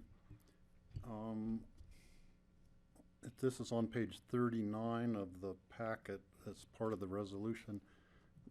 Regarding glare, it says staff has recommended additional measures, it should say, to ensure that glare is not a nuisance. And these were referred to in previous sections. Then also you have later on in the therefore be it resolved part, the part about glare, it seems like all of the stuff about glare should be in one paragraph. Different steps that would be taken or should be taken to mitigate against glare. Right, so you're probably referring first to my findings. There's a couple different areas in the findings where I talk about glare. And then in my conditions, which are the now therefore, I talk about condition number 10. We want the applicant to submit a sample of the panels to be installed, and that's where I talk about, I talked about frame versus frameless, but then last week, Connor submitted, if you recall in our PowerPoint presentation, there was the panel that had no frames and they're undermounted frames. And that's a panel that Connor just referred to as the first solar. So I talk about glare in number 10.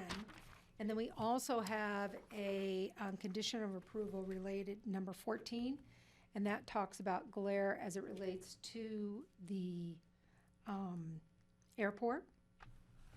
And then based upon your questions and discussions, Ryan and I have crafted a condition of approval that we would recommend putting in that talks about glare and related to the financial security and linking that to the annual review.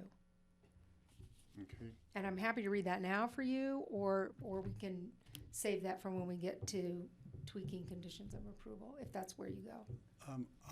I think I'd save it, but I Okay. did want to say that while you're adjusting the wording on that, the glare should also apply to the armature or whatever, the frame or the device that's holding the panels. That should be in the same conversation, just so in Okay. 25 years when something's shiny over there, they'll say, well, we only talked about the panels and not the armatures. So it has to include the entire structure. I visited a solar site last year and happened to see that the frames were much more highly reflective than the panels themselves. The panels reflected no light and the frames reflected light. I know these are frameless, but as long as the stands, the armatures are of the same sort of unreflective material or painted, whatever, that should be a condition Got it. in that. So question for Connor about the undermount solar panels. Have they been rated for a snow load? If they get 4 feet of snow on them overnight, are they gonna break with the undermount frame, or are they gonna be strong enough? No, so there'll be a weather station on site that will monitor for snow load, and when it detects that there's snow falling, the panels are actually designed to tilt so that it sheds, eliminating that risk of overloading. Okay. Okay. I have one more about bonds. Patty? Yeah, Steve, can I just yeah, jump in? yeah, jump in. When That we're was talking all I about, had for now. the bonds and the language on under 15, the special review use about I love the parent guarantee, that's my favorite new wording. I would like it to be something acceptable to the county attorney's office, so when they further vet the parent guarantee versus a regular bond like we usually get, we can leave that decision up to what's in the best interest per the county attorney's office. So can we add language in there, Raya, that is acceptable to the county attorney's office? Of course, Commissioner. Also, paragraph 13 specifically states under the conditions of approval that prior to the issuance of any permits, the applicant shall submit to the county attorney for review a financial security document, and it continues on, and that has to do with decommissioning of the site, but any other financial security that this board is requesting or Right, because 15 putting on as a condition of approval, Right. we can make sure that the language is added there, that it's reviewed by the county attorney and found acceptable to the county attorney's office. I didn't want to do something specific at this point because we need to have it further vetted, and we've done that in the past where the county attorney's office reviews it and it creates acceptable language. That would then clear that up, so that could apply to both the glare issue, and I think we've already done something about the security of the vegetation, so that's already covered as far as making sure that vegetation grows, and then the decommissioning. Okay. George? Well, I agree with all the suggestions and the comments that the commissioners have made. I think they continue to address the concerns that we've heard voiced. You know, we may have many pressing issues in our community. And they're all, as Wayne's noted, they all are reflected by growth. So whether it's need for affordable housing, need for child care, trying to address congestion, trying to meet the demands of health and human services, those are all related to growth, and I agree with that.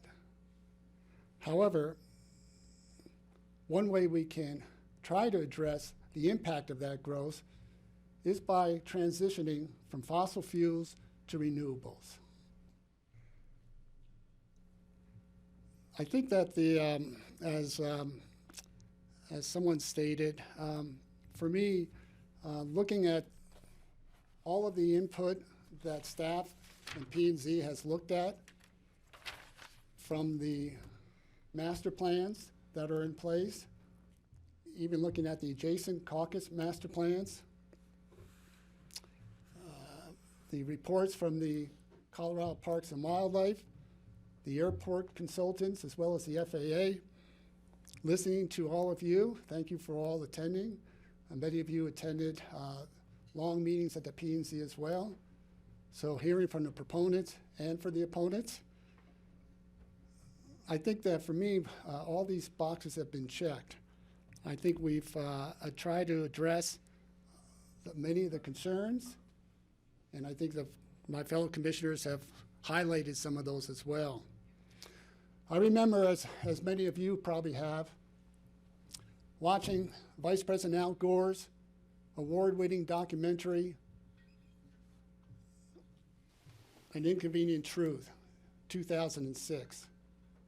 And at that time, the goal, his vision was that his film, his documentary, would really raise the awareness of the danger of climate change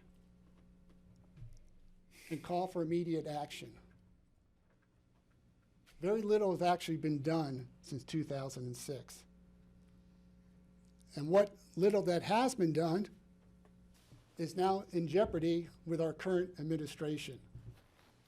Rolling back legislation that has protected our clean air, our clean water, rolling back regulations for the coal industry, the auto industry for emissions,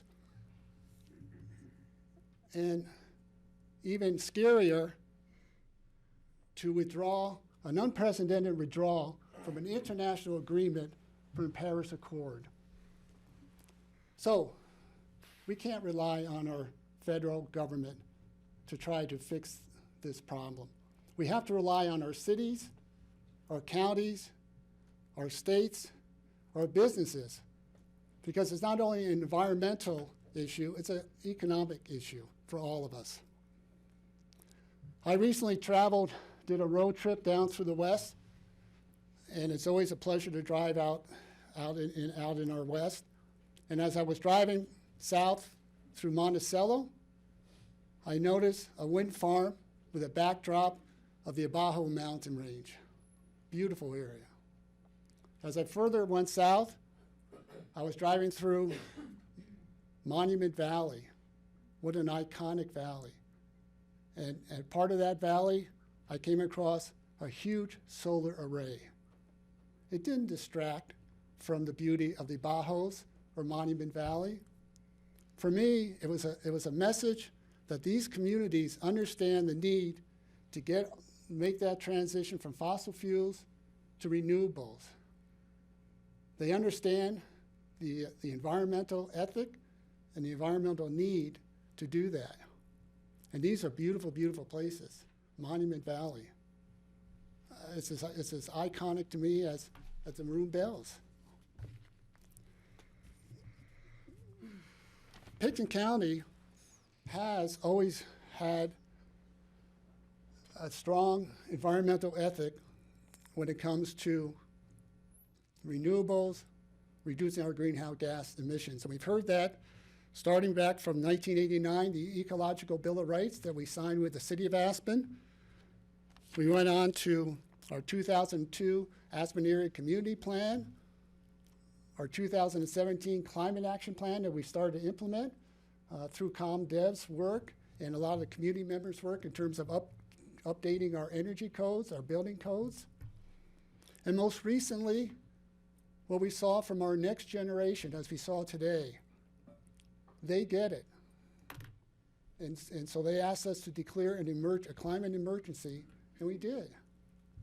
Our youth gets it, because they're the ones that are going to have to live with this. We'll be gone. So this solar project, it will supply, it's not going to necessarily generate more electricity. What it's going to do is make that transition, ensure that that electricity that Holy Cross is providing all of us comes from renewables. Their goal of 70-70-30 is ambitious, and we would like to see that goal get to 95% by 2030. This is a small part of that overall goal, but as I think as Craig said, we can't do enough. We have to do more. And this is just a beginning. I think that Pitkin County has invested in solar off-site in the Rifle facility. We purchased solar power from there. We've also put on solar panels on many of our county facilities. We continue to do more. So I believe that we are walking our talk.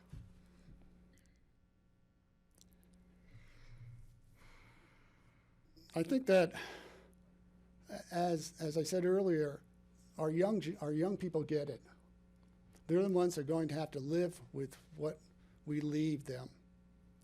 And I think, as was stated by someone, Pitkin County has always been a leader in many different areas. And we should continue to be a leader when it comes to climate change and reducing our greenhouse gas emissions and making that transition. And I think that that will determine the future of our community as a resort and as our place as part of the global community. So, as we are still trying to address our inconvenient truth, it is inconvenient, and I get it, I understand it. But the truth is, we are all in it together. And there's an organization that we all know of, that Chris is involved with, Protect Our Winters. I would say we need to go a step further. We need to protect our world. We need to protect our environment.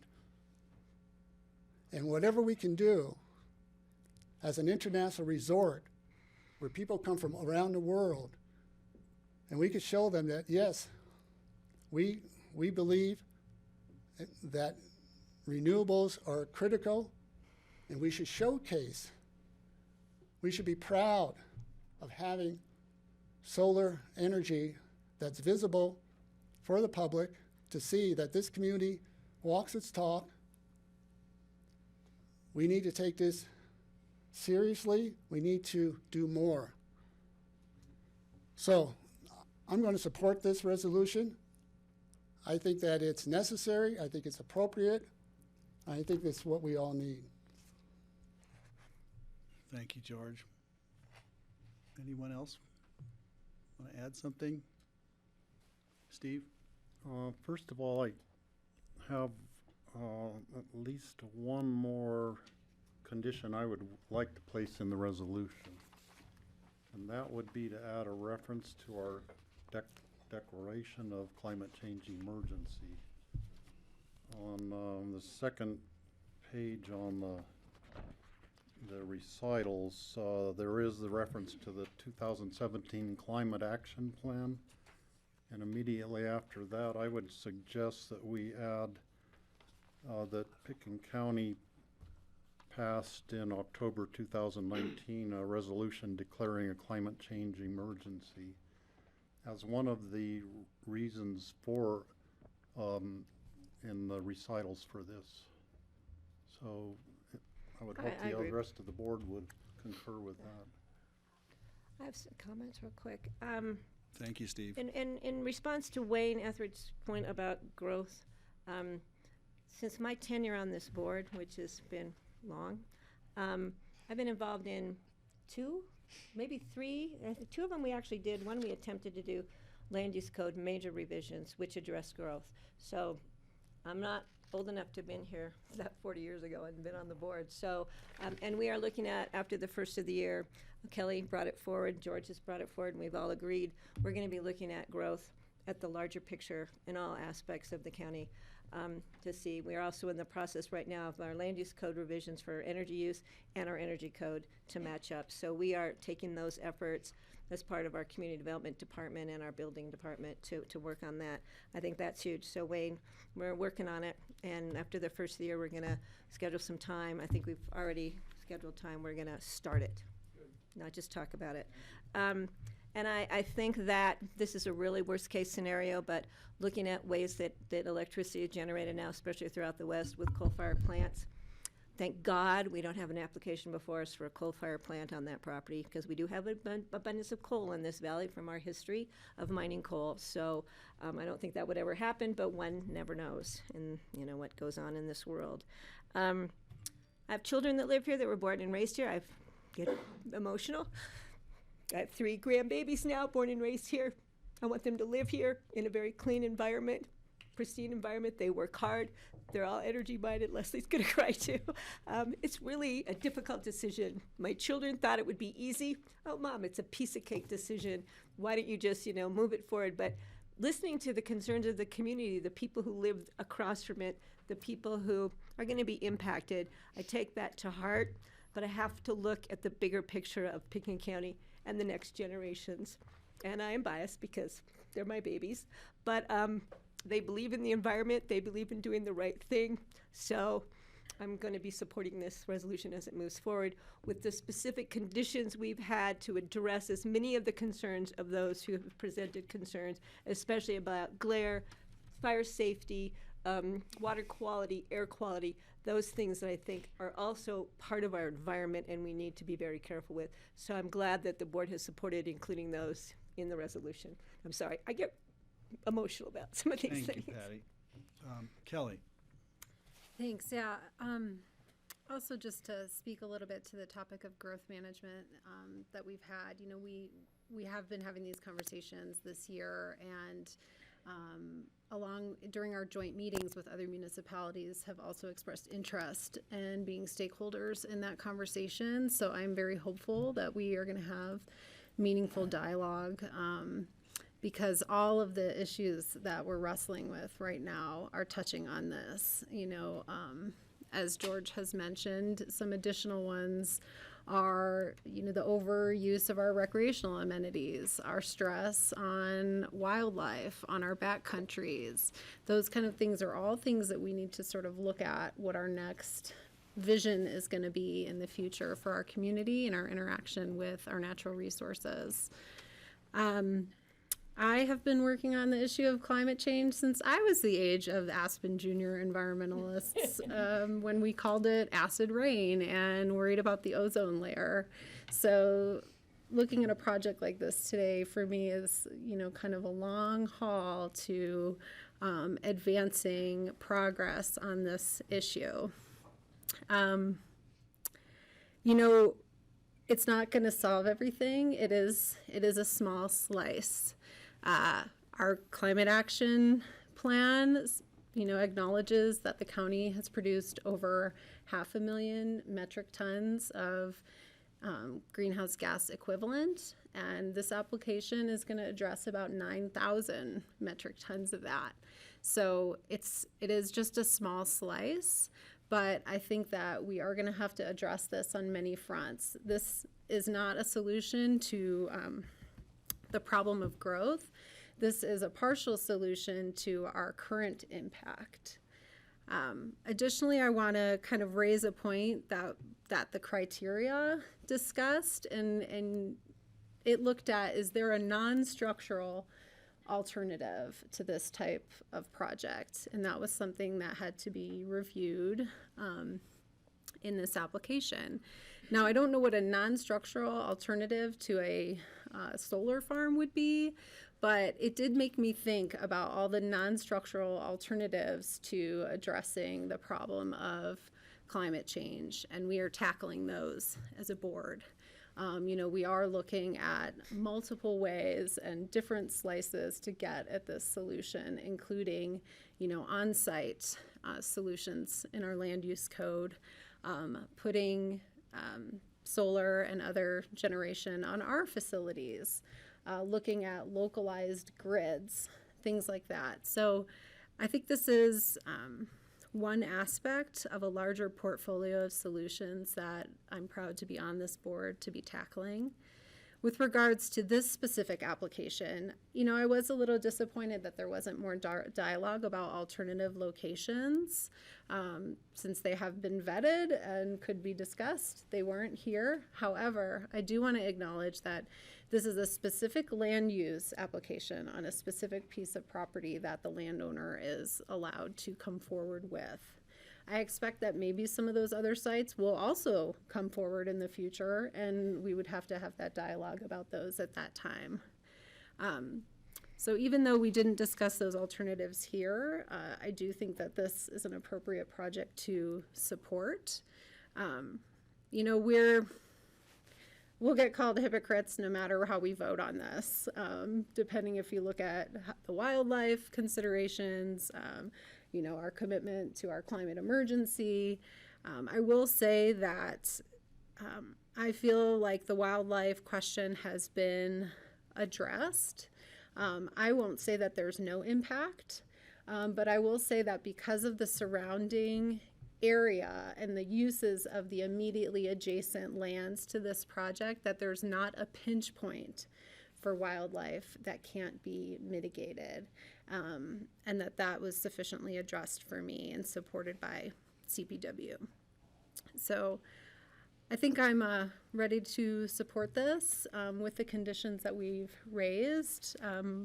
I will note that we haven't come to a conclusion, I guess, on the discussion about the shape of the farm that is in our resolution to make it look like a lake. I don't know if that's something we want to include, so just to be specific before we move forward with anything. Well, I read that reference a lot. I think there's a constraint about the area because they need to reserve some of the acreage for future needs for the Aspen Consolidated Sand District. And I brought this up with staff. I'm concerned about having something that looks like a lake in the runway pattern because we have issues with the wetlands at one end of our current airport runway, and there's always been concerns about waterfowl and birds thinking it's a lake. And somebody said, well, hopefully the birds are smarter, but I don't know the intelligence level of a duck. So I think we need to be careful. I think we've done the best. I really believe in solar skins, guys, and I think we should look at that in the future because you could take a picture of the land, put it through graphics, and wrap those babies, and I think that'll be future, and I want to point that out, that I think we need to look at that in the future. And it may come up in 5 years where it's feasible, and we can wrap those panels, and it can look like sagebrush. Not to confuse whatever those birds are that like to mate in the sagebrush. I don't know. Confuse somebody. Yeah. But yeah, so I think Kelly's right. We did not address that, but that would be my position on that we looked at it, we vetted it, and it might not fit, but it's something to keep in mind at future projects if they were to come forward. Steve? I don't know how the rest of the board feels on that, but thanks for bringing that back, Kelly. Well, in terms of making it look like a lake, the RFP was for a certain, for 5 megawatts, and to fit that in that certain area, they don't have a lot of wiggle room to start buffering the edges and changing it, unless they're going to expand it beyond the 35 acres to something bigger. And I don't think the sanitation district wants to do that because they need to reserve the land. So I thank the other commissioners for your comments. I can't say enough that I agree with everything that all of you have said. Reasons why I am supporting the approval not necessarily in order of importance, but the first is that the Aspen Consolidated Sewer District is the Holy Cross's second largest consumer. I don't know if that's in Picken County or in the whole territory, but they do use a lot of electricity. This helps them on their own property that they own mitigate their electrical use. And I think that is the reason, one of the reasons why they came forward with this plan was they can take responsibility for their own electric use. The 5 megawatts will meet just 1% of Holy Cross Energy's needs. To meet our peak demand in the winter, we need to have 80 to 90 megawatts of production. That would mean we need 14 or 16 more, the equivalent of that many more of this same size of project. And I'm not suggesting that we're ever going to see that many, but some of the things that can be done are non-structural. For instance, energy conservation measures could reduce the need for that much electricity. The things that Brian Hannigan talked about, kind of steering the electric use to different times of the day. So people's hot water heaters aren't running in the early evening in the winter, which is the peak electric demand. They would be turned off at that point. So that way we can reduce our total need for electricity through some non-structural methods. However, I do think we still, building one 5 megawatt thing, we need to build a lot more on a combination of on people's rooftops, perhaps other solar farm sites in the county, or if we're trying to build the resilience in the upper Roaring Fork Valley, we need to do stuff up above the salt that in case of another fire, we have the resilience built into the system. I know personally of one other project that is in the works being proposed by residents of Gateway Mesa, would be located on BLM land in critical elk and deer winter range. It would be a site that I would see from my house, and I'd like to make the thing a 5 megawatt thing instead of a 1 megawatt thing, because we absolutely need to produce a lot more electricity and quit burning coal and natural gas to produce electricity. To address the wildlife needs, if we don't turn this climate change ship around quickly, there are going to be thousands or if not millions of species of plants and animals going extinct on Earth. And if we take 35 acres or if we take 100 acres of elk and deer habitat away from them in order to build the kind of facilities we need to help turn the whole climate change problem around and go the other direction, it's a small sacrifice to make on one small acreage of land to try to help solve the problem across the whole world.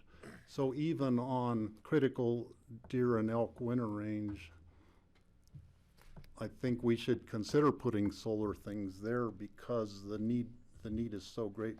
South facing hillside, the snow's not going to be that much of a problem because it melts off quickly there, and it would be the kind of a site that would be a good solar production site.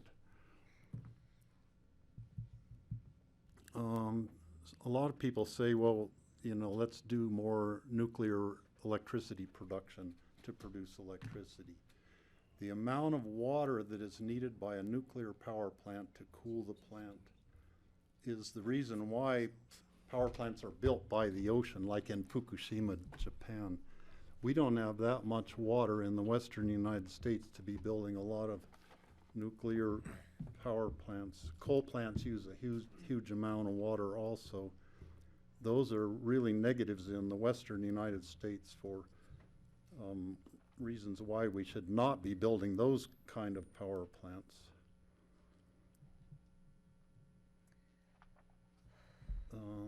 see. Another reason is this is a brownfield site, is already largely disturbed, has been for many years.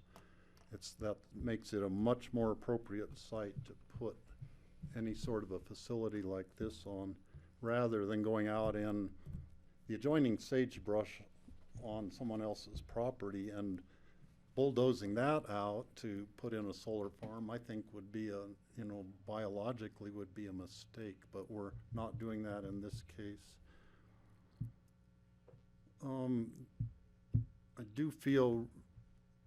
I feel really badly for the people who live in Brush Creek subdivision. Some of them, they're concerned about their property values going down. They're going to have to look at something. Some of them are going to have to look at something. Now, I did go up there and I went around all the roads and I stopped various places and I looked. Looking one direction, the people are looking at the Elam gravel pit. They can't see the solar farm. Looking other directions, I see multitudes of large houses that are second home, many of them second homes sitting empty much of the year. To me, that's an eyesore, looking at big homes that are not being lived in by people. Some of the people definitely are looking at the solar farm. I think that there are things that can be done with the panels. For instance, when the panels are facing to the east in the morning, if the back side of the panel, the lower side, were painted or some different color, which they don't have to be the blue color, maybe they could be a color that would blend right into into the environment, and that would make part of the day when somebody from a distance would look at it from the west, and they would they'd be kind of camouflaged, they wouldn't see them so much. So I think there are things like that that can be done that would make them not so visible so much of the time. If we don't deal with this climate change emergency, everybody's property value in the whole Roaring Fork Valley is going to be going down, because if we lose our snow and our skiing industry, I can't see our property values staying anywhere near where they are now. Everybody in the whole valley is going to have major reduction in their property value. So the climate change does affect everybody who lives here. If it gets so bad that we lose our snow, we're not going to have the economy that we have now, and it's game over for this valley at that point, as far as I can see.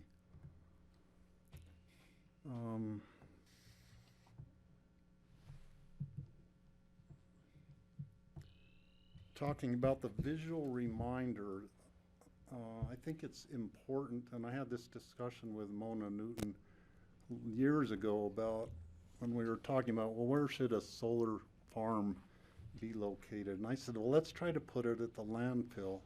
And she said, no, we want it out where everybody has to look at it, because we want to remind people that Pickens County is doing their part to produce, to do our share in producing renewable energy for the community.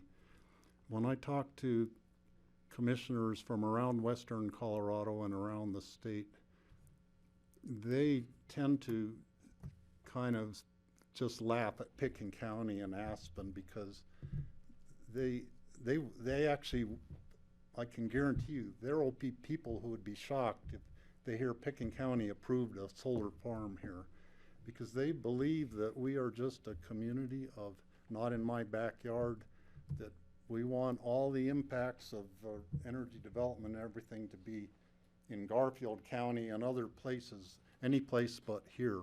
So I think it's really important just for our status in western Colorado to be able to proudly say that we do our part too for, dealing with this producing renewable energy and dealing with climate change issues.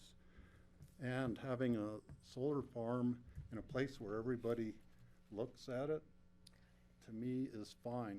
When I drive to Leadville and I see the solar farm out in the field there, I'm like, all right, good for Lake County. They approved a solar farm that is, you know, helping the people in Leadville. When I see wind turbines out in farm country, sure, it changed the rural character. It doesn't look the same as it did, but it is a changing look of what rural America is looking like now. Farmers and ranchers have always been in the energy production business, using the sunshine to produce plants to use for various purposes. And this is just another form of using, you know, we're using the sun to produce energy on a farm that's not growing plants, but it is producing, capturing the energy from the sun and putting it in a usable form. So looking at solar and wind installations is part of what rural America is beginning to look like. What different countries like Germany and Denmark and England and Ireland and Spain all are building everywhere across the whole world. Countries are building things in appropriate areas where the resources are to capture the energy from the wind or the tide or the sun. And so now it's our chance to join that parade on, you know, doing these projects. Okay, are you close? So, yeah. Just one more point. One of the people in the public said they didn't think we should be shielding the farm from the Rio Grande Trail.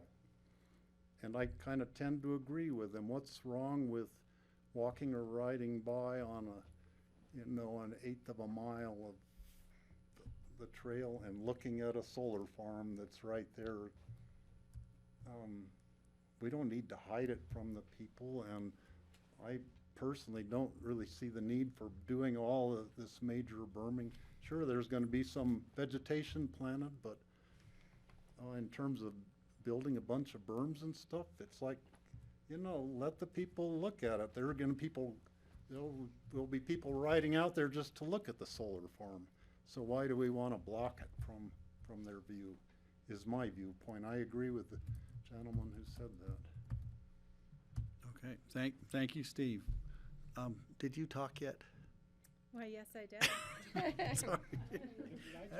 Did you talk yet? I remember I talked because I made Leslie cry, sorry. Okay, thank you. I'm gonna. Sorry, I wasn't moving. I'm going to be brief. Wait a I had a minute. couple of questions here regarding the recycling the panels. I don't want 18,000 solar panels to end up in our landfill. What becomes of these things at the end of their useful life? Where do they go? I don't want them going to our landfill. Go to your house, Greg. Yeah, I'll put them on my house.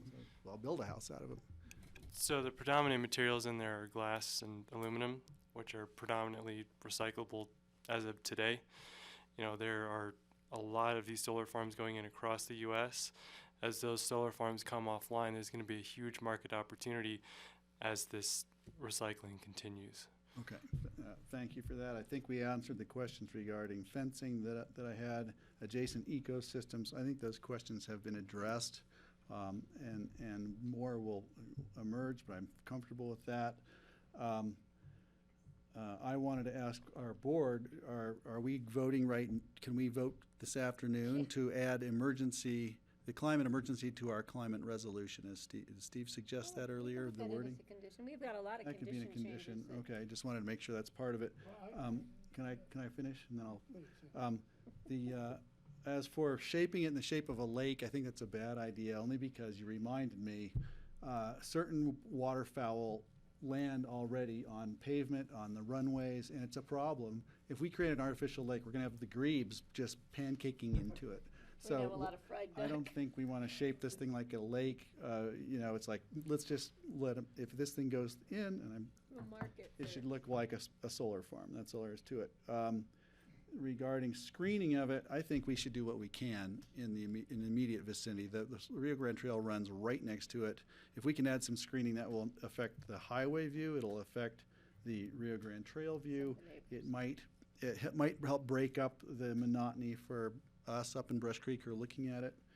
So I'm all for leaving that in the way they've presented it. I don't want to make any changes. I think I'm going to just stop there and entertain a motion if anybody'd like to make one. I'd like to make a motion, but just 2 quick comments. I agree with adding the climate emergency to the reso as part of the, it's just part of the dialogue, but I would also add as it addresses. Your mic on. Thanks. As it addresses our climate action plan as well. Okay. And in terms of the vegetation and shrubbery, I would keep that in, but I would not look for a variance to increase the height of the berm. So keep it so it breaks it up, but still makes it visible so people can see, hey, we got a solar farm in Pickens County. That's great. So I agree with you, Steve, but I would add some vegetation. It may just help break the viewpoint a little bit. And one of the reasons we did the 4-foot height on berms was so people didn't feel like they were driving through tunnels. So Yeah. I remember that comment.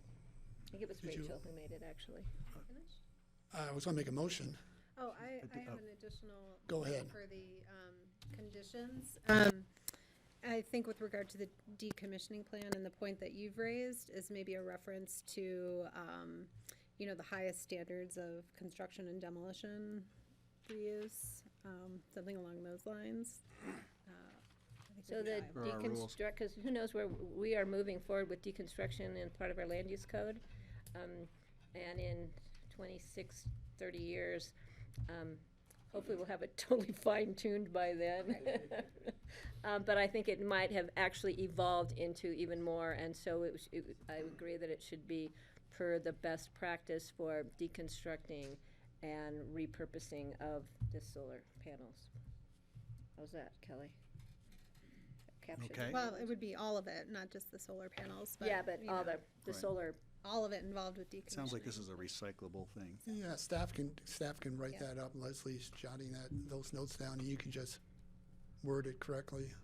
Okay, George, I think. So I'd like to make a resolution. I'd like to approve a resolution approving the Aspen Consolidated Sanitation District Solar Project, special review use, activity envelope, and site plan, and granting a permit for activities of state interest, including the site selection and construction of major facilities of a public utility, and for an area of state interest, including the area around an airport.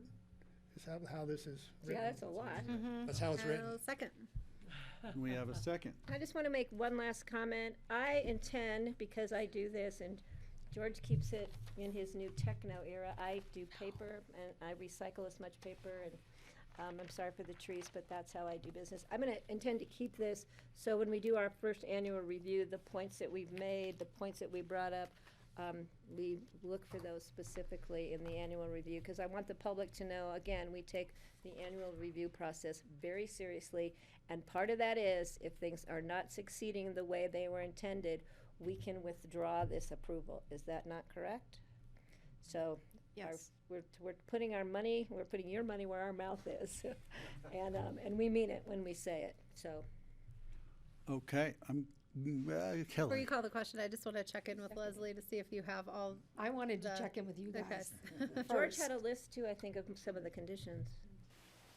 Yeah, I want to check in and make sure that I heard you guys correctly. Okay. And am adding and deleting based upon kind of the consensus I got. So in the recitals, we're adding a recital that refers to the 2019 climate Emergency emergency And the climate declaration. action plan. Okay. So in condition number 6, I said with access earth moving permits, the applicant shall submit a revised landscape plan that includes details of I'm striking berms out of there. Okay? We're gonna have a berm, it's just not gonna be greater than 4 feet. Okay. We're not going to be looking for a variance to increase the height of Okay, that. okay, so we'll keep the berms in there and continue to work with the applicant. Right. That was the point of that, number 6, is to keep us working together to find the right solution between I think landscaping. that sounds right. And Okay. that's under the This is page 13 of the resolution. Okay. So on number 10, I'm going to delete the last sentence. A revised site plan shall be submitted that outlines the edge of the solar field indicating that it is shaped organically to look like a lake. I'm deleting that. Right. Number 4 as well. Oh, okay, last sentence in 4. Thank you to everybody who's paying attention. Takes a village. Okay, This one, definitely. deleting that.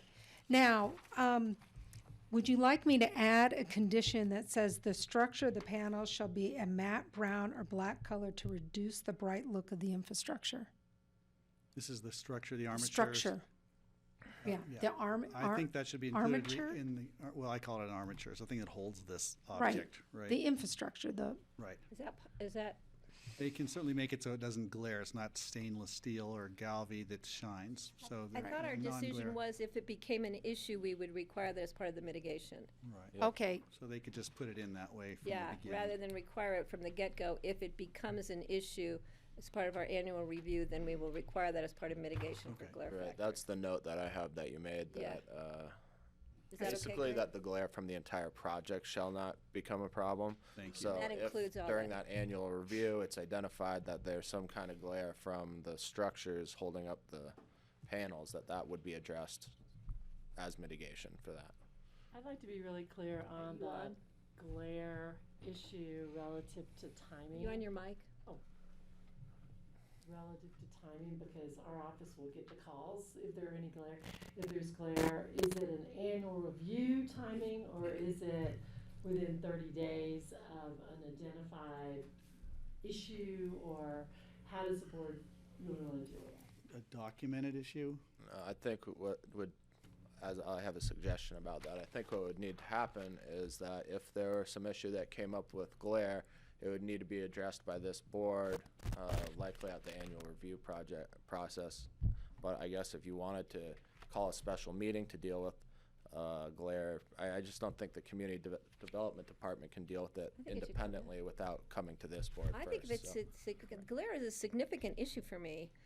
Especially, we didn't wait for an annual review on the marijuana grow site. It became an issue, and I think it needs to be addressed, and I think it's something that could be addressed in a timely manner, so I think we need to address it in a timely manner. Right, so, but it would need, I guess my point Come is to it would us. need to come to you all, not to community Necessarily? development. I don't understand why it would have to come to us. If ComDev goes out and has a documented case of glare, they can, We're the ones that do the annual review, so I think we should keep it in the same well, vein. it's your call, but We can change that after the first year. Actually, it's your call. it's our call. They can deal with it. I just want to clarify what my question was, is the board putting a standard in above and beyond the annual review for when a glare issue needs to be responded to? I think it should be complaint driven, just similar that we did with the grow site, because that came in fairly quickly and we had to hold their feet to the fire, and they knew that they were going to be liable to lose their license if they did not fix it. And we would not have known if we waited for a full year. Right, so the way the current land use code currently reads is if a complaint came in, that would be followed up with the community development department, and then any enforcement that could result in a change or revocation of the special review development permit would come to you all. So it would end up back in front of you. I can't say exactly how quickly that would happen, but In a timely manner. within a relatively timely manner. Okay. I just missed what he said. I'm Steve? I was He figured it wondering out. if we should have that It'll come back to us. be, first step would be community development would notify you guys Right. first. And then they could be working on mitigating it, be aware of it, come out and look at the site and see, where's the glare, what time of day is it? Because to come up with the right solution, they're gonna have to study it a little bit. Then the second step, if it can't be like immediately rectified, then next step would be it comes to a special meeting Right, called I by us believe that's for how we special handled it at the review. grow site. The staff went out and evaluated it, and if there was an issue that was beyond that, it came back to the board outside of the annual review timeframe. Yeah, got it. We didn't wait a year to address it. Staff brought it to us after they evaluated it and realized that it was something that could revoke the permit. So would the board be okay if we structured a condition of approval that kind of clarified that? Yes. the complaint process. Yeah. For Okay, glare. so that sounds. And then again, in number 17, where I talk about annual review, we're going to talk about any complaints received regarding a glare nuisance of the panels and/or the infrastructure. The armative. Or you could encapsulate that into of the project itself. Right. If they park an Airstream out there, Or- you know, we're gonna. Steve's gonna we're call ya. We're gonna Like call glitter him. Have to build a wooden fence around it. It has to be Matt Brown. Okay. So, Pretty no, clear? Or you no, want- we're not done. Okay, keep going. Um, Don't let me rush you. Throw me off. I was going I'm to not my- gonna rush you. Okay, so I deleted that. Bond for the So glare. number 12 is our construction management plan while it's being constructed. And what I crafted was a very similar condition of approval that addresses the deconstruction of the site. Very, very similar, and adding to that per best practices and repurposing of the solar panels. So that would be like new number 14 or something. We'll fit it in. I'll fit it in. Repurposing, recycling, Well, 'cause disposed of the properly. numbers are gonna be off because we deleted the ones about the lake. Right, yeah. Okay, and then, again, for the annual report, I thought I'd add, including landscape maintenance, so that gets at the mowing of the ground, and also water quality monitoring to report on heavy metals and contaminants. That'll be part of the annual review report. And they can work with the Water Conservancy, right? That's already doing studies in that stretch of the river, so we can combine that with their effort. You would need to do that prior to construction to get a baseline noted, right? So, And they may already have some of that info, Water Conservancy. So why don't I add that in our construction management plan, we have things that they have to do prior to issuance of the access permit, and why don't I say, gather a baseline water quality yeah, monitoring, baseline. yeah. Finally, from what I have, based upon the security instrument for the glare bond, Ryan and I came up with some language. So we would add that as another condition of approval. And that language would also be included under the parent guarantee. Yes. 'Cause the legal counsel may decide that this is a better avenue or the other one's a better avenue. And it's acceptable to the applicant, so It's we're not doing acceptable to- something they can't do. It's- We're not insisting Bottom on line is it's acceptable to our legal. something Right, and I illegal think And it's they'll reach doable. an You agreement. guys can do this. the board may want to check in with the applicant about the additional commitments too, just to make sure they can do them all. I understand that they're conditions of approval that you're suggesting, but it looks like they may have one or two. I noticed they bellied up to the bar there, so. Is So- that time for us to? That was my, That's think it for that- your list? Yeah. Okay. Connor, I did just you would have some? note that George had also asked for a reference to our climate action plan. As part of, In with the the recitals, I emergency think. Yeah. climate and the climate action plan. right, yeah, Both of I them. did get that, George. Yeah, I in my heard you notes. say that. Right, thank you. All right, thank now you guys are in total agreement, right? Yes, ma'am. Really? I was kidding. Actually, my name is Byron Boone, VP of Development at Picken County Solar and Res, and I just have a question about the bonding for the glare. Because we haven't found any aspects of glare anywhere, we're generally fine with any condition because we don't feel it'll be something we'll have to mitigate in the future. The ultimate mitigation is, of course, decommissioning. So if somehow glare comes up and it is unfixable, you have to remove the solar facility, am I right? So that bond is in place already. The permit is revoked because we cannot meet the conditions of glare. The decommissioning bond is invoked and the solar site is removed. That, I think we can agree Right, that right. that's That's in the place already. maximum, Right, that would be the maximum. I'm Right. talking about small fixes that you might say, well, we know it's that, but we don't really have the financial wherewithal. I think we need to do that. And as I said, I think it should be a 2-year time frame so you can get your security back or whatever released. If after 2 years there's no issues of glare, but if you change your technology and the lifespan of the facility, that you have that 2 years again. So if you say in 10 years there's this great new technology, you decide to come in and change the panels, that kicks back in again, so no glare carries through. But I think after a year or two, we'll know if there's going to be glare factors. I would agree. Does that make sense, Leslie? Okay. I guess I'd have three comments. I'm Eben Clark, counsel for the applicant, counsel for Res. First comment would be, it seems as though this is what happened with the Down Valley Grow facilities, that there's a standard nuisance process that they could run through first for glare. And then the commissioners would have the opportunity to review that, well, in a separate channel, I should say, if at the end of every year glare was not addressed, then you could threaten to revoke the permit, which would certainly get our attention. And then, as Byron pointed out, if it were not fixable, the decommissioning would come in. Finally, early on, the site will have value and will not have earned out of its, however it is financed. Therefore, if you threaten to shut it down, you'll get a quick response. That said, if we're going to do an additional bonding amount for glare, I struggle with what the amount would be, but it seems as though that could be tied to the infrastructure or landscaping bond that's of a similarly short period as you suggested, a year or two. Well, I think you can work that out with council, with Okay. our council to council, but George, you? It's in here somewhere, but if we get a call from the airport that we got an issue with glare, how do we deal with that? Because that might be an immediate safety issue. And it pretty much says. It's number 14. Shut her down. But how can you shut it down? I mean, you'd have to. Yeah, but that's what it references in that provision. It's 14. It says, no matter how minor, the applicant will immediately shield or eliminate such glare at their own expense upon notification. Okay. So that's where your So you'd have air to. bond may come in You'd have handy. to have a plan in place for that. Yeah. And then one other thing that we talked about was within the annual review was to include an energy audit to see how much energy Right. is actually being generated. Right. Part of the annual, yeah, that was brought up, that, good thing, catching that.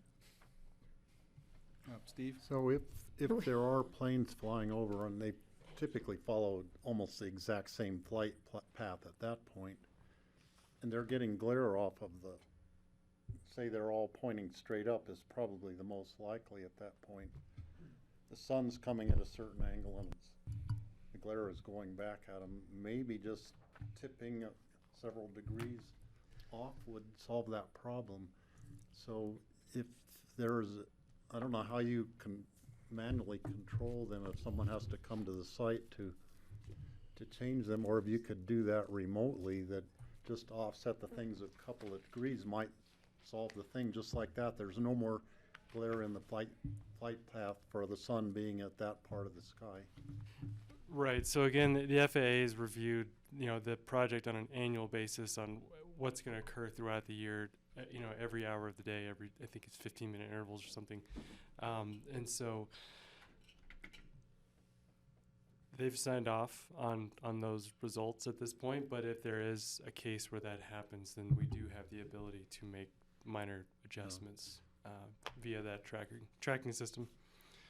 Also, I would note that you go to almost any airport in the United States and they all have a whole bunch of solar panels there on their property. So I think it's a common thing to have solar panels near airports, and they must have ways of dealing with it every place.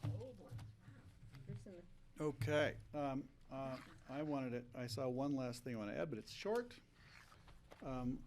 People assume that solar panels lower the value of their property, and I'm not sure how that applies to solar farms at a distance, but I saw a statistic that said that that putting solar panels on your roof might increase the value of your home by 4% or so or more.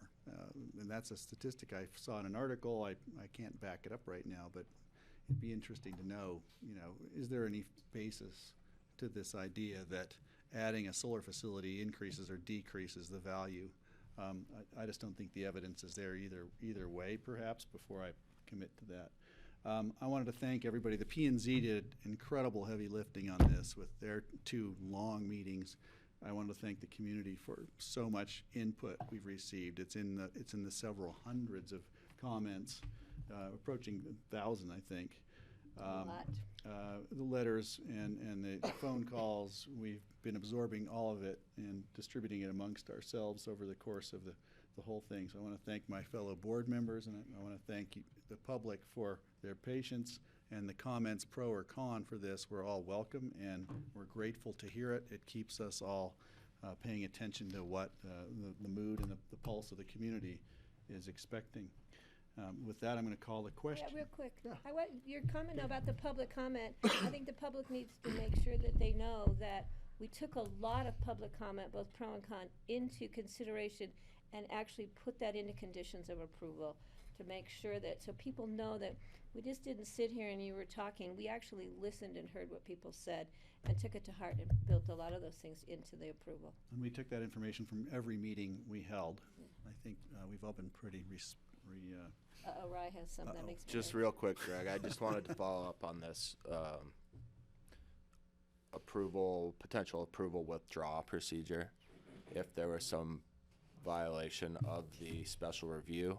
And I just wanted to clarify that the procedure set out in the land use code requires a 30-day notice in a publication and then a meeting in front of you all to review that. So it's basically a 30-day review process. Except for the airport where the action is specific to immediate? Correct. Because of FAA That's the concerns? way Okay. that it's immediately, that's the way it's drafted right now. Okay. Because obviously, Thank you. I just want to, again, just to add on to Greg's thanks, is to thank the Aspen Consolidated Sand District. That's right. For Mr. Kelleher? promoting that John's property. still there? Holy Cross for being a partner in that. Again. And anyone else and everyone else who participated. Right. Thank you very much. And I'm going to call the question before anybody says anything else. Well, no. All in favor? Aye. Aye. Aye. We have a unanimous consent. Congratulations. I have to and- say, I'm You can amazed. say I we did not now think we'd have get a this done solar today. farm I'm in Picken impressed. County. Greg, I'm impressed.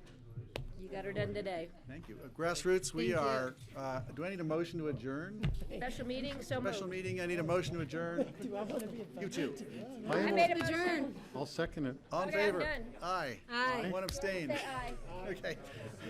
We're done. Thank you, Grassroots. All right, you guys, I will see you guys in a week, 2 weeks.